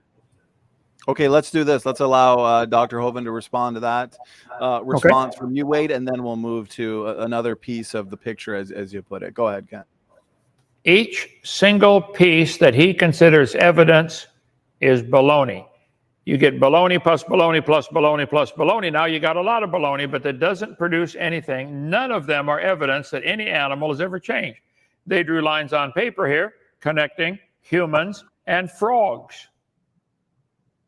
They drew a line on paper. Where's the evidence that humans and frogs have a common ancestor? You want to talk about homology? We both have 2 legs and 2 eyes and 2 ears. That's proof of a common designer. All those so-called evidences that you use to support your religion can also be used to support the idea that the same God designed them all, and it works pretty good. They got sunflowers and, let's see, octopus having a common ancestor with sharks. They put all the animals and all the plants. They drew a line on paper here. This is not science. That's all I'm saying. It's a religion. Everything you use as evidence for your religion could also be used as evidence for creation. If there are homologous structures, yeah, the same guy designed them. I'd say the Honda Civic and the Honda Prelude and the Honda Accord would have thousands of similarities. Doesn't prove they came from a skateboard. It proves the same guys are designing them. So you just rattled off a bunch of lines of science. Let's see, evidence, all the evidence collected, paleontology, DNA, homologous structures. Rattling off a bunch of big words to impress people is not evidence. Where is the evidence that any animal has ever produced offspring that turned out to be different than the parents? Because nobody's ever observed it. Literally essentially every organism that is born has variation. That's microevolution. I have evolved from my parents. I have mutations. I'm not an exact clone. That's evolution. And then macroevolution would be speciation, which also we have directly observed in dozens of ring species. So can we move on to another line of evidence so that we can hopefully grasp this whole picture? Yeah, however you guys want to proceed. If there's a slide you want to show, Wade, just let me know. I'll share screen, and we will proceed that way. Make sure we discuss all these arguments. Okay, go ahead.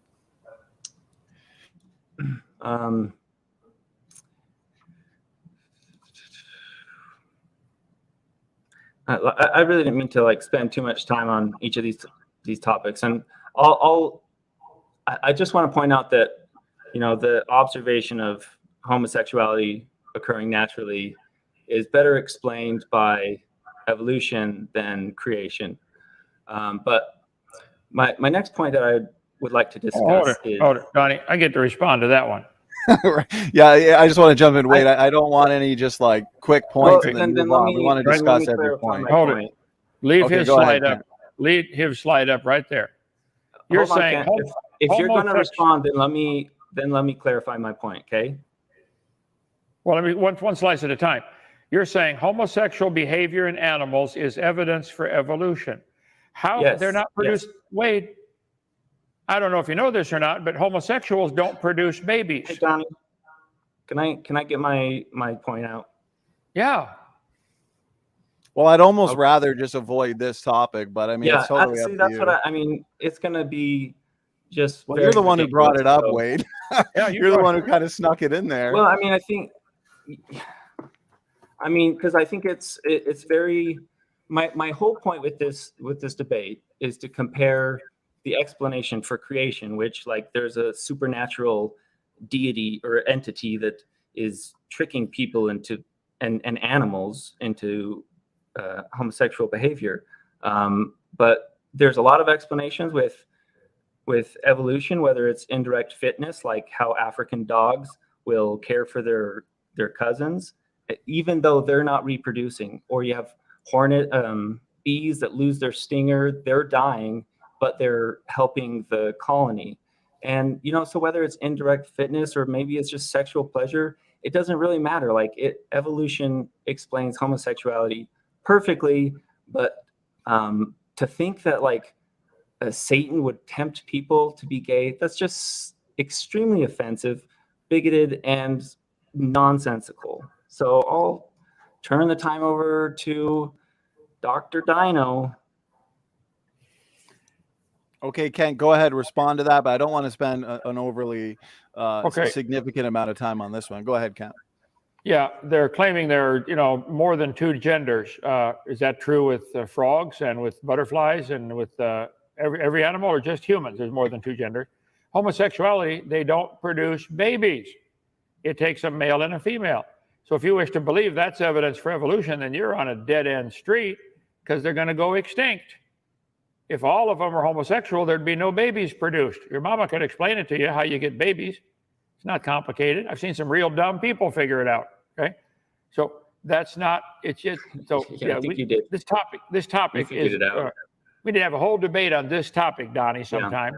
Yeah, I bet your parents could tell if you were male or female within 5 seconds after you were born. It's not complicated. Yeah, they can definitely determine the sex, but gender is something different. Oh, you think gender and sex are different, brother? We need to go on to a new topic. This is insane. Yeah, you're gonna tempt me to get in on this, Wade. Gender. Okay, let's move to your next point. Go ahead if you want to get your next. I mean, let's see. You see my screen? Yeah. Okay, so I wonder. Yeah, you know what? We're gonna move on.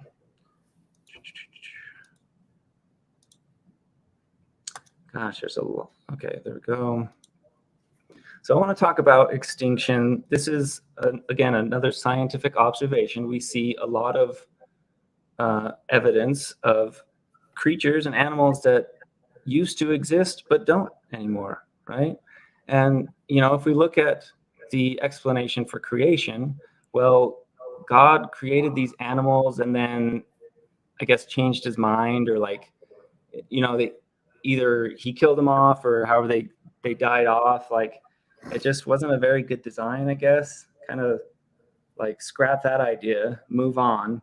And like, what was even the point of creating the dinosaurs if they were going to go extinct? Okay. And then, of course, one topic at a time. This is still the same topic, Kent. You're the one bringing up 10 still topics. Extinction. The title of the debate is "Where's the evidence for evolution?" You haven't shown any yet. But as far as extinction, Wade, that is the exact opposite of what you need. You need new kinds coming on the scene. Where's the example of something new being created? Something going extinct is not going to create something new.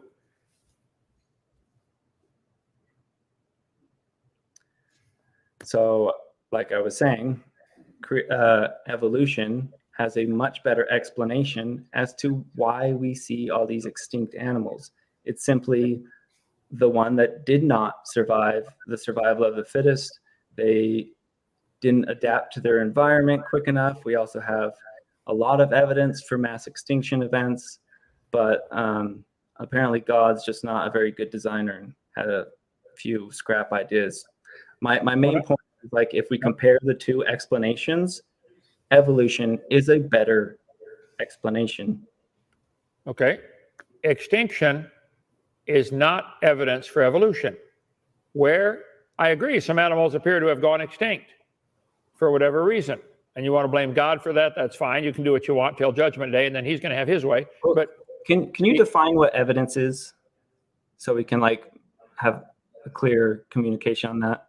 Well, the word science means from the Latin word No, seer. evidence, not Yeah, science. I'm getting there. Seer means to know. We know. How do we know things? We know by observation, experimentation, and testing. I bet you could do 1 billion experiments in a row and crossbreed chickens, and you'd always get a chicken. You're never going to get anything else. You can crossbreed dogs, and you're always going to get, here's the squirrels. I bet you can crossbreed squirrels from now till the cows come home, and you're always going to get a squirrel. So all the evidence shows squirrels produce squirrels. That's evidence. We see that. It happens. We do not see squirrels come from a non-squirrel and squirrels come from a single-celled creature. We don't see that. But you believe it. You believe it very strongly. I'm sorry to hear about that, but you do. That doesn't make it part of science. We see animals go extinct. If all the squirrels went extinct, how would that benefit evolution? Where did the squirrel get started from? Where did the first squirrel come from? What did it come from?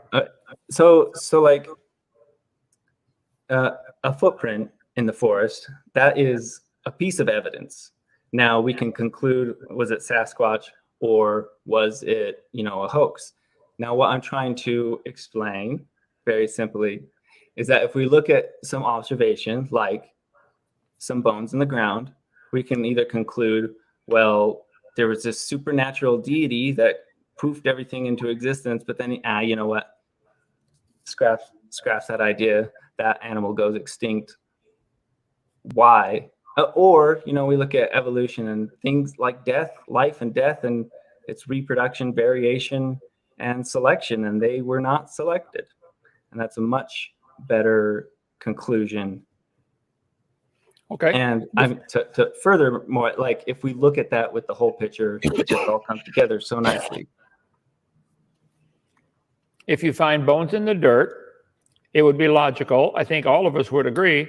This represents a living creature. This didn't happen by chance. The bones didn't form from the rock or from the mud or from lightning strike on pine trees.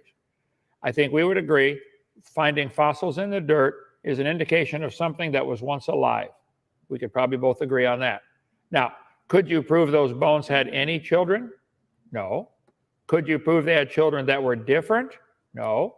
So the footprints that you're referring to, the evidence could mean, hey, the fact that we find fossils in the dirt by the billions, maybe there was a mass event that killed a whole bunch of animals at the same time, like a flood, because fossils aren't forming today. Show me where fossils are forming in any significant numbers. They're not. Animals died today by the millions, and none are going to fossilize. So the very fact that we have fossils at all, like this petrified fossil clam, petrified in the closed position. The entire top of Mount Everest is covered. Donnie, I just want to get a gauge on time. What now? Are we? Yeah, we're good on time. We're good on time. But I mean, like, how much time before we jump into? We got about 15 closing. minutes. Okay, go ahead, Kat. 15 minutes. Well, fossil clams in the closed position indicate they were buried alive, because as soon as clams die, they open, and they were buried rapidly. And these are found on top of the tallest mountain in the world, Mount Everest. I think maybe there was a flood. That's a logical explanation for petrified closed clams. What's your explanation? These are found by the billions. There's a seam of them 10 feet thick in Tennessee that goes for miles. Millions and millions of petrified closed clams. How did that happen? Amazing. Wade, I'm going to jump in. I want you to answer that question. How do you explain from your position millions and millions of petrified clams? Go ahead. Petrified clams. So as a mechanical engineer, I don't know much about paleontology, but I imagine, so yeah. I thought it was interesting. My brother, he got his degree in geology, and he was telling me how in southern Utah, they went on this field trip, and there's like a lot of shark teeth in southern Utah. And, a temporary global flood would not be sufficient to have all these teeth scatter. But, it's proposed, or there's a lot of evidence that there was Utah was under a lot of water and there was sharks but clams, I don't know exactly the process of when they die or how they, rapid burial with fossils. I don't know. Kent, if you wanted to respond. I got a real simple answer. There was a worldwide God flood. did it. No, the worldwide flood did it. See, the Bible said the scoffers in the But end of time God would be did it. God did the flood. God said there would can't. be scoffers who would be I've got a ignorant of the burning creation question. and the flood. You need to write your name down in my Bible next to 2 Peter chapter 3. You're one of the scoffers, Wade. I've got a question that I just got to know. Okay. Did rainbows exist before the flood? I don't believe rainbows existed before the flood. I believe they're... Wow. Well, Wade, you're a mechanical wait. engineer. Listen, you're a mechanical Really? engineer. Rainbows are a So result light of refraction didn't exist before. I answered your question. Now let me go on. Yeah, Wade, I think he just wants to answered respond. your Go ahead, question. Kent. I do not believe rainbows were capable of being made under high pressure atmospheric conditions with no clouds. You can't get rainbows. Are rainbows everywhere in the world right now or only under special conditions? So if the pre-flood world had a canopy of ice over the head and the atmosphere was more compressed, that would explain why things live longer, why they got so much bigger, why they found 27-inch dragonflies, can't fly today, why they find 2-inch long ants, can't breathe today. You got to have higher air pressure. There's overwhelming evidence from giantism of just about everything that things were living longer and growing much bigger at some point in Earth's history. The creation view would say this was in the time before the flood, and no, under those conditions with high pressure and no clouds, you cannot get rainbows. Okay, so I think we're down to like the one last talking point. Probably. Yeah, if you, it's totally up to you how you want to proceed. We can put up your next point in terms of evidence for evolution and go from there. So if you had something to share on your screen, I'll happily put it up for everybody to see. Oh my goodness, that's great. That just made my day. So yeah, real briefly. Well, I'll wrap it up in my closing remarks. I want to, you know what, we'll have this be my last talking point. Slideshow.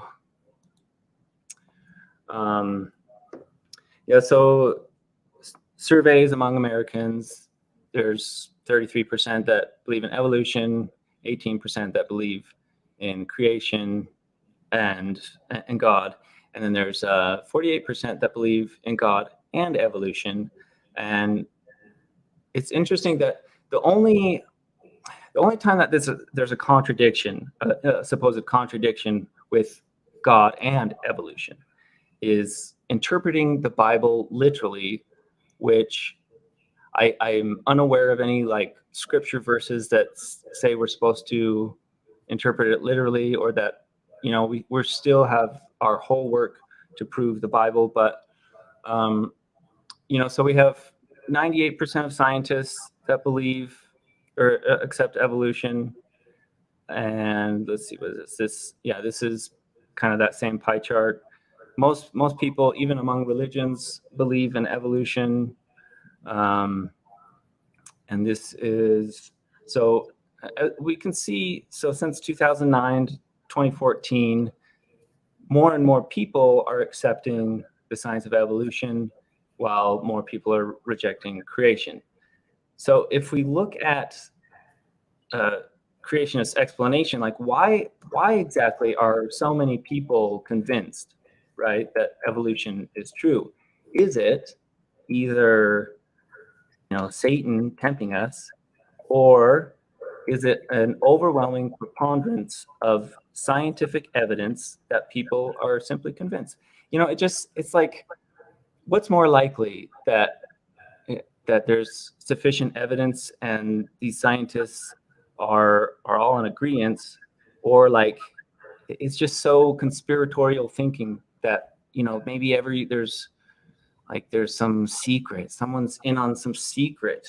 We're all being tempted and tricked by Satan. He's so tricky. Why is that? Why is the overwhelming majority of people support or understand and accept evolution? Okay, first of all, I don't think your numbers are correct. Secondly, it wouldn't matter if everybody believed something. There was a time when everybody thought, you know, Columbus would sail off the edge of the world. Not true. The fact that a bunch of people believe something at a given point in history does not make it true. They used to teach if you're sick, you have bad blood, take your blood out, you get better. That's how George Washington was killed. That's how George Washington was killed by. I did not interrupt. Wade, I did not interrupt you. Shut up. It's my turn to talk. But you're just so wrong. No. Well, Wade, I want to jump in. I want to jump in here, Wade. But here's the thing. All through history, the majority has been wrong on a variety of things. I bet the majority of people in communist China think communism is wonderful, because if you don't think that, they cut your head off. Now, secondly, you kept using the phrase, people accept evolution. You can only accept something that has been proven to be true. You believe in evolution. You don't accept evolution. You've never seen a dog produce a non-dog. You've never seen these charts that you draw lines on paper. Nobody sees this. There's a variety of pumpkins. There's 111 species of pine trees, 12,000 species of grass, might have a common ancestor, 150 species of roses. I agree there variations happen within the kind, but that doesn't prove rats are related to roses. The fact that we see 150 species of roses and 60 species of rats, okay. They bring forth after their kind. That's all we've ever seen. You've never seen a rat and a rose come from a common ancestor, but you got lines on paper in your books claiming that they did. And all you guys have is a bunch of lines on paper. If a bunch of people believe your religion, that's indication you got a good propaganda system working, and you're able to convince children when they're 3 years old to believe that dumb idea, because you start them off young in our school system. But it's not science. Nobody sees a shark produce a non-shark. Sharks produce a whole lot of teeth. They lose hundreds, maybe thousands during their lifetime. And to find shark's teeth in Utah, hello, there was a flood that covered the whole world. Utah was underwater. It has shark's teeth all over it. Mount Everest has petrified clams on top of it. It was underwater. Not complicated. The evidence shows it was underwater. My theory would be the Bible is correct. The world was flooded. Places lifted up afterwards. Psalm 104, the mountains arose, the valley sank down, the water rushed off. I think all the mountain ranges follow the coastlines. Oh, maybe there's a connection there. You need to watch my whole video series. Wade, we'll get you converted. Go ahead. Wade, go ahead with your rebuttal.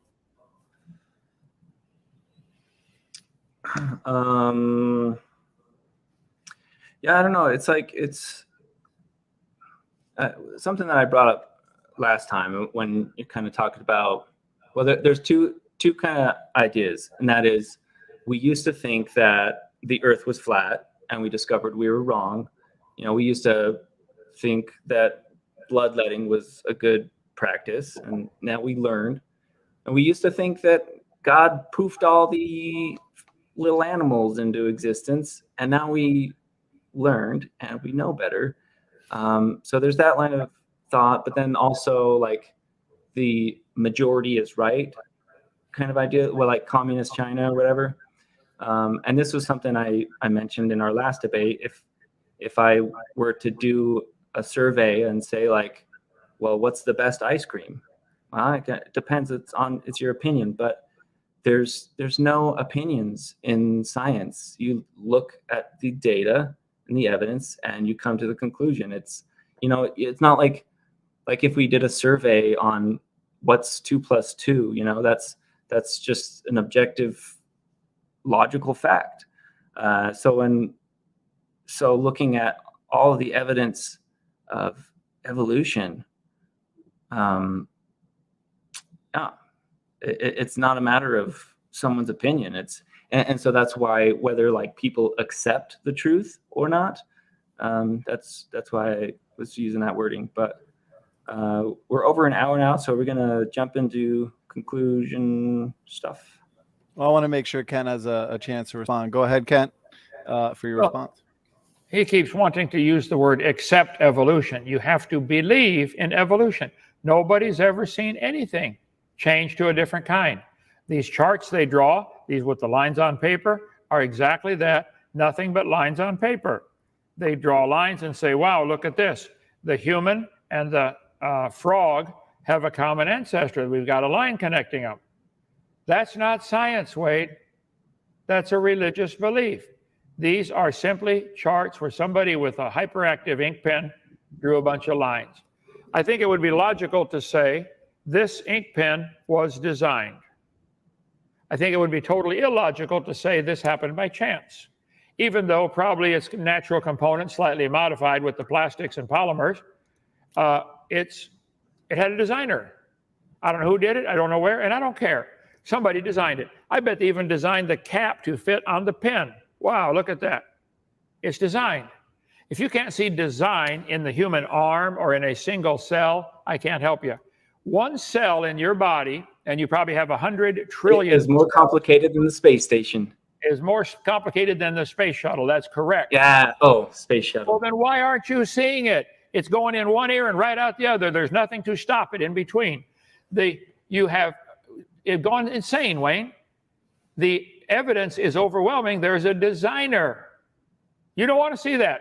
I don't know why, but okay. It's up to you. Go ahead. Okay, it's up to you if you want a response, Wade, or if you want to jump into closing statements. Let's go to conclusion. Okay, we'll give Wade. We'll give you 3 minutes to conclude. Kent will give you 3 minutes, and then, as always, we got some fantastic questions from the audience to get into. So, okay, Wade, go ahead. 3 minutes. Yeah. So my overall concept that I'm trying to present, we have these evidence, these footprints, right? And if we compare the explanation of creation and evolution, the evolution creates a much better argument. And yeah, there was a lot of, there was a lot of other things like why humans have such flexible shoulders. It's because our ape ancestors were so good at climbing trees. Why do we have goosebumps? Like when we're cold or scared? Well, because our ape ancestors would puff up to be big, or when, to insulate themselves or make them look scary. Why do men have nipples? Why did God design us to have nipples? It makes no sense. So yeah, anyway, there's a lot of little observations. And if we ask ourselves, well, what's the creation explanation versus evolution explanation? Evolution, just hands down. Yeah, so so I just want to kind of, to you, Kent, few ideas that I've been having. First of all, like science doesn't debate things. Someone will publish a scientific article, and then other scientists can review it, peer review it, verify it, and if it's good, then it's integrated into the scientific community. But another point I want to emphasize.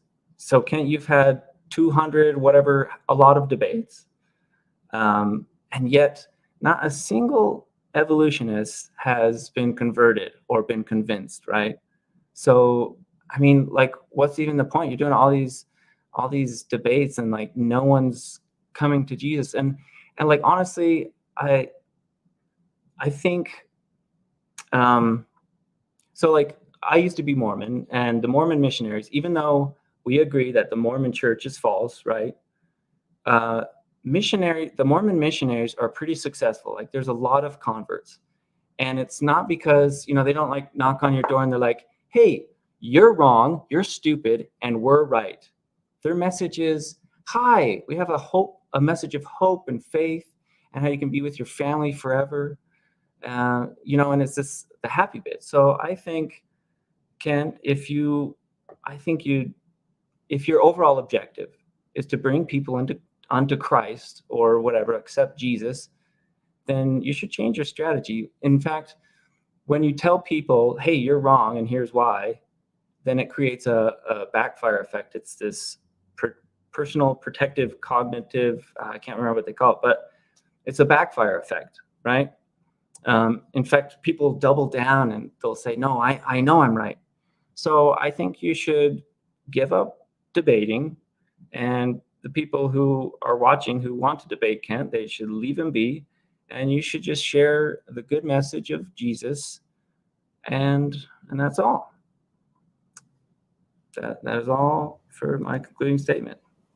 Okay, that's 3 minutes. And before I hand it to Kent, I do want to let everybody know in the chat that I have now officially caught up on questions. So much appreciated. And Kent, we're going to give you same amount of time, brother, 3 to 5 minutes. Go ahead. Well, thank you for your advice, Wade. I'm going to ignore it. I think the debates do change a lot of people's lives. They see this and say, wow. Now, I mean, the actual person I debated, I may not win them over, but I win a lot of other ones over. A guy came today to take the tour and said, I got saved watching your videos on creation. So we are changing lives. As far as why men have nipples, I cover that in great detail on my video number 7, Creation Seminar Part 7, question answer. I'll call that up if you'd like by one of the questions tonight. As far as driving people off, or you are the one who are saying Hovind's wrong and you're right. Re-listen to the debate tonight, Wade. You are convinced that you're right. You're the one not doing their job of coming at it a little more gently, like the Mormons do when they go to doors and knock on the door and offer hope. You just say, oh, evolution's true. We're related to a pineapple. You really believe that stuff. Okay. And let's see.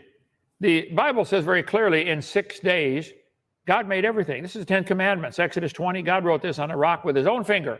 He claims he made it all in 6 days. Said it again in Exodus 31. So my video series covers this in great detail, the scientific evidence for a creation about 6 days, in 6 days, about 6,000 years ago, and a flood that destroyed everything about 4,400 years ago. So Jesus said the creation of Adam was the beginning. You don't believe that, Wade. You're calling Jesus a liar, which is your privilege for now. Jesus said the beginning of the creation was when God made male and female. You don't believe that. Jesus said that, though. He said by one man sin came into the world, and death by sin. God made a perfect world, man wrecked it. In your worldview, death and suffering is how we get ahead. One animal evolves a little better than the rest of them have to die to make the good, new, improved species take over. The Bible says Adam was the first man, and Eve's the mother of all living. I believe that. Okay? Jesus said the creation of Adam was the beginning, and nothing died till he sinned, and we all came from Adam and Eve. And if you add up the dates in the Bible, Adam was 130 and his boy was 105, and you can make a chart like this. It really comes very simple. You add up the numbers. The Bible teaches God made everything about 6,000 years ago or 4,000 BC. I believe that's what the evidence shows. You want all these animals changing slowly over millions and millions of years. They're going to run out of all kinds of resources while they're doing that. There's lots of ways to show the earth cannot be billions of years old, but I know that's an essential part of your religion.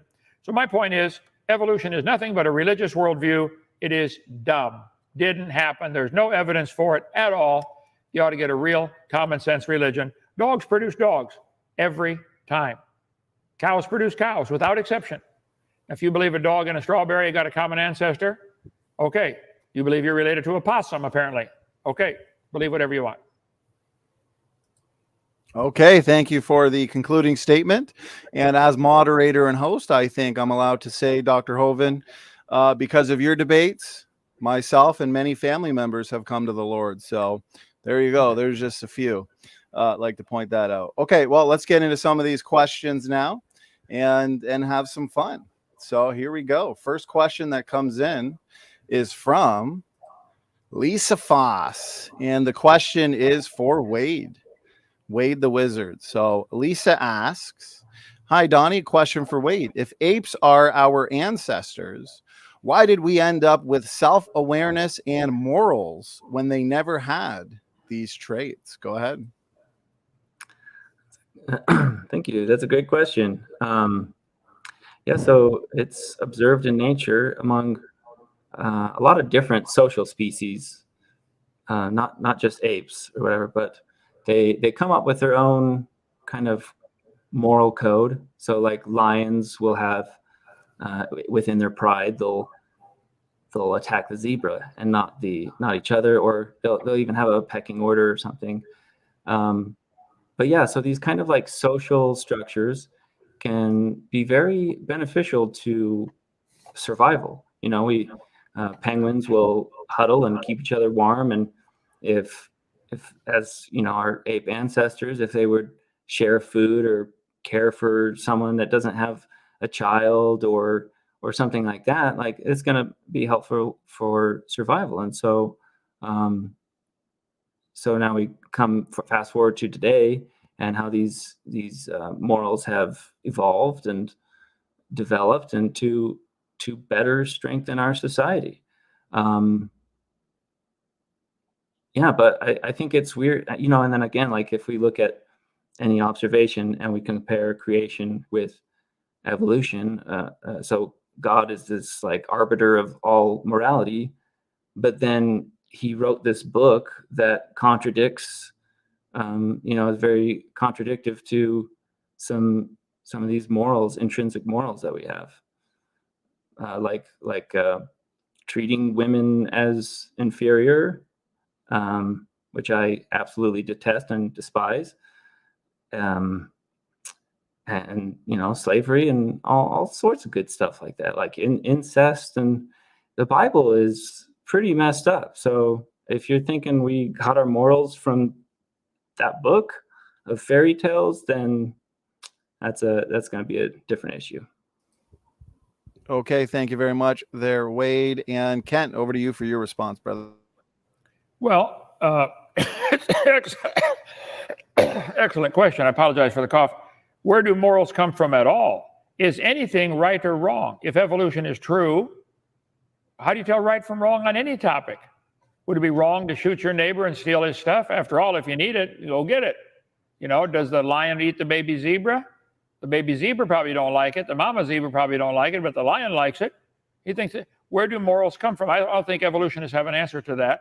And I think that the similarities, that humans have a moral structure because we were made in God's image. Now, we've lost a lot of that, and we're pretty faded image right now, but God's going to fix that back one of these days. So I don't think we came from ancestors of apes. I don't think we have ancestors for apes or baboons or chimpanzees or orangutan. I think our ancestors were Adam and Eve. God made them perfect, designed them to do right, and they blew it. So, yeah, where does right and wrong come from at all with an evolutionary scenario? Okay, appreciate it, Kent. And Wade, you get the final word. Question was for you. I mean, I would just reiterate what I said, and different morals. I think of like it's either some kind of baboon or macaque or whatever, but they are absolutely vicious, brutal to the females in their group. But that's their code of standard, their social structure. So yeah, we see our fellow apes, our chimpanzees and gorillas. They have empathy and they can care for each other, and like I think it's a simple, beautiful explanation as to why we've developed morals. Okay, moving on. Firstly, before the next question, logical, plausible, probable. He has another after show. Look for link in the chat. So last 3 nights, we've had some fun. First night, we had a double header. Started off with Kent and Taylor. Then the next day, we had Kent and Atheist Jr. with an after show. And tonight, Kent and Wade the Wizard Endgame with another after show. So fun 3 days for the debate addicts. Okay, redefine living. Question for Wade again. So he asks, question, how does Wade deal with the accumulation of deleterious mutations each generation, the ones not removed by natural selection? Go ahead.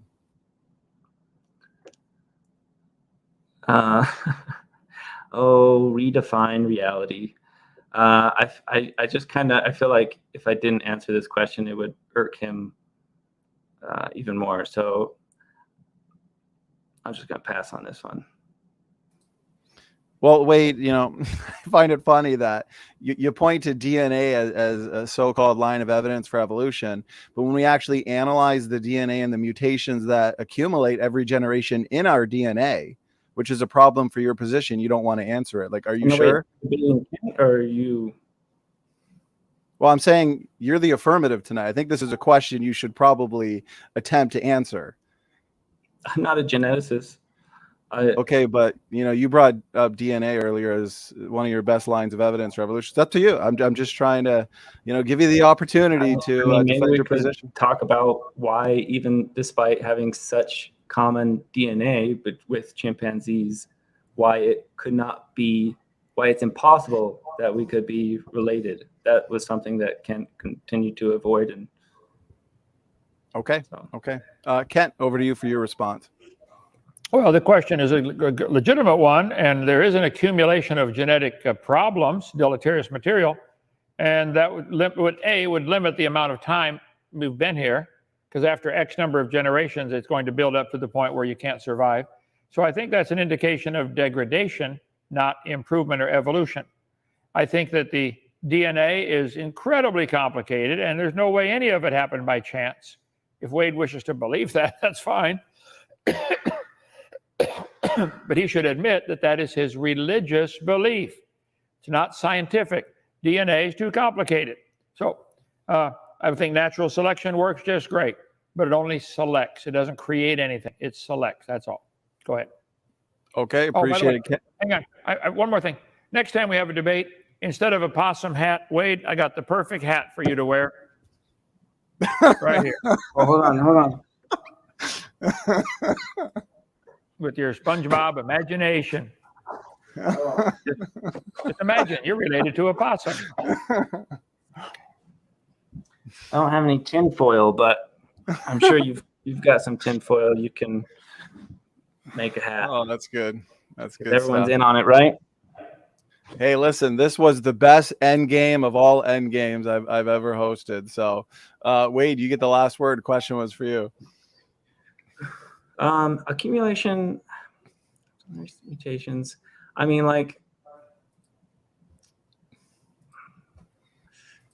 so with each, there's reproduction, variation, or mutation with essentially every generation, and then selection. And I mean, one thing that Kent kind of misses a point on, or he's saying that to say that a mutation is bad or good, it kind of depends on. It's like saying, what's the best color? Well, I mean, it depends. Are you in a green forest or a red desert, right? So if something has a mutation that makes them appear a little more green, well, is it going to be? It depends on their environment. Okay. Thank you, Wade. Let's move on to the next question. All right, let's see here. I'll get to some of these super chats. This one comes in from Van's 182 Workshop. And question for you, Wade. So you're in the hot seat tonight. Appreciate you being a good sport. He asks, please explain how Kent's PowerPoint animal had its head in one layer and the body in the other layer. Correct me if I'm wrong, Ken. I think that was a whale, but I could be wrong on that. Of the geologic column. Did it balance on its nose for millions of years?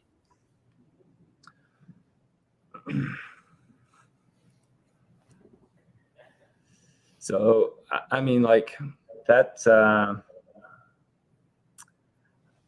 it's not really like the rule of,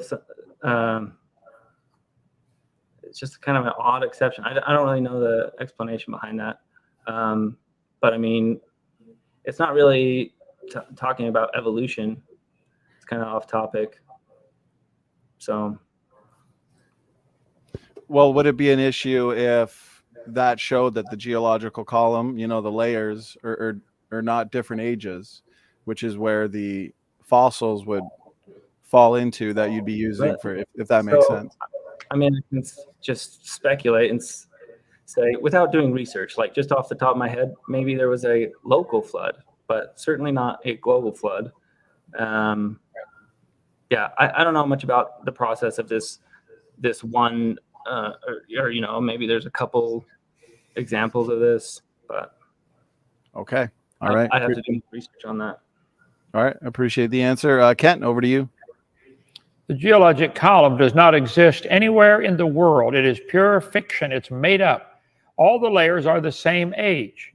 They want us to believe the layers are different ages, but petrified trees are found standing up, connecting all these layers. I can flip this thing over and make 20 layers in a matter of minutes.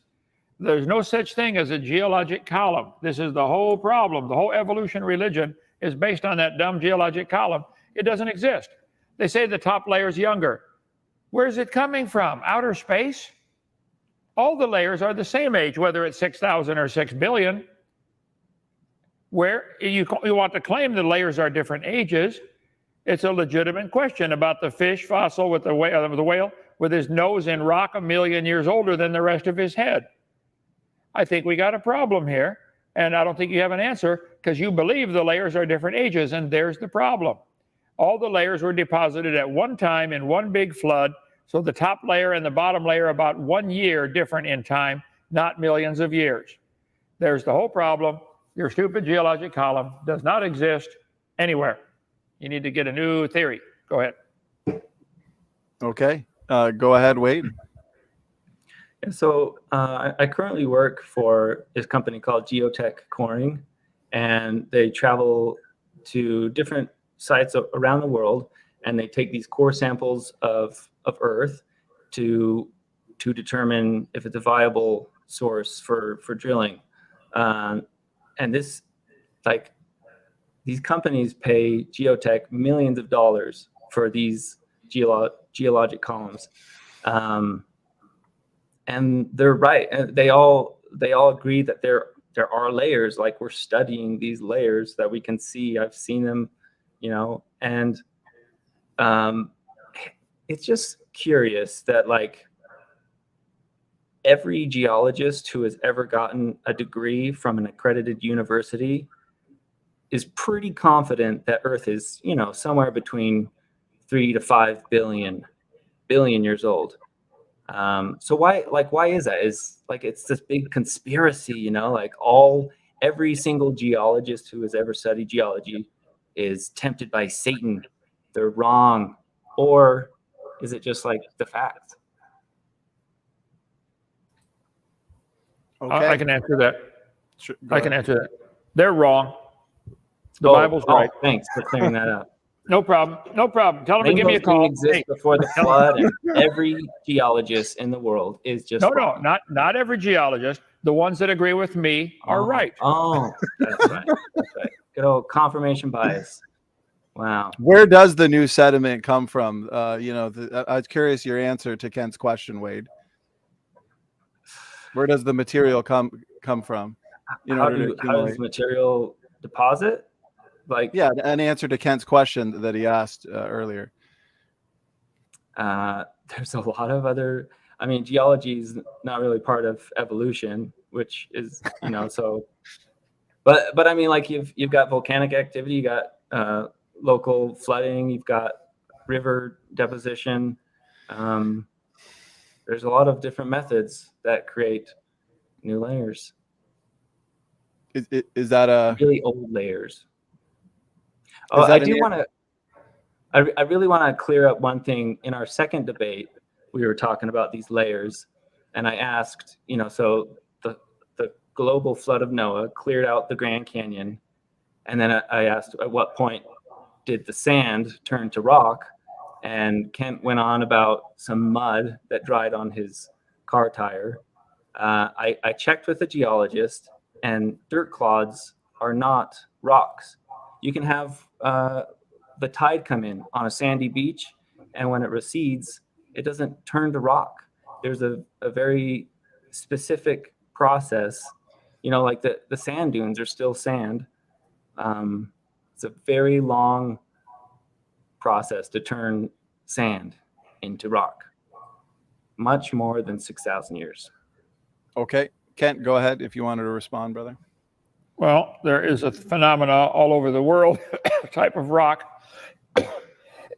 called sandstone. Google it.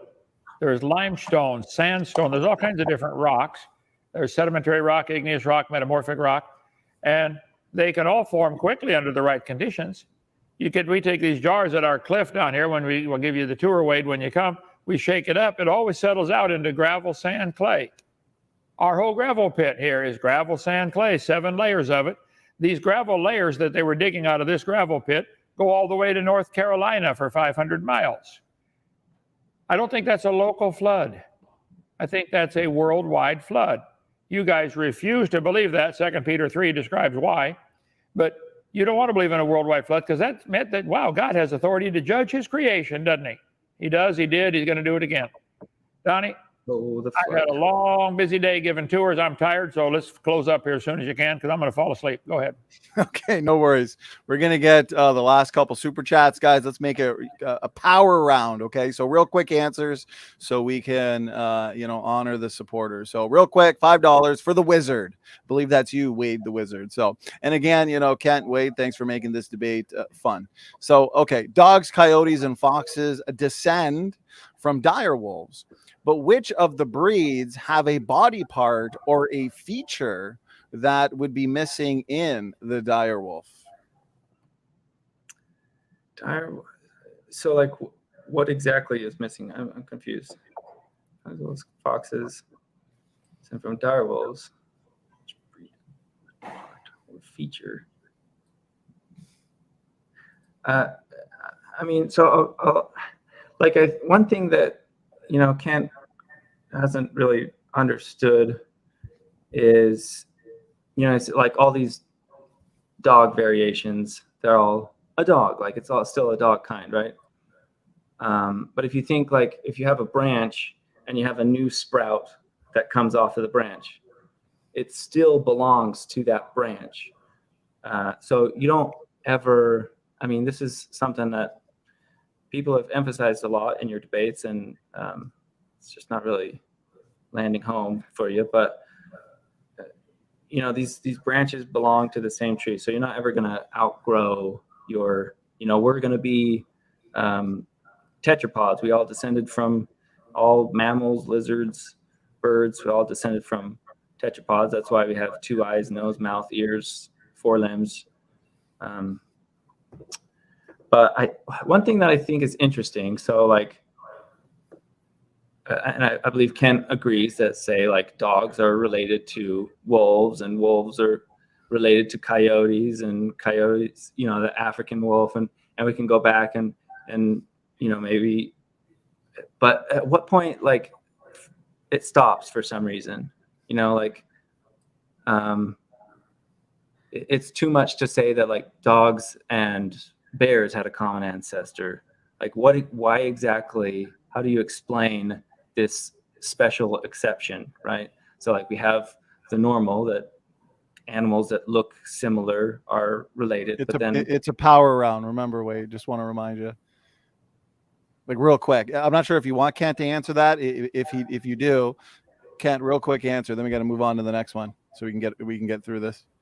Okay, I think we see a variety of dogs. I think it's always a dog. And I think there are limits to the changes. There are physical limits. There are genetic limits. They've been trying to get faster dogs. I think they're going to get a limit. Maybe they've already reached the limit or getting close. Not too many world records get broken very badly anymore. You barely break it by 100th of a second. We probably reached the limit on some of these things. And it could be that all the dog kinds had a common ancestor called a dog, and the wolf and the coyote are all involved in that. But you want to extrapolate that to say dogs are related to pine trees. In your religion, dogs and pine trees have a common ancestor. I don't think that's science. I don't think it's even common sense. Okay, and Wade, I'm sure there might be something you want to respond to. I've got 3 super chats I have to get into the debate before we wind it down, and so let's just really power through these so we can call it, as we're now at the 90-minute mark. Okay, so this one comes in from Victoria, $20 super chat, appreciate it. Question for Wade: why do you collect all the disciplines of science as your evidence for origins of life? Go ahead. Well, I didn't claim that. Origins of life is something different than evolution, completely different topic. in our first debate, I mentioned how we can look at the trajectory of a comet in space, and with that we can make all sorts of predictions and extrapolate, interpolate, and we can know exactly when that comet's going to come back again. But what started the comet? I don't know. It doesn't matter. What started life? I don't know. It doesn't really matter. But we can look at life, and we can look at speciation and all these different evidences with which essentially all these different disciplines of science help support. And we can extrapolate that and make a sound conclusion that all life came from this common ancestry. Okay, thank you. Moving on. Next one. Pure Aussie Gold, $20 super chat. Thanks so much. For you, Wade, there was supposedly been 5 mass extinction events in the last 500 million years, plus the bottleneck from the last ice age 12,000 years ago. Can you explain how the process restarted 6 times over and within that time frame? No, seriously? So, like, not everything died. Like, it wasn't everything was extinct. But I mean, yeah, it's so weird. Okay. I didn't claim that. So yeah, let's just move on. Okay, appreciate it. And here's the last one. Boomer21, thank you so much. Question for Wade. How do you explain ancient cities on the ocean floor, such as off the coast of Japan, along with underwater pyramids if there was no flood? Even though that has nothing to do with evolution, I mean, it's kind of what's interesting is like why this is just about Noah's flood, of course. There were a couple of civilizations that have written records that date back, before and after the time of the flood, and apparently they didn't get the memo. There were, the reason there's some, I mean, the reason why I think, there's tectonic movement, and because if the city was where it was at when, like, where the water levels were, I don't know. It's just move on. Okay, well, that was the final one, so we made it all the way Okay. through. Appreciate it. The Wow. supporter questions, Terrible. that is. Kent, I'm not sure if you wanted, your response to that question, or you gentlemen want to wrap it up at this point? Well, we can wrap it up. Yeah, there's underwater cities. I think the crust of the earth is still flexing up and down. The earth is all busted up like an eggshell.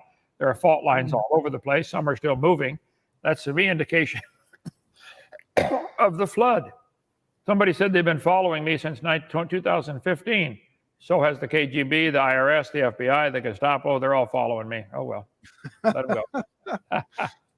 All right. Well, we're going to wrap it up there, gentlemen. We made it 90-minute mark. Kent, you've been a busy boy. 3 debates, 3 nights. So we're going to give you a little vacation here. Wade and Kent, thanks for doing this. Unless you guys want quick final words, we're going to shut her down. We're going to let you gentlemen get out of here. All right. As always, I stick around. Yeah, go ahead. One quick thought. Just one thing that like Kent always goes on about is he's like he'll reference the Bible and he'll say like, oh, you're gonna go to hell and the scoffers will be damned or whatever. Like, imagine if I quoted a scripture from the Book of Mormon and I said, beware the coffee drinkers, you shall be damned and tortured. Oh, is that not coffee? It's too late for that. But I mean that, like, I'm not threatened by a passage in a book that I don't consider true. Anyway, Okay, it's been interesting. Yeah, this is my last time. I'm not coming back for this, and I think, in fact, I would challenge any other debaters to just leave Kent alone. Stop poking him. Stop teasing him. We just. Well, Wade, I think you're saying that because Ken Hovind keeps demolishing the evolutionists. So if I was an evolutionist, I probably wouldn't want other evolutionists to debate Kent either. So hey, Kent, let's give you some final words, brother. Wade, I don't want you using my platform to disrespect myself or Kent. So go ahead. As far as me saying, if you don't believe in Jesus Christ, you'll be damned and go to hell. That's what the book says. I'm required to tell what my Lord said. I believe that's true. Now, Wade, if it turns out that you're right, and Pascal's wager here, if you're right, there's no God, there's nothing to worry about. what are you worried about the Bible for? If I'm right and you're wrong, you got a serious problem on your hand. If you're right and I'm wrong, I haven't missed a thing. I've had a wonderful life. I enjoy life. I believe God made the world. I believe he did it in 6 days. I believe animals can vary within kinds, but they're still the same kind. So I like science. I'm having a wonderful, happy life. So if I'm wrong, I haven't lost a thing. If you're wrong, it's going to be a serious lost judgment day. I don't want to see that for you. Okay? You're welcome here at any time, Wade. Come visit Dinosaur Adventureland. Okay, gentlemen. Wade, Kent, thank you so much for the debate. Thanks for the audience. And the debaters, you are free to leave.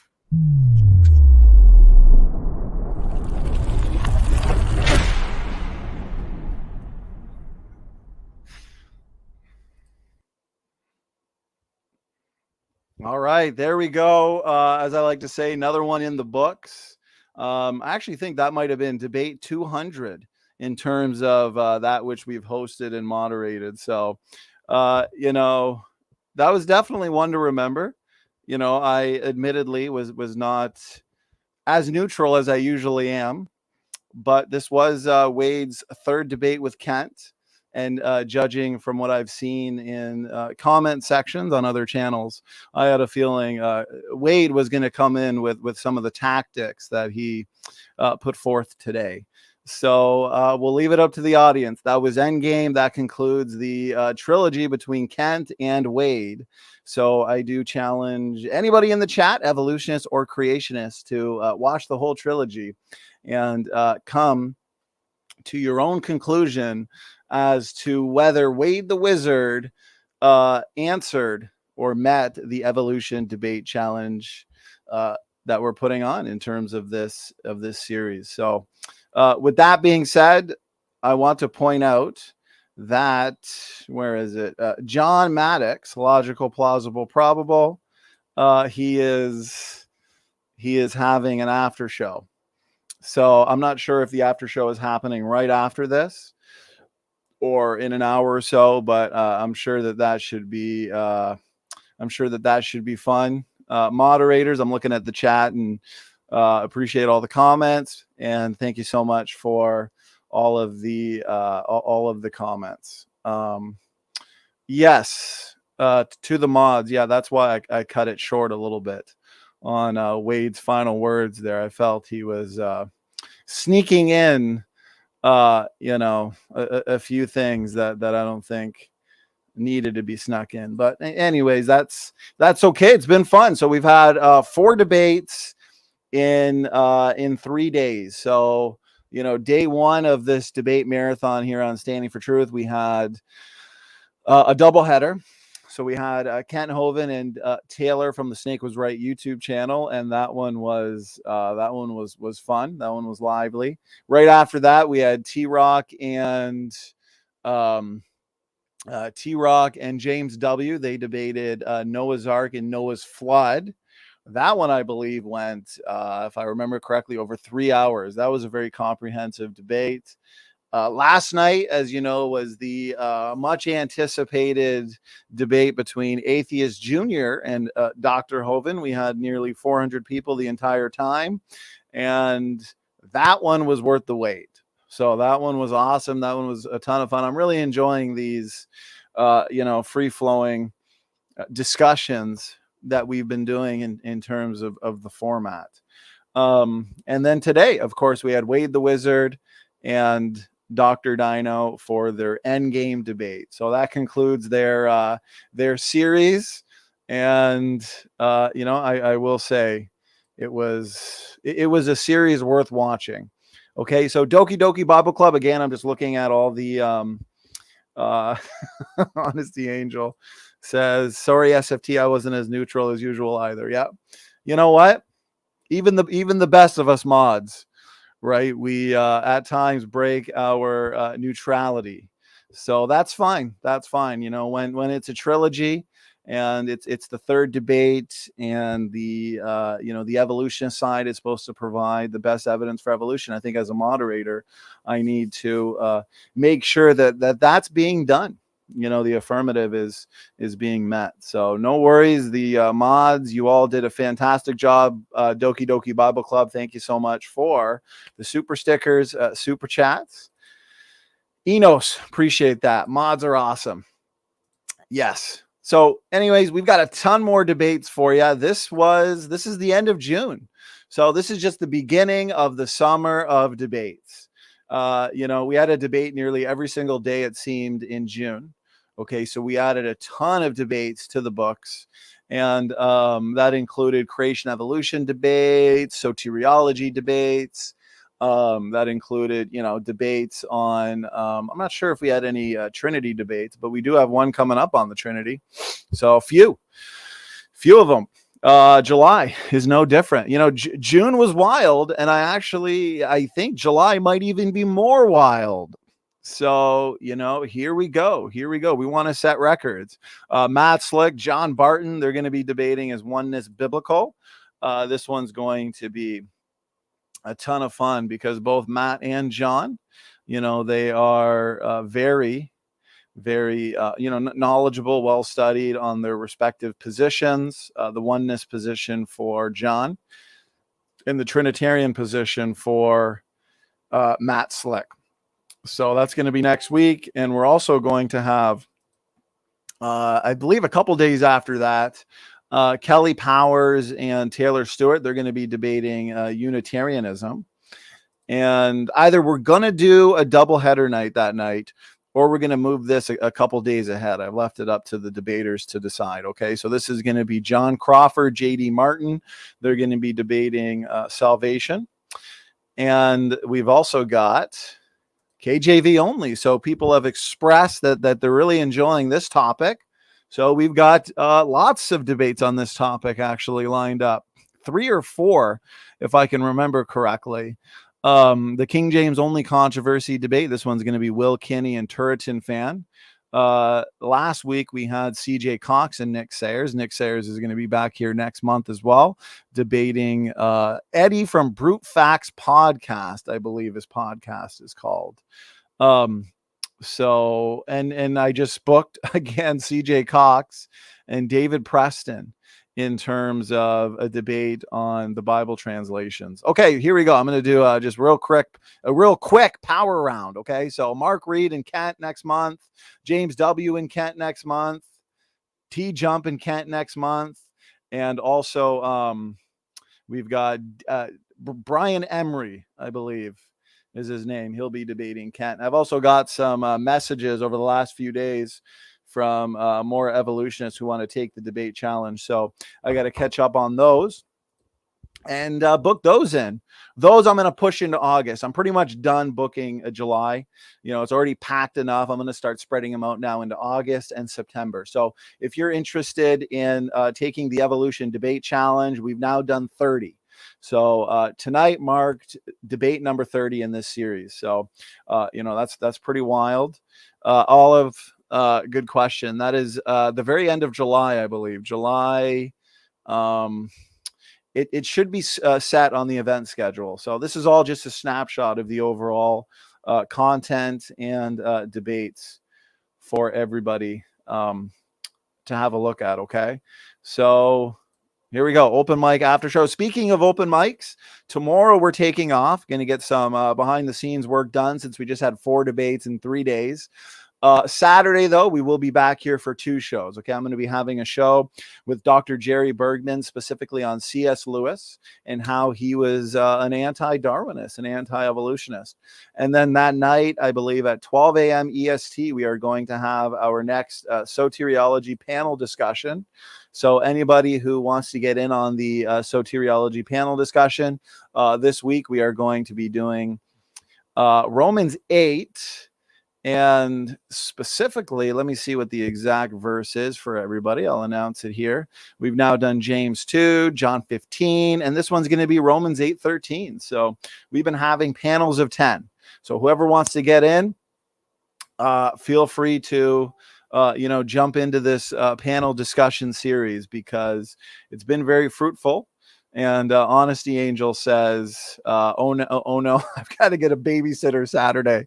Yeah, if it's anything like the last few panel discussions we've done, it's going to be an all-nighter. So, it's a blessing to see that so many people are enjoying that series and finding it to be edifying. Luca Medugno, good to see you, my good man. Yeah, definitely check it out. This debate was fun, lively and passionate at times, but that's to be expected, especially during endgame debates. Okay, so Luca and we are going to be doing a follow-up debate as well on endogenous retroviruses. I'm supposed to be doing a podcast on endogenous retroviruses with conspiracy cats, another endogenous retrovirus debate with Snake Was Right. So, I'm trying to just find a way to sneak my own personal debates in within all of these debates. Okay, so that being said, if you haven't yet picked up the Endogenous Retrovirus Handbook, please do. Please do. As I like to say, what are you waiting for? This is the most comprehensive response that you are going to find on endogenous retroviruses as evidence for evolution. So let me put it in the side chat for you. That's the .com link. So check that out. It's still the limited edition version that you can get, which you can see up there. The orange version of it. You can also get a colored version. That's the blue one there. And I'm looking forward to having another cordial and sophisticated discussion with Luca Medugno. So Luca's been on here many times. Luca, I believe, is going to be taking the Evolution Challenge as well with Kent for August. So we're just working on finding a topic for that. I've just booked, some people were asking me earlier, John Mackay, the creation guy, Joseph Hubbard. The last time we had them on was, I think a couple months ago now. We had a flood boundaries conference. It was about 6 hours on the geologic column, all things the flood, where's the flood boundaries, creation, the flood itself, post-flood. So please check that out. But we have them coming back on the first week of August. We're going to be doing a show pertaining to something related to the flood. And then in September, the first week, we are going to have them back on for a show focusing on dinosaurs in the Bible. So lots of shows for everybody to look forward to: lectures, debates, interviews, discussions, and more. So if you like what you're seeing from this channel, please make sure to hit that subscribe button, share around this content, because the truth is important.